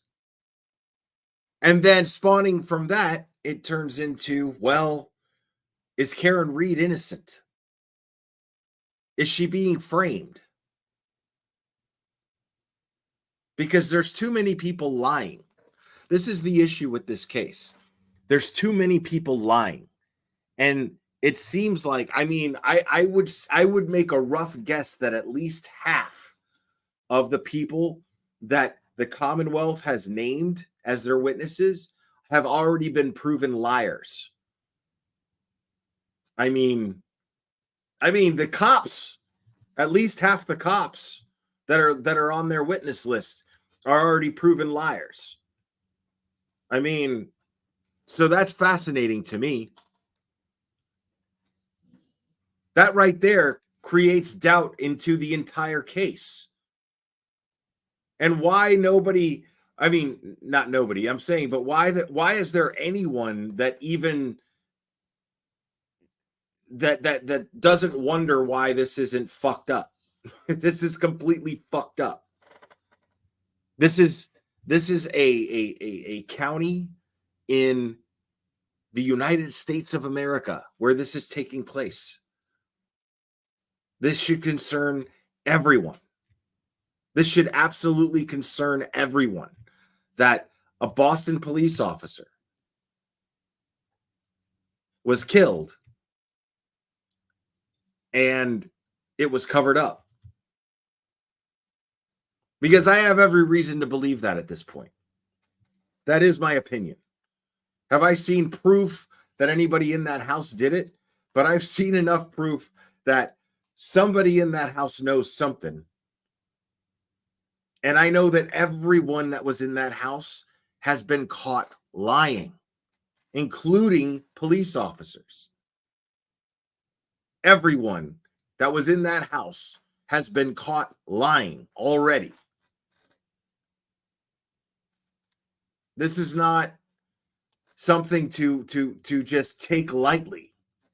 We're talking about police officers who are off duty, police officers who ended up being in charge of the case,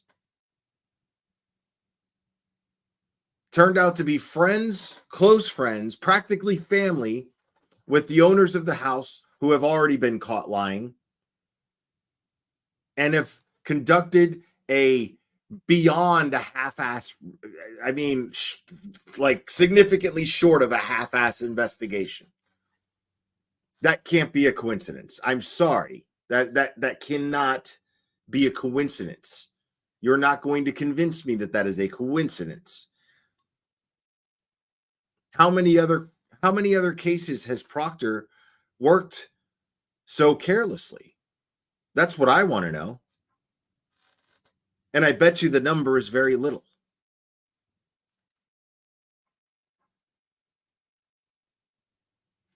So this is what's very interesting to me, is that the entire integrity of the investigation is for good reason in question. And the indictment itself it's based on a foundation of lies. And somehow this is still going to trial. I'm baffled at the fact that this is going to trial. Baffled about it. The defense is not going to say things and quote independent federal findings unless they can prove it. They're not going to present that information to a judge just to say it. They're not game show hosts, as Plevin would say they are. That is not what's going on here. They are pointing fingers at people, calling decorated police officers, accusing decorated police officers of covering up the murder of another fellow police officer. They're not going to do that without bringing receipts. They're just not going to do that. That's not, let's just get real.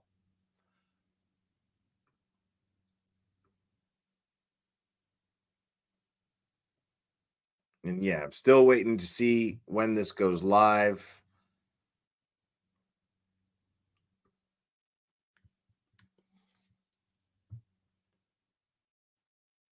I mean, yeah, it's just so bizarre to me that people can look at everything. I mean, I feel like Jim Carrey in Liar Liar. You remember the dude when like they towed his car and he's like, "You scratched my car." And the tow truck guy was like, "What? Where? I don't see it." And it's like huge. And he's like, "It's right there." You know, like, how do you not see that this is the most insane shit ever?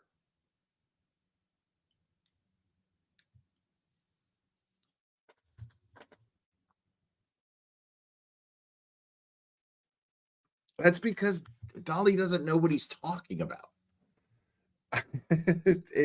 He just doesn't know what he's talking about. Is Tom live again? I need to find out if Tom is actually live again.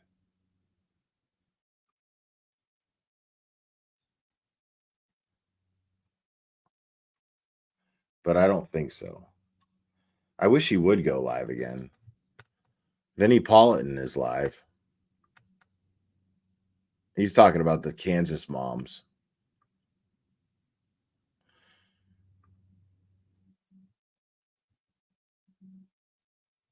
I mean, and I am interested in the Chad Daybell stuff. Maybe we'll drop in on that stuff in the meantime. Because I mean, the guy he's so predictable. you know, and at the risk of using a very, very overused word in this community, in the true crime community, narcissistic. But Chad Daybell is absolutely the textbook definition of what you would describe a narcissist as. And so it's just fascinating to see this guy actually think that he can weasel his way out of this shit. You know, it's just very, very interesting to me.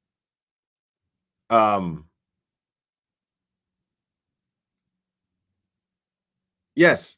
Oh, no. How is there no more streamed court today? I thought they were coming back. She was going to question, but that's done for the day. Where did you hear that from? I didn't see any updates that say that. Cherry.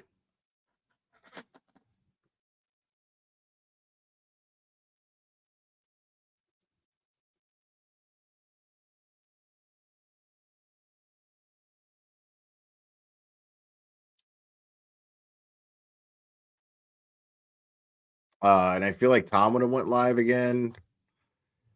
Give me 1 second here.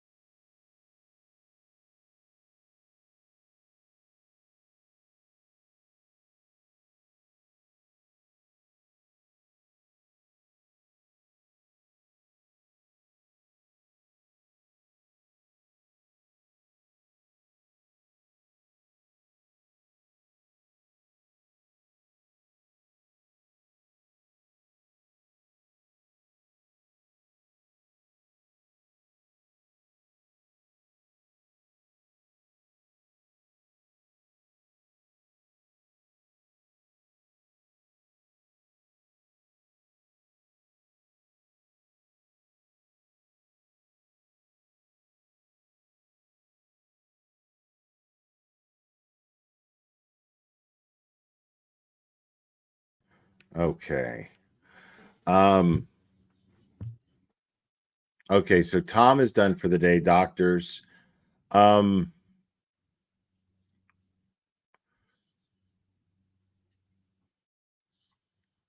Swirling in controversy, the murder case against Karen Reed gets underway Tuesday.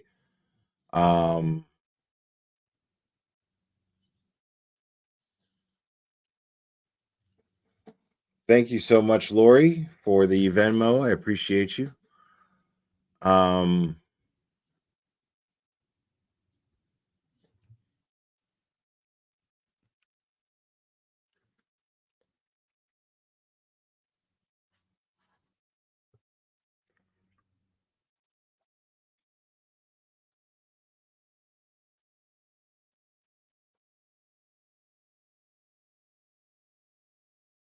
Okay.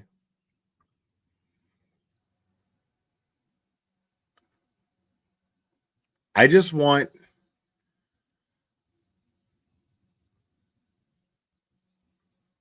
but I want to know like what I mean, if they're not streaming anymore, they're not streaming anymore. And then we'll just pick this up again tomorrow. But I don't know if she's going to take all day to interview all of the jurors. Yeah, this trial is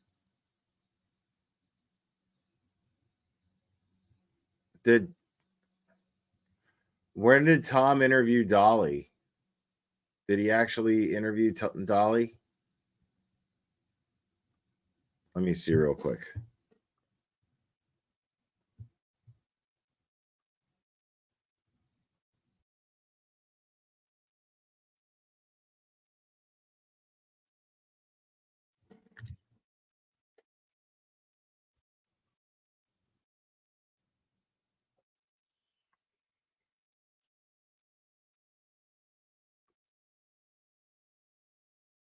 Okay, I lost.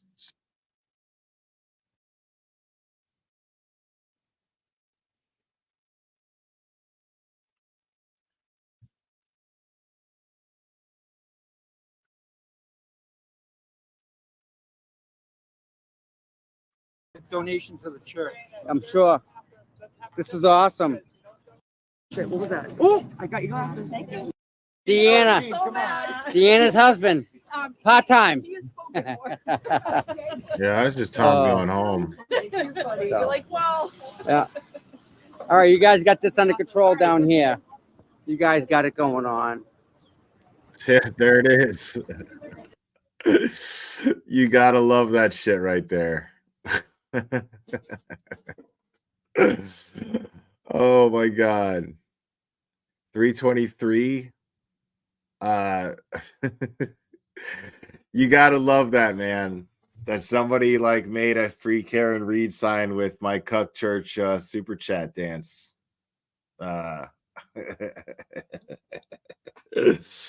Oh man, I love these people out there, dude. I love those. I wish I could be out there with them so bad. 3 hours and 23 minutes. All right, let's do that. 3 hours and 23 minutes. I mean, I think I already got it. He didn't say much. I mean, or at least I went over it. I talked about it.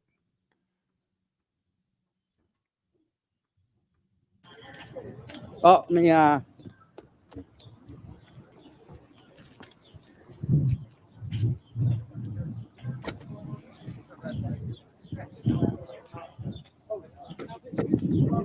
I know you. What's up, bud?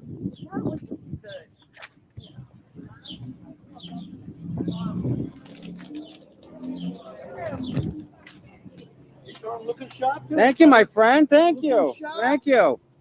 Hey, yo. Tom. Jimmy. Nice to meet you, Jimmy. How's your day going? Pretty good. Cool. What's up? Good. Cool. You want to go hang with us over there or not? No, I'm good, bro. Yeah? Yeah, I like my spot. All right. Y'all be safe. Have a good That's one. a. I mean, I'm not looking at them. No, I know. Yeah. Turn that way because the jurors are that way. See them walking. So we want to. Yeah, there you go. So like, just until they leave. that wasn't an interview. We don't want to get anybody on film that we don't have to, right? Oh, okay. He's still. A lot of people there.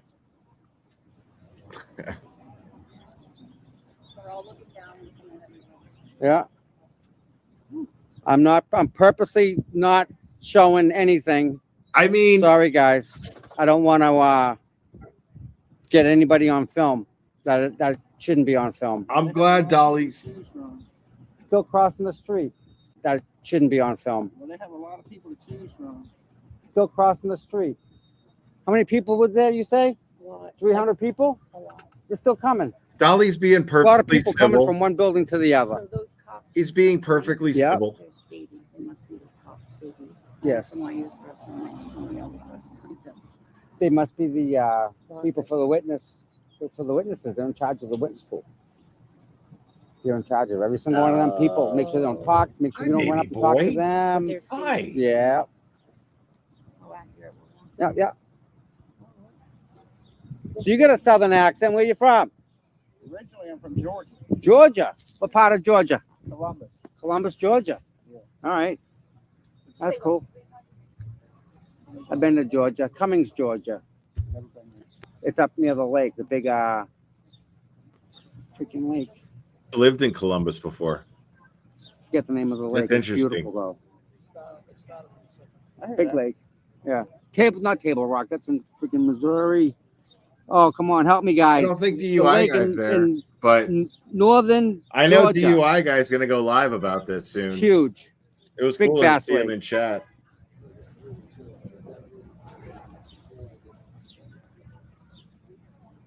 Oh, okay. So DUI guy is there. Cool. So listen, what do you know about the Karen Reed case? What I know about it? Yeah. I know she's on trial. Yeah. They're picking a jury today. Right, right. And allegedly she backed over her boyfriend. John Okay. Key. Have you been to the site where it happened? Yep. And 34? Uh-huh. See how big it is? Yeah. Small, isn't it? well, I mean, it's small. I love It ain't Tom. big. I mean, you guys in Georgia got front yards. That's not a front yard. That's small. I mean, I don't know how the average yard This is size That's great. small. yard here is. Yeah, but it's so you have to build a quarter acre. That's like a half acre lot. Mhm. So it's bigger. What was I about to Yeah. do? Why is that way? but it's more in the back. They move the house to the front so they get more backyard. Yeah. That's what we do in Massachusetts here. Okay. Go to the bikes. Lake Lanier. That's it. Yep. You guys are freaking so freaking brilliant. Lake Lanier. It's up north. Yeah, I've never been there.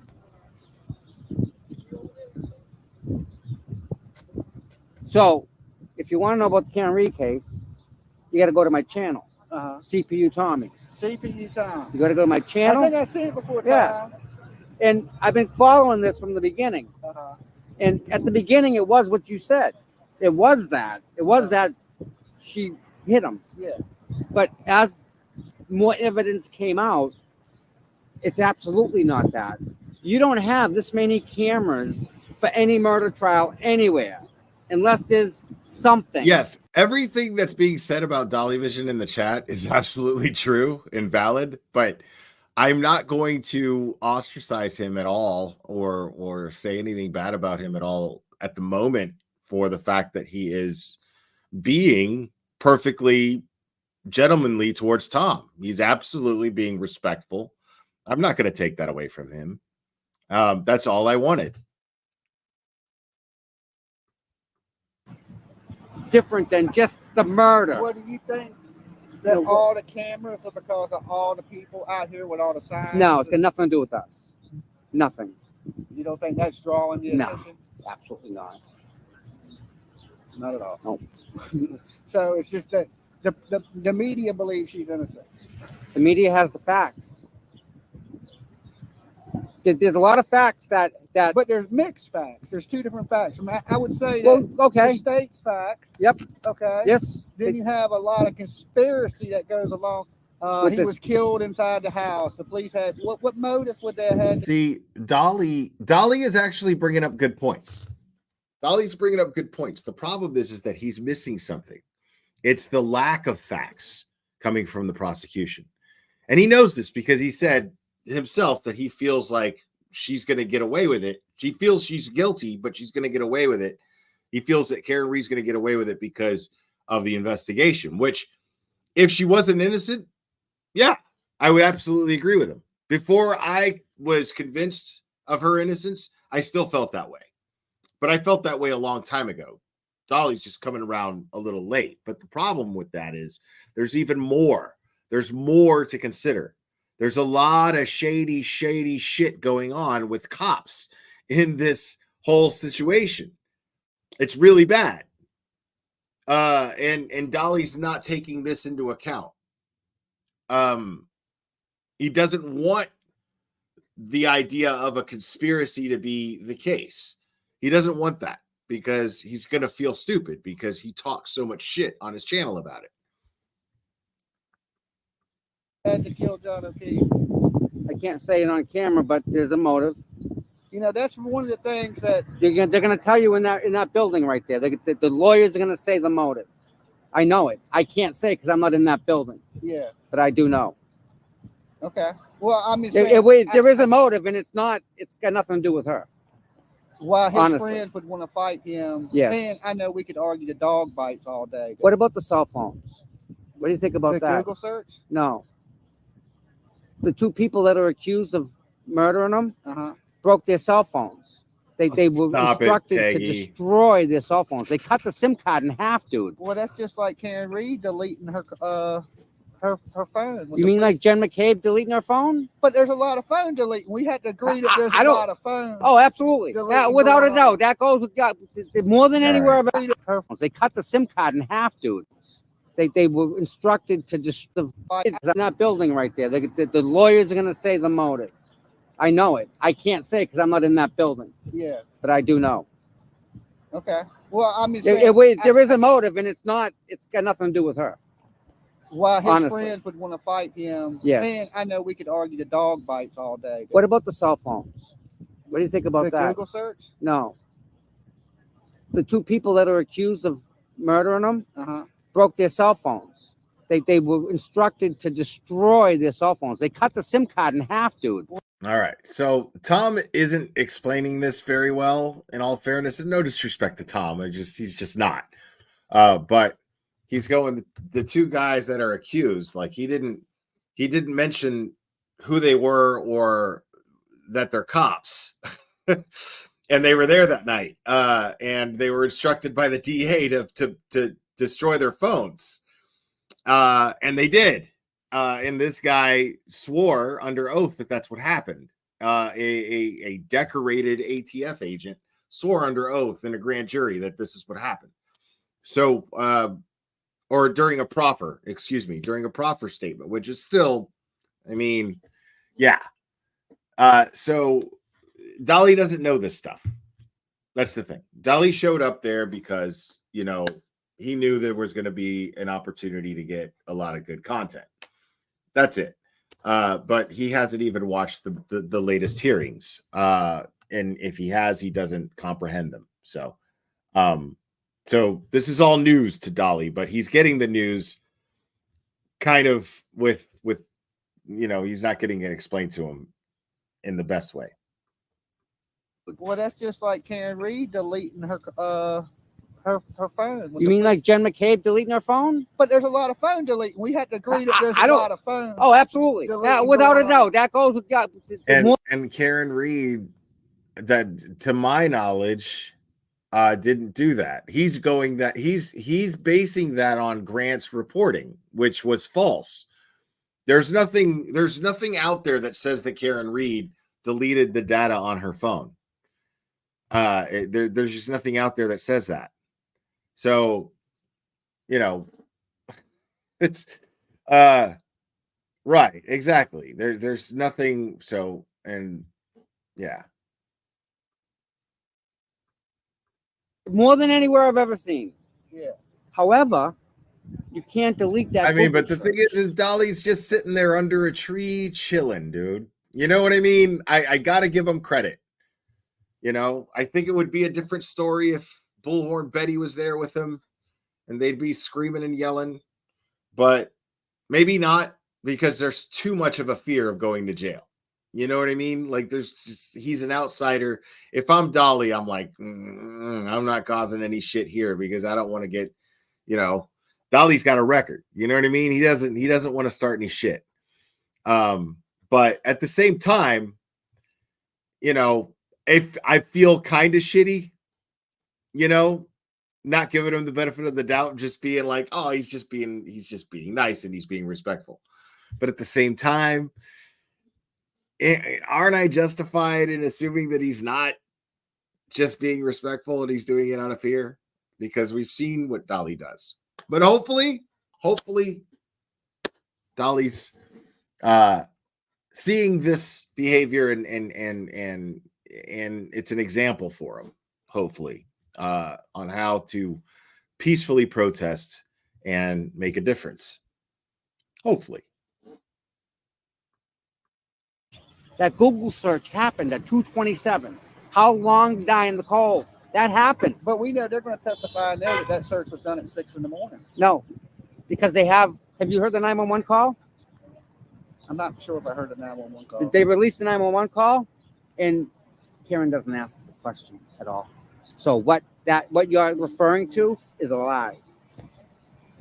We're gonna find out. Time. Yeah, no. That's what we're here. In the cruiser footage is the best thing because that's going to prove it. Right? At 6:24, right? Are you talking about the Google search? Yes, the one that you're referring to at 6:24. Mm-hmm. If at 6:24 on the cruiser footage, if Karen's not asking her to Google, then what happened there? It's a lie, right?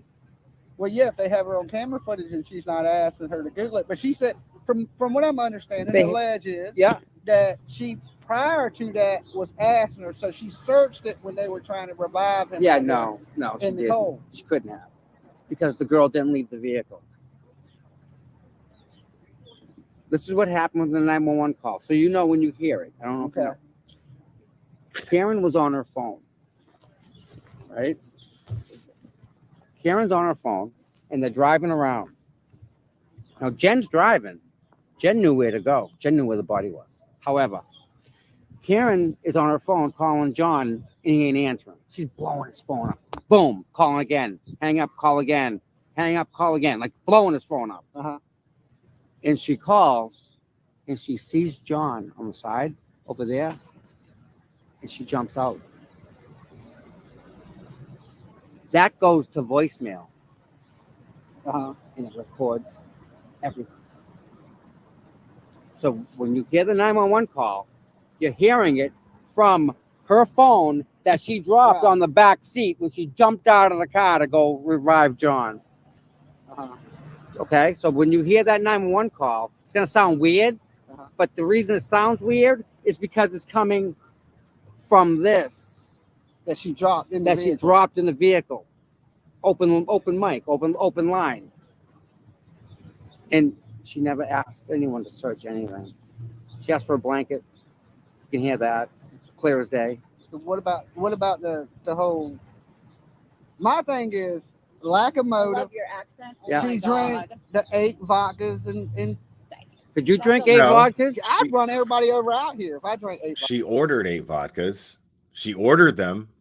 Oh God, yeah. I wouldn't be able to walk, let alone operate a car. But there's people that do. It was a patty.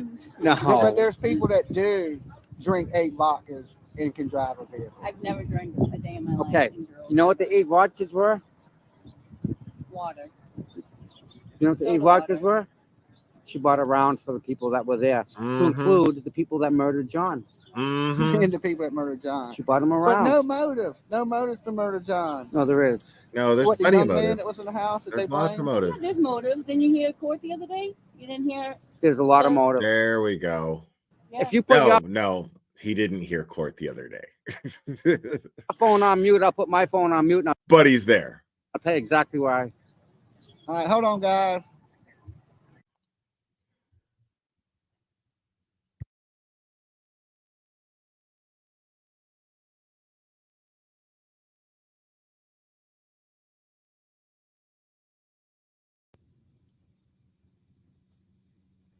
I don't know if court's coming back today. I'm gonna keep checking. But I don't see anything happening. They could take the rest of the day just doing those private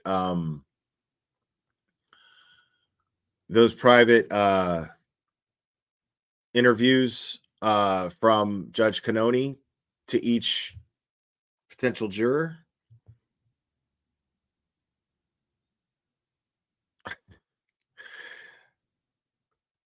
So Grant's latest post is, I could confirm some of this did happen today. Court staffs took steps quickly to make sure it stopped, but the reality is multiple Karen Reed fans approached multiple different jurors on different sides of the buffer zone. Something has to be done. This can't continue. I call bullshit, bro. I mean, how can you confirm it? Why didn't you take pictures? Did you take pictures? Did you take pictures? Did you get screenshots sent to you? Because I know you'd have posted them. Like, what are you talking about?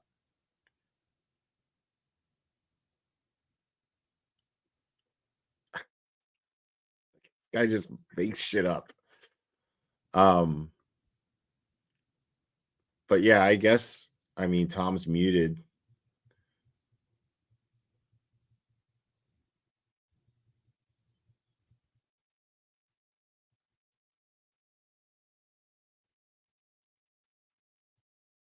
Clubber's just like passed out. He's a good boy. Guys, be good. Your fans, I love. Here we go. Yeah, I'm yeah, gonna get out unmute. Yeah, You we're guys be good. good. Yeah. I love the glare. Well, yeah. You know. Oh, I hate that guy. Love the glare. Tell your fans, I love Hello. the The Hey, glare. this lady loves the glare. Yeah. Guys. And Okay. CPU Tom, man, give me a shout. All right, Tom. Nice meeting you. Later, guys. Tell Be the safe. glare I love them. Welcome to Massachusetts. All right, y'all be good. Yeah. You can you're more than welcome to come over there if you want. I don't think you like my glare. Kill him with kindness. Be nice to him, right? I was. I told him I love the glare. Yeah. Blair is great. Oh, you're great, Tom. You guys are both great. You guys are fucking fantastic. That was awesome. All right, that was great. Very, very sweet of them. Look at they're holding us up right there. That's cool. Yep. Lorraine, are you still waiting to get in? You've been waiting this whole time.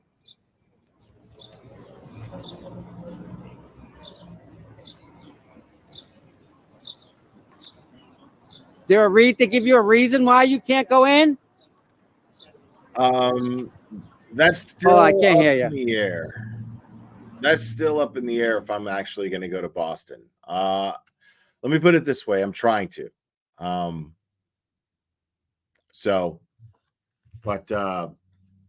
But it's not so much a question of money. It's a question of logistics. That's all. So I don't want people to think that I'm, trying to, grift for money or whatever. It's a question of logistics. So I can't promise. But I would like to. I would like to. That is the idea. That is the hope.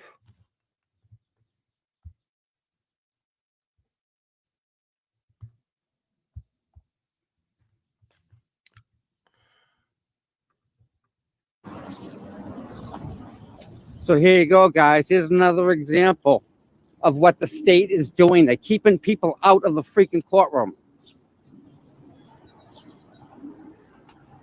There's no reason these guys should be outside here. None. Oh man. The thing is, man, the thing about Grant is like, I don't, a lot of people are like, oh, you can't, make fun of Grant. That's not right because Grant, he's autistic and, but listen, I don't make fun of being a shitbag liar is not, it's not a trait of autism. Okay. It's just not. Okay. So, he knows better. He knows what he's doing. He knows better. Like, am I going to make fun of him for chewing on his hand? No. I know I see people doing it on Twitter and whatever, but I'm not going to make fun of the guy for chewing on his hand. But the guy's a fucking liar. Like, and his mom is a fucking liar. And it's crazy. Like, Wendy Murphy blows my mind. Like, how is Wendy Murphy, it's so crazy that she has such a hatred for Turtle Boy, yet she can't see, as a feminist, reasons why she should be defending Karen Reed. Like, because she's a wild feminist, man. Like, and Karen Reed is absolutely being railroaded by an all-male cast of players. I mean, it's insane. We're talking about just testosterone-fueled dickheads, And why is she not speaking on behalf of Karen Reed when all the evidence dictates that she's being railroaded by these assholes? It's so crazy. Like, the feds even know it. The feds even know it.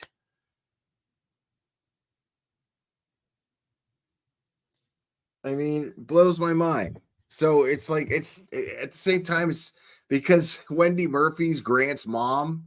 It doesn't surprise me that Grant is the way he is. Like, that's the example that was set. Like, let me just make shit up in my fucking head and then just put it on Twitter and then it must be real. It's wild, man. It's absolutely wild. And that's what it is. That's out of just pure hatred for Turtle Boy. It's so funny. People who just like hate Turtle Boy will go the opposition and just throw logic right out the window. Any rational thought just goes right out the window because they, it might interfere with their narrative of their hatred fueled narrative of Turtle Boy. It's insane. Like, because I get it, I mean, I get it. Like, Turtle Boy has that kind of personality where, like, you either love it or you hate it. I get it. I can relate, and he has that type of personality that but like, You got to really look into this is just a complicated person. You got to really look into his actions. And when it comes to these charges, it doesn't matter if you dislike them. This is my point. Your feelings, your personal feelings about the guy should mean absolute shit when it comes to this case. Because the fact is that we know as much as we do because Turtle Boy investigated it so relentlessly. Were his tactics definitely unorthodox? Absolutely. But this is an unorthodox situation. We're talking about a network of corrupt people with power. And it requires aggression to uncover that type of information. I mean, I wouldn't even believe it. I'd have to keep looking so much deeper. I would be driven to look deeper at after everything that I found because I wouldn't believe it. I'd be like, this is insane and crazy. And then I'm seeing pictures, I'm seeing social media posts. You know what I mean? Digging into past cases. Dude, this is going to blow the roof off of hopefully, I hope so. But I hope that the attention that this case draws is going to blow the roof off of thank you for the PayPal, Timothy. Is going to blow the roof off of the Sandra Birchmore case. Just bring it right back. Because that poor girl, there's no way that girl committed suicide. There's no way Sandra Birchmore committed suicide. There's just no way. And it's a coincidence that Sergeant Lank and other key players are involved in both cases. I mean, this is... So the fact is it doesn't matter what your feelings are about Turtle Boy. The fact is that we're here because Turtle Boy, whether you like it to be him to have done it or not, you have to accept the fact that it was him, whether you like it or not. It was the guy that you don't like that did this. Too fucking bad. Suck it up.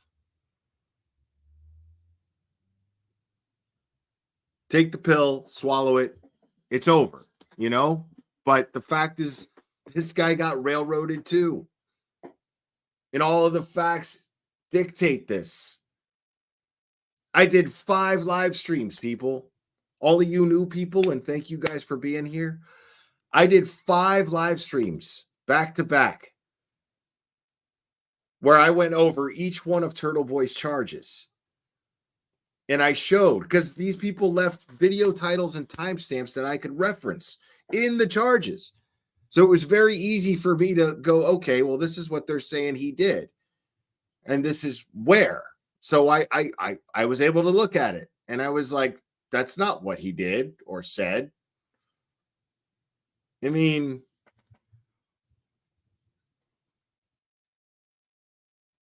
so, and then you look at the circumstances, all of the timing, the circumstances in which Turtle Boy ended up going to jail. The situation surrounding those hours. I mean, the facts and the people involved. It's so telling. It's just naive to think that this is just, oh, well, Turtle Boy just harassed people and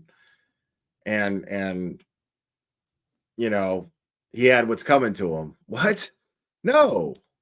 You don't throw somebody in jail because you don't like them. And you don't, I'm sorry. If you're an American and you're proud to be an American, you don't wish for somebody to go to jail just because you don't like them. You know what I mean? Like, if somebody were to just pick Dolly up right now and put him in handcuffs, I'd be like, what the fuck is going on? Because he's just sitting there not doing shit. He's not bothering nobody. You know what I mean? I don't like the guy, but I don't want to see the guy get hauled off to jail for something he's not doing. You know what I mean? Like, why don't these people have that same integrity? You know, is that a high standard for me to have for someone? You know what I mean? Like, is that a high standard for me to have, is to ask you to have that kind of integrity, that you don't wish jail upon somebody, who you don't wish to take someone's liberty away simply because you don't like them, because you don't necessarily agree with their views?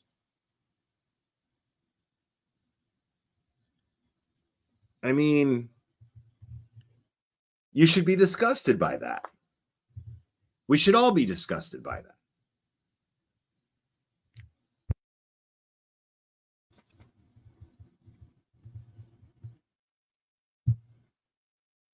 But, I mean, I just, yeah, it's so wild to me, man. Like, watching so many of these people on Twitter that were just like, I mean, Plevin just doesn't stop. It's so crazy. And then, like, people attacking Brandy Churchwell, like she's like the nicest person in the world. People like attack her on Twitter. It's crazy. People attack me too, but you know what I mean? Like, I believe in karma. I'm kind of a dick. You know what I mean? Like, I'm okay with it. If somebody's an asshole to me or they say some shit, you know, they get real personal, it doesn't bother me. But, like, when I see it happen to, like, a really nice person who never does that shit to anybody, I get really annoyed, you know?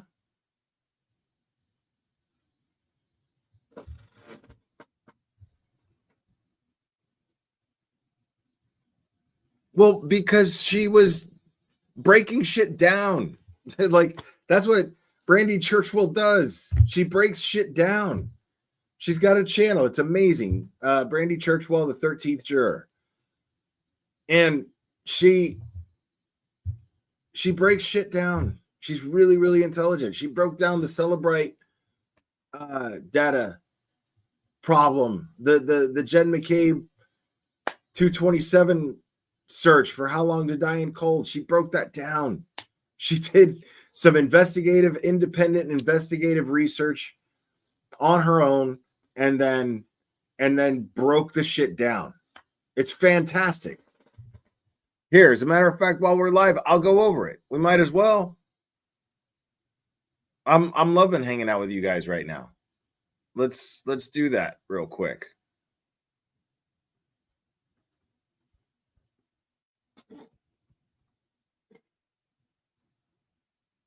Okay, so let me I'm going to share the real quick. Subscribe to her. I'm going to share the link in chat to her channel. Subscribe to her, and then what I'm going to do is I'm going to play the video. Now, if you guys are wondering, so those of you who aren't that familiar with the case, so Jen McCabe, Celebrite data indicates that Jen McCabe made a search at 2:27 a.m. Hours before John O'Keefe's body was discovered. Made a search 2:27 a.m. saying how long to die in cold, but she spelled how typo H-O-S, Haas. Now, she ends up deleting all her searches and she searches again at 6 something twice and claims that it was under the behest of Karen Reed saying, hey, could you Google after they found John? Can you Google how long it takes to die in the cold? Which actually makes sense. But the thing is the 227 search absolutely happened. And Brandy Churchwell, the prosecution's trying to say it didn't, and that there was some sort of update and blah, blah, blah, blah, blah, that the 227 search somehow overlapped with the 620 something search somehow reflected back to 227, which, like, as if the phone has a flux capacitor or something. It's ridiculous. I'm not going to play the song, but I am going to say thank you to Tiffany Almeida. Grant's disability doesn't mean he gets to pass on how did Karen Reed supporters know random citizens walking by were on the jury. Keep drinking the Kool-Aid, Grant. Yeah, I mean, no excuse for that shit. He knows better. He knows better. So yeah, and I'm gonna drop the link one more time. So make sure to subscribe to Brandy Churchwell, the 13th juror, and I'm gonna play this video, which is now you got to pay real close attention to it, because it's technical, but she breaks it down as simply as can be broken down. Okay.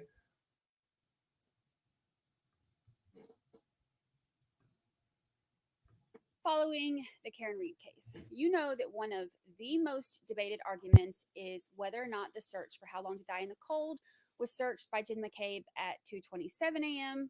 or if it only showed up at 2:27 a.m. on the report, but it was really done later on, like after 6 a.m. when John's body was found.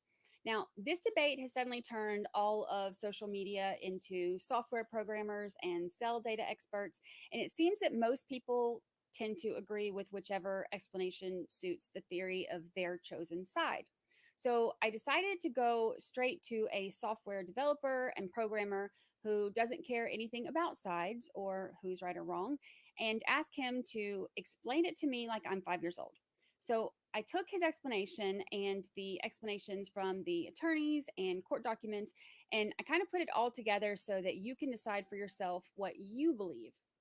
So the controversy really started because the 2:27 a.m. search didn't show up when the state used Celebrite to image and download the contents of Jen McCabe's phone, but it was found by the defense when they used an updated version of Celebrite about a year later. So the search itself wasn't found on the iPhone's SQLite database, which is what stores all of the history information. Instead, it was found in a deleted WAL file that was retrieved from the iPhone's Apple file system. Okay, real quick. I just pinned her channel name, her channel link. Excuse me. Sorry. I just pinned her channel link to the top of the chat. So please take a second to subscribe to her. Which is basically a proprietary file system developed by Apple. So the discovery was due to the fact that Celebrite only recently started attempting to recover such files for the purposes of their forensic analyses. Now, the state's expert, Jessica Hyde, she's not disputing that the search exists in this file. Rather, she's saying that she doesn't know why it's there, stating, quote, "A definitive reason as to why the timestamp is listing the time of 2:27:40 is unknown," end quote. And she goes on to say that the other timestamps, based on testing and artifact knowledge, are more accurate in observing the time searched. Now, it's important to keep in mind that this artifact knowledge that she's using as her basis for her conclusion is limited to just what she knows and understands from her experience and training. But like I mentioned, this technology that now allows for Celebrite to extract this information is all new. So her knowledge and understanding of how to interpret it would logically be the reason that she says that it's unknown. So in order to understand it, we have to first kind of understand a little bit of background. So Celebrite is an Israeli company that's infamous in the security and free from government overreach portion of the internet. Now, if you watch trials or you've done any kind of research on phone privacy, then you probably already know that Apple has been kind of at like the forefront of protecting its users' safety and privacy. So much so that unlike any of the other big tech companies, they've gone toe-to-toe with the FBI over the past decade plus and have steadfastly refused to give in to FBI demands to create back doors into their phones. In fact, they actually, as they fought it out in these secret US courts, their software developers began enhancing their security so much that it became impossible for FBI to access iPhone data. So after pushing this time and time again and claiming, terrorists would win unless they got their way, they ended up being contacted by this company called Celebrite, which is essentially a firm that was able to hack into the iPhone and access the data that the FBI couldn't. Now, real quick, for those of you who don't know, Celebrite, if you don't follow a lot of trials, Celebrite comes up a lot. If you follow trials, Celebrite, you'll hear that a lot, and you'll usually see somebody testify on behalf of Celebrite, or somebody who understands Celebrite data. So it's used a lot in trials to basically convict people. So what the prosecution is proposing here is extremely dangerous, because if what they're saying is true, then it could absolutely leave cases that are already closed and murderers convicted to be open to retrial. That evidence could be thrown out. I mean, it's no good. If they can challenge the integrity of how reliable Celebrite data is, we got a problem, a real big problem. And so this is how desperate the prosecution is trying to say that this, I mean, and the thing is the Celebrite, when you look at the Celebrite report, there's 3 different searches listed, and all 3 searches are worded different. So how can the 227 one be the same as the 620 something one? How can it be? It makes no sense.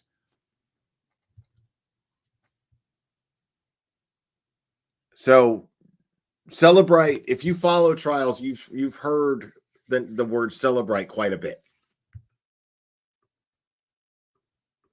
Now, Celebrite has been playing sort of a cat and mouse game with Apple ever since, but they're able to provide a forensic analysis and imaging for iPhones where access has been granted by the user. It basically involves just a big dumping out of the entire file system contents and then kind of going from there. So Celebrite is a name that we hear often in trials because they have become the gold standard in iPhone forensic analysis and are used now by pretty much all of the federal government agencies as well as law enforcement agencies all over the country. This is important because when Celebrite delivers a report that says a file is found or data exists, law enforcement trusts this to be true without fail, and for good reason. Like I said, gold standard. But here's the deal. Celebrite experts and developers are obviously crazy smart. The newest one that the prosecution has brought in, Ian Whiffen, is said by Lally to have created software that all of these experts are using now.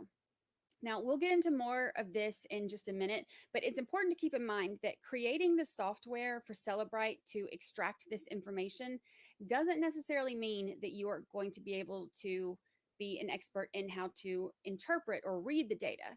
Because remember, Celebrite takes all that info and basically dumps it out to go from there. So figuring out how to find it doesn't necessarily mean that you automatically know how to interpret or read it. So in order to understand the data itself, it requires expertise from a software developer or programmer that is familiar with the actual data and how it's coded. So that brings us to the embedded data system that is used by iPhone known as SQLite. Now, when you see this written in reports, it's written like SQLite. And according to this software developer, this is the part that makes the timestamp for this search irrefutable. SQLite has been around for more than 20 years. It's rock solid database that's used in every iPhone, Android, smart TV, smartwatch, router, you name it. It's installed on like tens of billions of devices worldwide. Now, the wide adoption over the past couple of decades has turned it into an extremely mature, well-tested database. A while back, SQLite implemented a write-ahead log, or WAL, W-A-L, which is a crash recovery mechanism, and it's kind of at the heart of this specific piece of evidence. So before the implementation of the write-ahead log, you had one single file that represented a database. Now, if you wanted to insert, let's say, a new search entry, the program would have to lock the file so that no other application could use it, insert the data into the file, and then release the lock. If you have multiple applications trying to access the same file, then it creates a bottleneck and it can have an impact on efficiency of the device that you're using. So simple terms, slows things down. So the wall, or write ahead log, was implemented to kind of alleviate that bottleneck and improve efficiency. Basically, instead of blocking access to the DB file, a second file is created that stores the recent inserts. And the code is written so that there are what they call checkpoints, where all of the newly entered data is put back into the main DB file and the wall file is deleted. Okay, so I'm no programmer or developer.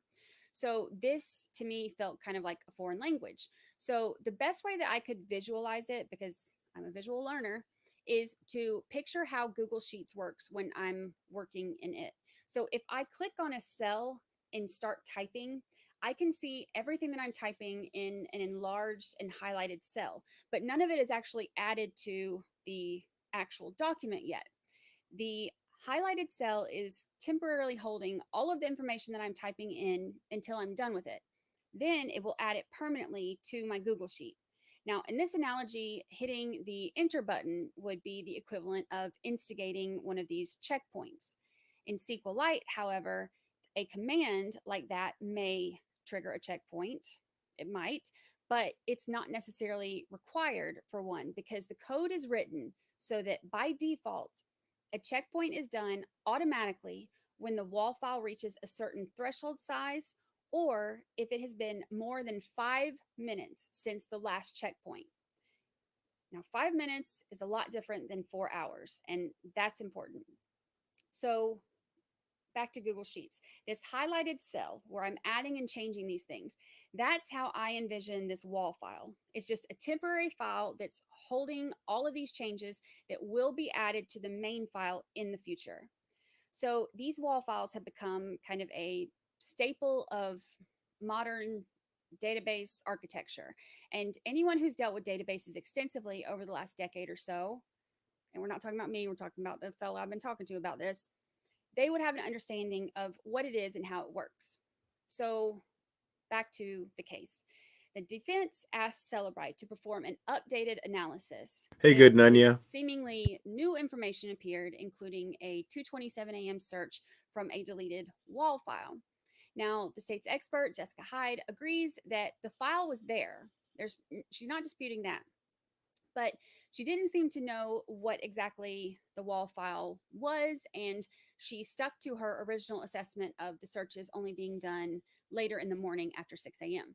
So the state also implied at this time that because this wall file is shown as deleted and the phone user can't just randomly delete those files, that the defense's assessment must be wrong. Now, this isn't really an effective argument for the few who have a true understanding of how this works, but it could possibly be effective in casting doubt for the average person who doesn't know much about how this works. So looking at the 2:27 a.m. search, the forensic analysis demonstrates that within the wall file, there's a record indicating that a search tab was switched at that time. So what this means is that the search for how long to die in the cold was likely entered seconds or up to 5 minutes prior to this, but no later, since the timestamp provided is clear to that point. Now, there was There you go. additional timestamp recovered related to the basketball tab, but the forensic analysis shows that the timestamp was a number of microseconds different. So the state has attempted to use this to disprove the search, but according to the software developer, it doesn't actually disprove it at all.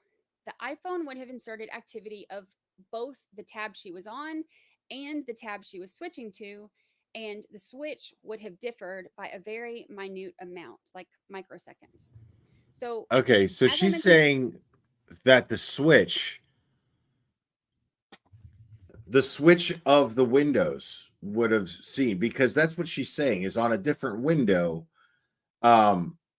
that she had another window open, and that's why it showed up on the window of the basketball search. That's the difference between the basketball search and the how long to die in cold, and then the 2:27 search got mixed up with the basketball search. But that's bullshit, because what she's saying here is it's impossible. You would have been able to see the switch in those windows. There's no switch in the windows. So you wouldn't have seen that happen.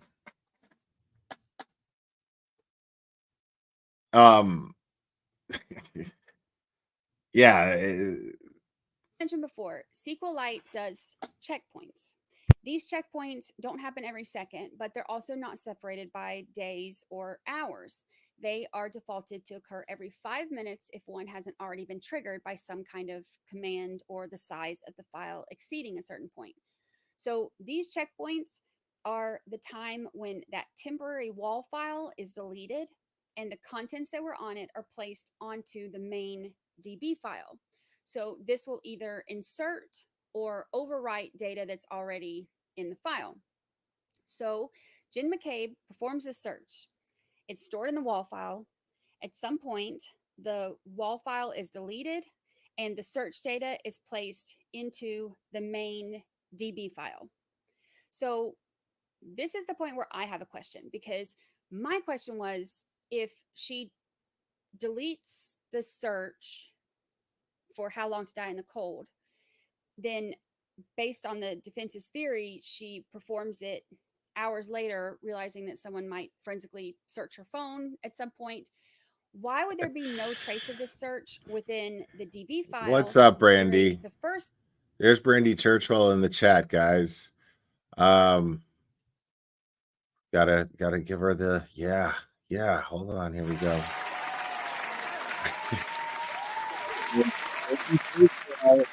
Brandy Churchwell's link is pinned at the top of the chat, y'all. So make sure to subscribe. First Celebrite extraction, because after all, we've seen trials where deleted information is recovered and used against a defendant.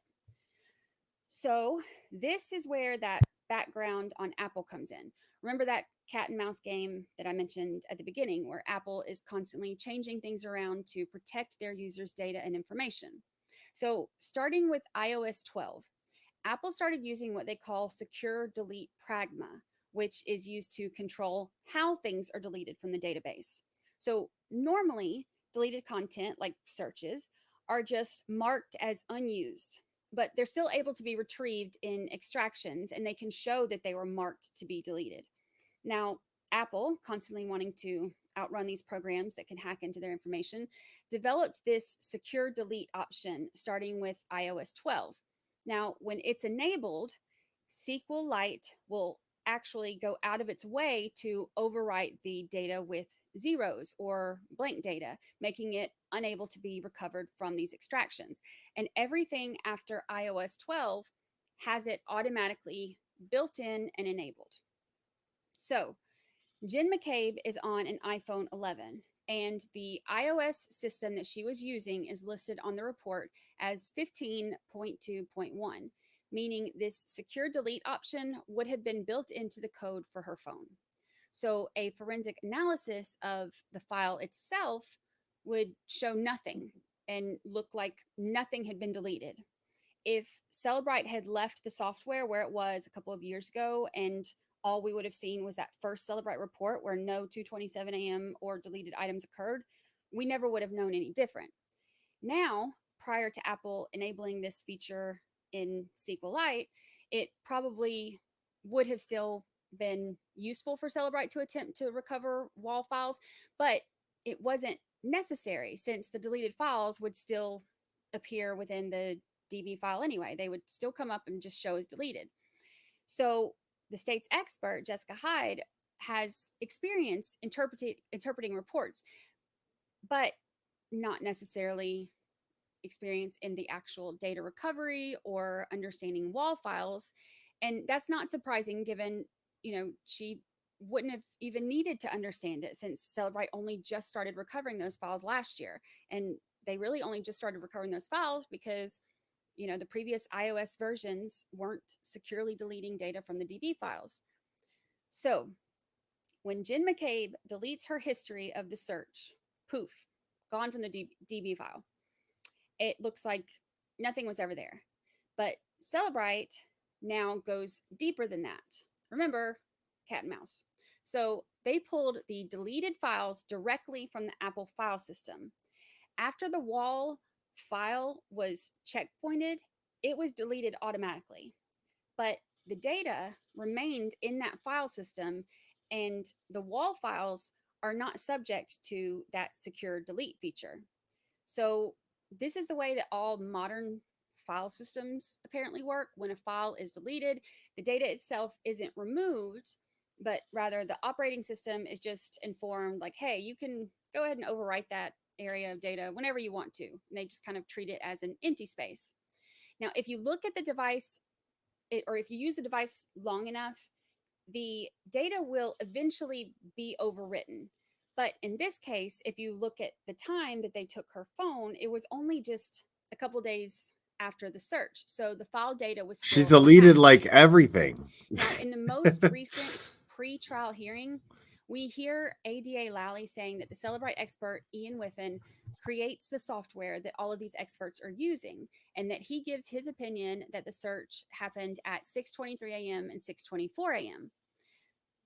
So the thing is, he doesn't say anything in the hearing about Whiffen denying that the search also happened at 2:27 a.m. And he also doesn't really give an explanation that the software that the experts are using is created to grab the data and dump it, but not necessarily interpret it. So the theory that is backed by this data is this: Jen McCabe performs this search and switched the tabs. In the preceding minutes, SQLite checkpointed the data and it inserted it into the DB file. Jen maybe realized at some point that she shouldn't have left evidence like that and deletes the search, and it was gone from the permanent DB file. Given knowledge of basic law enforcement forensics, maybe she thinks, I need to be able to, explain this search if it comes up later. So she searches it at the time that they find John's body and says in her statement that she searched it because Karen told her to search this. But as the programmer explained to me, the database doesn't lie. The wall file timestamp is unequivocal, and the fact that it was found within the wall file, not the DB file, not only proves that she performed the search sometime between 2:22 a.m. and 2:27 a.m., but it also proves that she deleted the search since it wasn't in the DB file at the timestamp due to the secure delete feature. So the wall is an integral part of the SQLite database, and the timestamps can't just appear in the past for such a file. It's not possible that the 6:23 or 6:24 a.m. search somehow bled over into this past file. It's not how it works. The sequence of events is just how the database works. There's no way to make it work otherwise. So, he says, what it comes down to is this: the search timestamp isn't about expert opinions, it's about fact. And there's no way to give an opinion on how the program works because it's all in a code that you can't really argue with, and it's not up for debate. So, does this get us any closer to justice for John O'Keefe? Let me know what you think in comments. I certainly And hope for so. an interactive timeline and more information on the case, you can visit 13thjurorpodcast.com. There you go, folks. Now, yeah, we just watched, or just so you guys know, her channel link is pinned at the top of the comments. I want to thank her for dropping in the chat, saying hello. And a big shout out to the other channels that we talked about. Of course, Turtle Boy, Tom CPU for being out there and picking everything up. I don't think any more court's going to happen today, at least not streamed. So I'm going to go ahead and call it a day. And then we'll discuss whatever is decided today, and then we'll go into tomorrow. And I'll see you guys bright and early tomorrow. But again, I want to give a shout out to Brandy Churchwell, Turtle Boy, Tom CPU, Give a shout out also to Microdots. Make sure to sub up to Microdots. I think that's all I went over there. And Plevin, keep up the good work, buddy. Guys, thank you so much, man. I can't tell you how much all the support means to me. I can't tell you how much it means to me that you guys all hit the like. I can't tell you how much it means to me that I got all these new subscribers. That means the world to me. I will do my best to keep you guys interested. Anyways, you guys are all fantastic. I had a great time today, and I'll see you guys bright and early tomorrow. I love you guys very much, and we will do this again very soon, my friends.